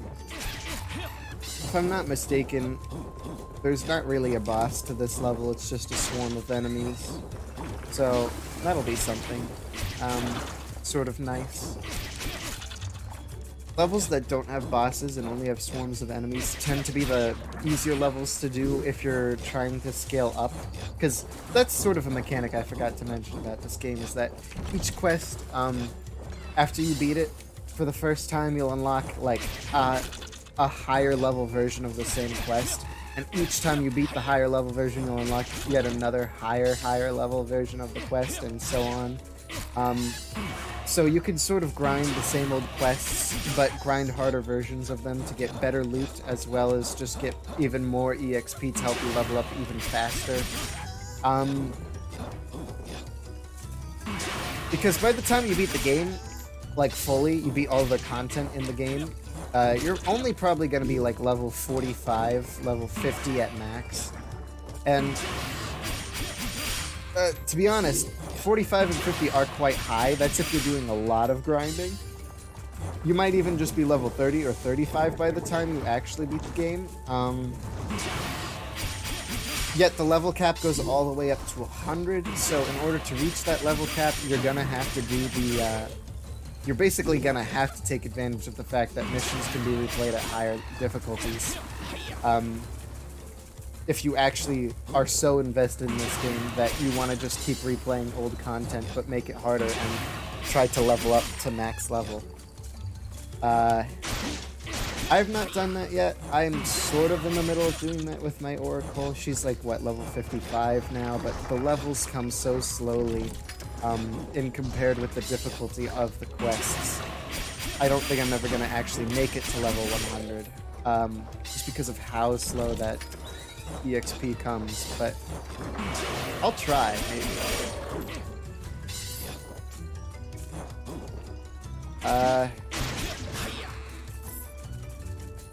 But yeah, so basically, why did I bring up the fact that you could recharge the levels at higher? Oh yeah, quests that do not have bosses tend to be the easiest ones to challenge on levels that are way above your current level. So like, for example, I'm only level 17, but I could probably handle like a level 30 version of this quest because there's no boss, it's just swarms of enemies. And even though default, or like, not default, like that's probably not the right word, but even though generic enemies still get tougher on higher levels, they don't get so tough to be unkillable, whereas bosses can be so tough that they just kill you instantly and they don't die. Also, bosses tend to get new attack patterns the higher difficulty you fight them on, and those new attack patterns can make the fight much more challenging, whereas default enemies do not get new attack patterns. Some mini-boss type enemies, like this Hermit King, will get new attack patterns, I think, but for the most part, just generic enemies will not, which is why quests like these are the best to take on if you're looking to grind levels, because the best way to grind levels is to just take on quests that are way higher than your level, and you'll earn a bunch of EXP for it. And, you know, there you go. Bada bing, bada boom. I only wish that, like, maybe after the first time you beat the mission, you just unlocked all difficulties of the mission. But with how it currently is, you only unlock the... You have to beat each difficulty to unlock the next one. Which means, for example, for my, like, level 50 Oracle, if I go back to the first ever mission, that's level 1, the next difficulty up is level 10. Now, level 10 is not going to pose much of a threat to a level 50 character, but I have to still beat it if I want to unlock level 20 version of the quest.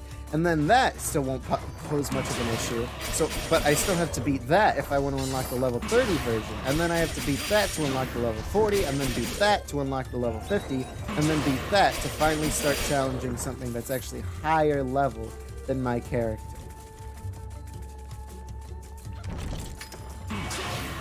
Like, so basically I'm just saying, I wish if the first time I beat the stage, I could just skip straight to level 50, because coming back, it's not the most exciting thing in the world to just replay a quest on like level 10 when you're already level 50.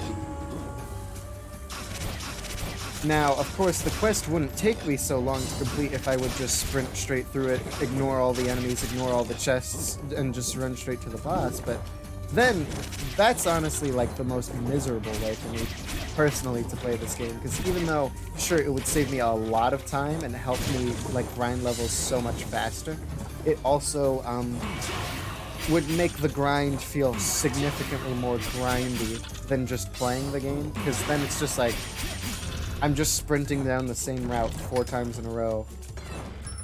I mean, obviously I'm still doing the same thing no matter what, but then it just feels so grindy, because then my time spent like in menus and in between levels is probably going to be about the same as the time actually spent in the level, whereas this way, at least, I'm spending a lot more time in the level than I am in the menus. And that just feels more genuine and more like I'm actually playing the game and not boring myself to death. Anyway, could it be handed over right now? Good work. Even the lower classes can get get things done sometimes, it seems. And that's it. Dude, we're awfully nice for how we can just straight up murder everybody. I feel like if we wanted to, we could just murder our way to the king. We didn't have to do all these nice things for everyone to become an honored guest of the king. But of course, then there would be no game, would there? Anyway, back in the bar. Frozen Fusion. Collect the necessary ice. Collect the enchanted ice made by monsters on the snowy peaks. That's another thing I can sort of give this game credit for, is that no matter what, you're always sort of experiencing new things in this game. Even though a lot of quests are just get to the boss, beat the boss, there's also still a lot of variety in the quest types, and that there's going to be some new quest types and even new locations saved purely for the end of the game, which I think is fun. They don't show all their cards right off the bat, and then you just keep looping the same boring stuff. There's still new things to experience as you progress. Anyway, I should read this and actually just get to the gameplay so I can talk and make progress at the same time. Pagnus is rich with Pagnus is rife with vile monsters. No matter how many weapons you have, it's never enough. To that end, I'd like you to collect enchanted ice that we can use to make new weapons. Monsters on the snowy peaks make the ice themselves, so you'll have to slay them in order to get some. Alright, simple enough.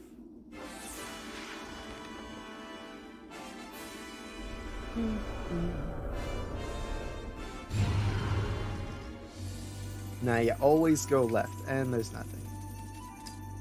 Stronger monsters should drop larger pieces of ice. Collect as many as you can carry. Or 300, as the quest bar says at the top.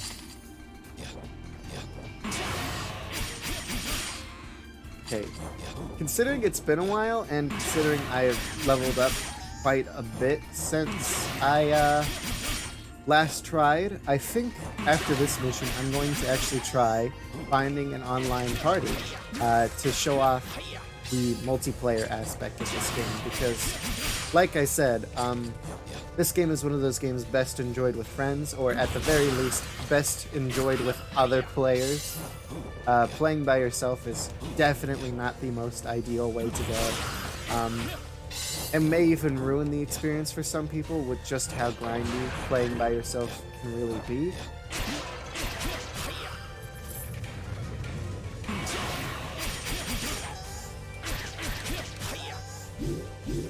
Oh, you know what? I don't think there was anything...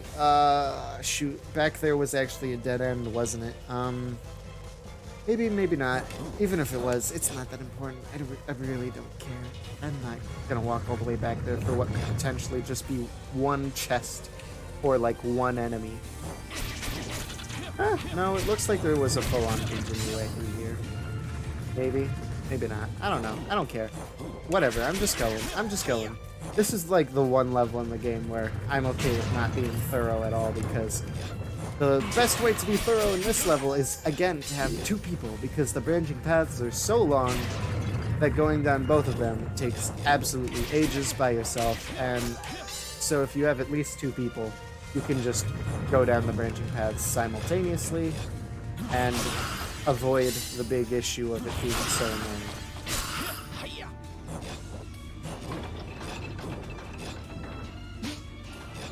Oops. Oops, yet again. Let's start picking up some more of these ice shards or whatever they're called. Oops. Forgot to lock on.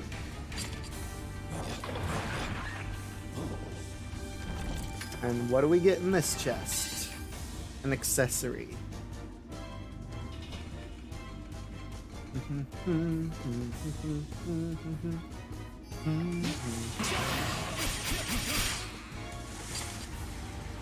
Now, if I'm not mistaken, there should be a hermit crab over here that drops a whole bunch of gems when he dies.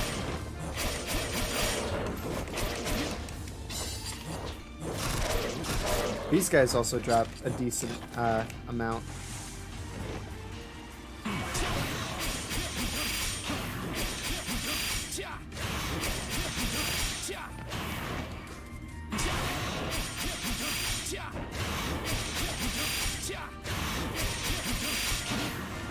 Come on.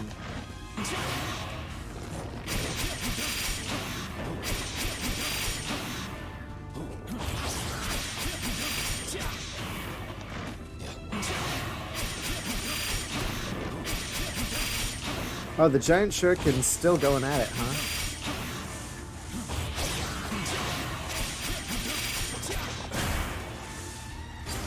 And quest complete. It's just that easy, baby. Yeah, that's also definitely one of the easier quests to do at higher levels, but usually these easier quests also don't go super high in the level count. They usually max out somewhere fairly low. You're as good as they say. You did great out there. Ooh, sorry. I'll make fine weapons from this ice and send them along to the warriors of Pagnus. It is unfortunate. The soldiers on the front lines will reap all the glory from this citizenry, and no one will appreciate the blood spilled by those who gathered the supplies for the same troops. In their stead, allow me to say a word of thanks. You've done a fine job today. Ah, you're a nice guy. And you're not racist. Alright, let's go ahead and see if we can't show off some multiplayer. Online multiplayer. Open matchmaking. Let's see if there's not a party we can join. Probably won't be. Yeah, wow, go figure. This game is really dead. Alright, well, let's go ahead and do, for example, this level 15 quest. Anyone can join, first time clear. Eliminate all enemies. None of that is important, so sure.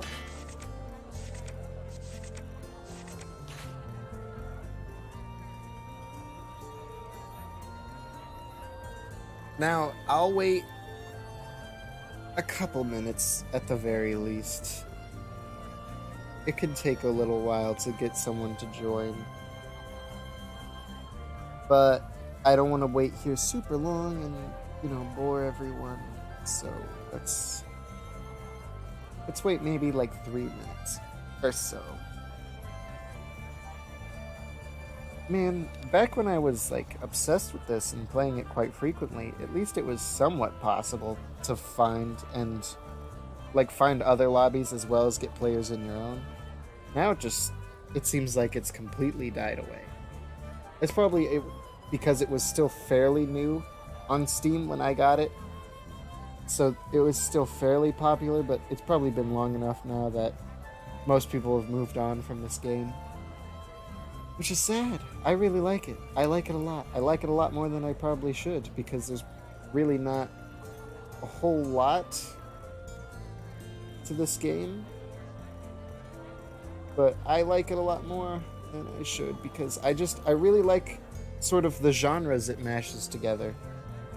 I love platformers. I love like hack and slash type games. I love character-based games, where each character has a unique play style.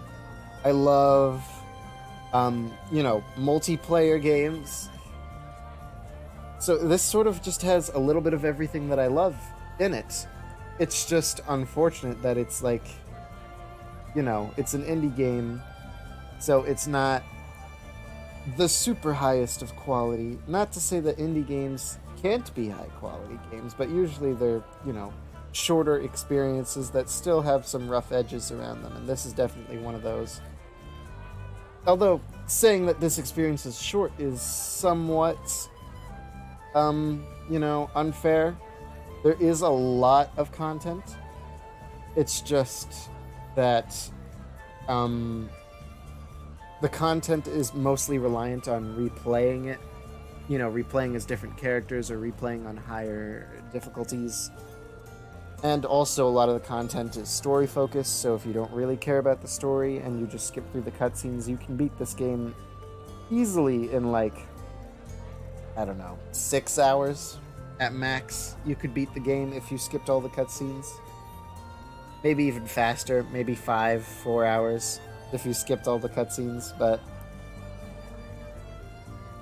especially if you wanted to just ignore enemies and ignore chests and just sprint through the levels at lightning speed, you could definitely beat this game pretty quickly. Oh boy, it's been 3 minutes, huh?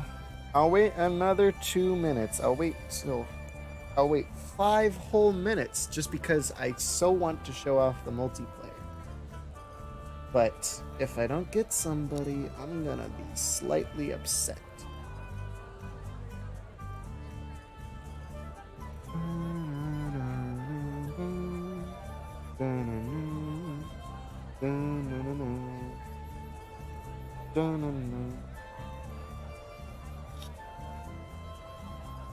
Come on.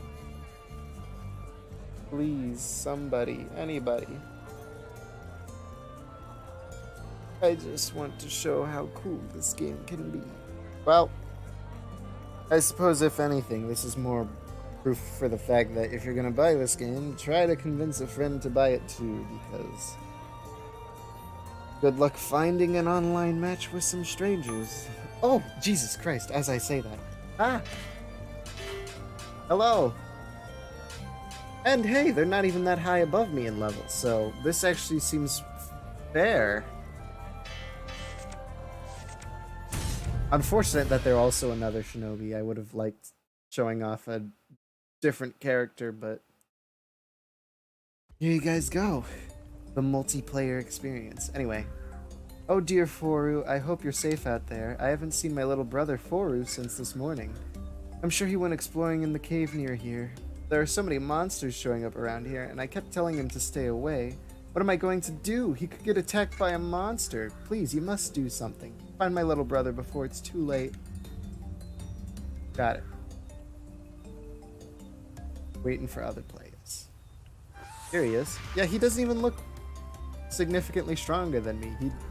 He is level 22, whereas I'm only like, what, 16, 17? He's also of the wind element, which I think is a favorite among shinobi players, from what I can tell. So. Also, the frame rate is... Ooh, now that there's some multiplayer going on, but that's okay. He's probably going to just sprint straight to the goal, which fine by me, I guess. I'll just actually play the game. Ooh, yeah, the frame rate is just dying. But trust me, the multiplayer in this game is actually fairly well done. When I'm not, obviously when I'm not streaming it, I've never experienced a single issue with random matchmaking or with friends. It's literally always been crystal clear connections with like no frame drops and you know, no desyncs or just general lag.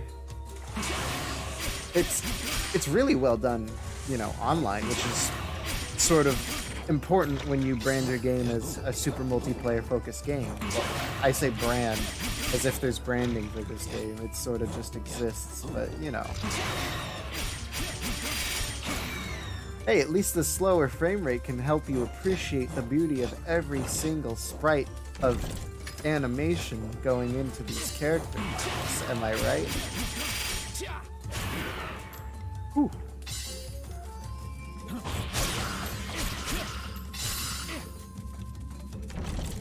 Where is he? Yeah, no, he's like all the way at the end of the level. Yep. I barely even got through the first section. Here we are at the end.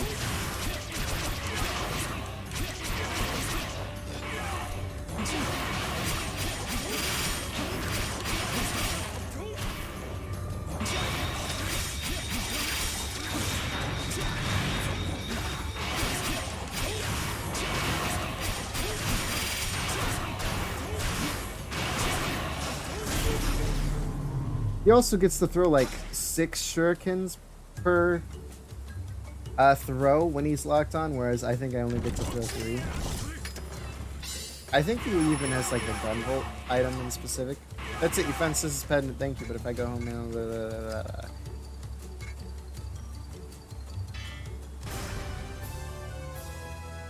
So yeah, that's what multiplayer is like with random people. They'll just sprint through and do the levels as fast as they can. So that's something. But there you go. You sort of got to saw at least playing with another person.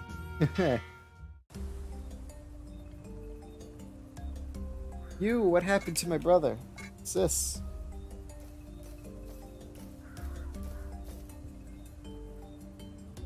Boru. My god. The classic RPG can only bring up dialogue boxes after all animations are done playing. Boru, do you know how worried I was? Sis, you're not angry? But I lost your pendant. Oh, my pendant? You had it with you? I was so worried about you, I didn't even realize it was gone. Now that pendant is important to me. But you are so much more important, okay? I'm sorry for not listening to you. I'm glad that you're safe. So glad. We missed some dialogue from the kid because the guy just sprinted to the end. And yeah, he left a lot. That's completely fair. But hey, that's a quest out of the way. Water inspection, huh? God, I hate this quest. This quest takes forever.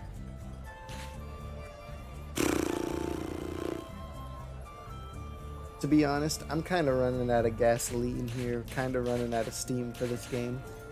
I mean, like, I'm having fun, but I've been talking non-stop since 4 a.m. and it's almost 9 a.m. That's a good 5 hours. That's a good 5 hours. No one's here. No one's here right now to talk to, so I don't know any of you anything right now. I'm sorry. I'm being ridiculous. But yeah, I think that's going to do it for right now for today. I may continue this later, although knowing my track record, whenever I say I'm going to continue something, I almost never end up actually continuing it. But you know, it's a possibility. It's always a possibility that I do end up continuing.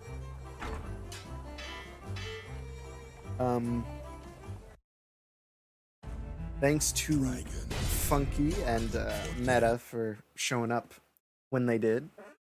And thanks to anyone who's gonna be watching this in the future. And let's get my desktop away. But you know, just look forward to my Walter stream coming mid-June. And check out the other channels I have showcased, because I haven't said that before and I feel like I should. So anyway, thank you all.